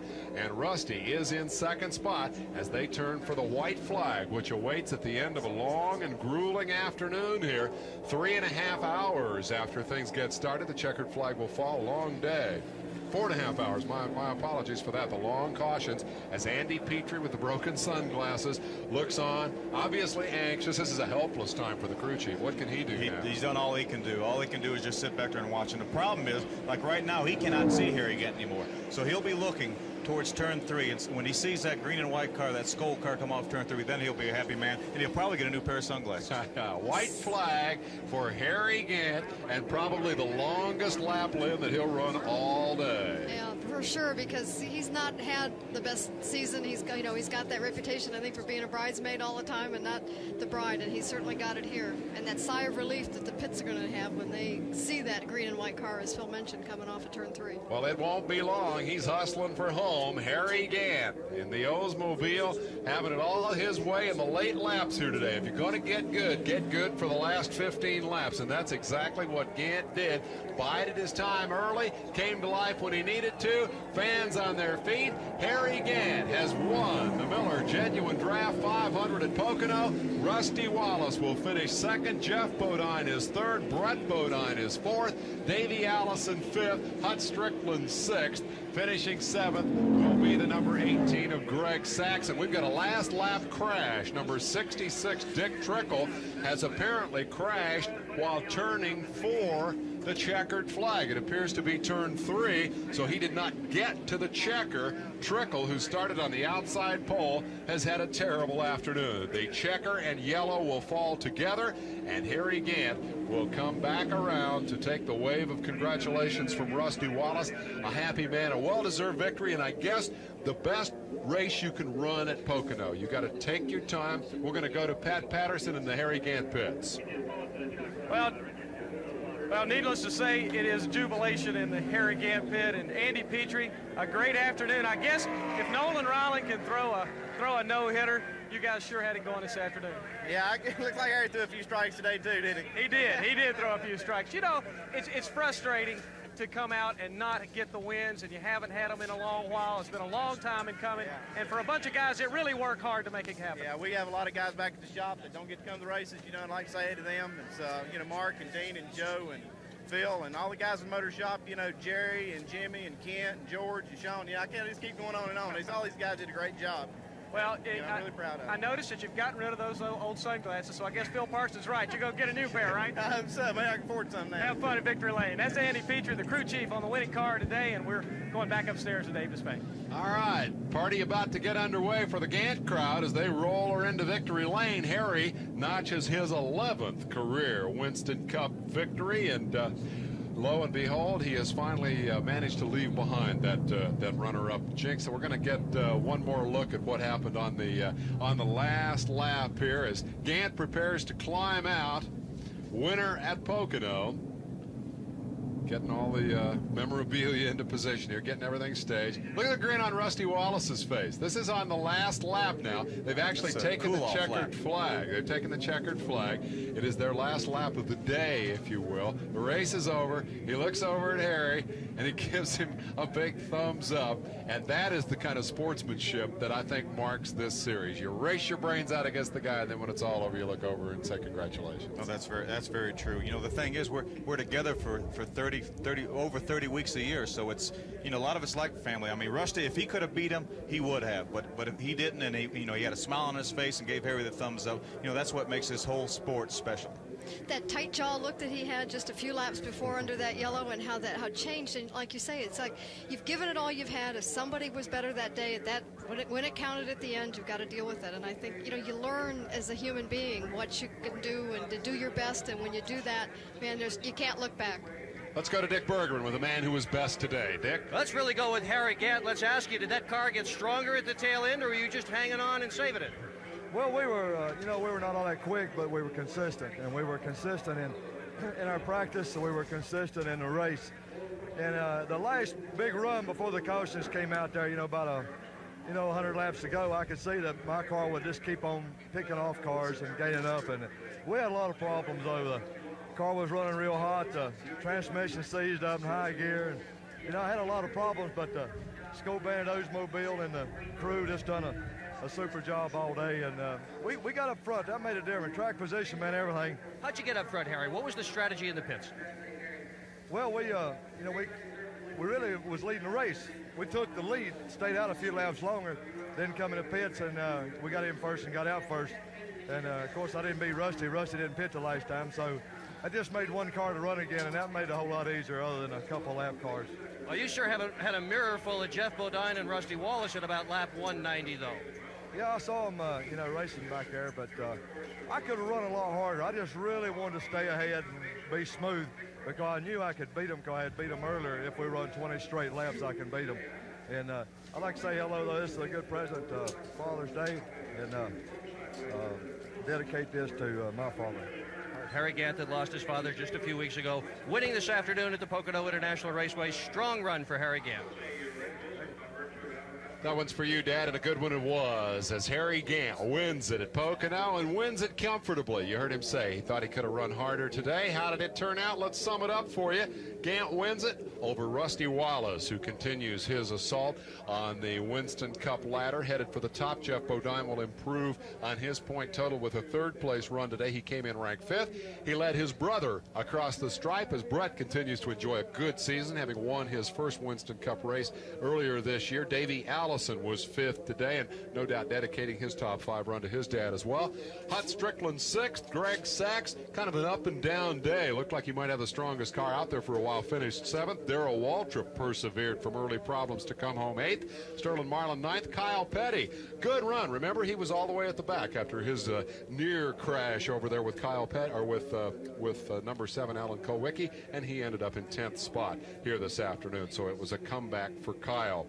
Dick Trickle is okay after a last lap spin in turn number 3. The fans, well, they're still enjoying the sunshine here and listening to the interviews and in no hurry to try to get out of the infield and wrap up their day. The winner, Harry Gant, led 15 of 200 laps, the last 15. Average speed only 120 miles an hour in a race that saw a record number of caution flags here today, 13 for 44 laps. The old record was 9. 16 leaders and 26 lead changes. That kept 22 cars on the lead lap, 29 finishers here today, 11 retirees in a race that did not have a remarkable amount of attrition. Let's go to Rusty Wallace now. Pat Patterson is with the runner-up. Well, first of all, I want to thank you for letting us talk to you all day long on the radio. Unfortunately, one shot less than you'd like to have been today, but nevertheless, a good run for you guys. It was a great run for us, and I'd like to congratulate Harry Gant. He did a wonderful job, and boy, if anybody needs to win a race, it was Harry, and I'm proud for him if I couldn't win. The Miller January draft car run good today. I made one gigantic mistake I couldn't believe I made, and I got lucky today, really, because that race could have went green. I could have finished 29th or 30th, and I just made a bad move. I really messed up. Well, Lyn St. James and Phil Parsons both were making very positive comments about just how well you could time those restarts. And I know that that is a team effort with Barry, with the spotter, with everybody, but you really did. You really were quick when you had the restarts. Well, I was just thinking so much about restarts, getting going, because I didn't want anybody to hold me up. This Long Pond straightaway is so long, you got to make a move when you can, and I just absolutely forgot the rule. I have been so accustomed to doing it the other way that what happened, I got thinking out there, and I talked myself into that was okay. And I was real proud of myself when I took off, because I waited until the green flag fell, and I watched it, and heck, I was almost leading the race going to turn one. I said, boy, I really got him there. And when Barry hit the radio, I went, oh, man. Come in, stop, and go. And I was hot, too, until I realized what happened. Rusty, this team appears to have really taken a charge pill over the last 4 or 5 weeks, and I know that makes you proud, and I know it makes all these guys that are defending this championship proud. They're not taking any charge pills. They're just doing what they do normal, and that's working hard and doing a good job and doing their job, and I'm doing my job, and we gel together real well doing that. Good run for you this afternoon. Congratulations. Thank you very much. That is Rusty Wallace, obviously not too unhappy with the runner-up finish here today. And again, it's a long, long way to the end of the season, and they're thinking championship. This was not the only race today up at Detroit. The IndyCar race, Michael Andretti wins in the streets of Motor City over Bobby Rahal, Eddie Cheever. Rick Mears was fourth. Indy 500 winner Arie Luyendyk came home fifth. That in the Detroit Grand Prix for the kart IndyCars, which no longer race here at Pocono, but indeed the stock cars put on a great show here this afternoon, and Harry Gant emerged from that show victorious with his first victory of the 1990 campaign. An impressive victory it was, too, getting better all day and being there when they had to be, which is right at the end of the race.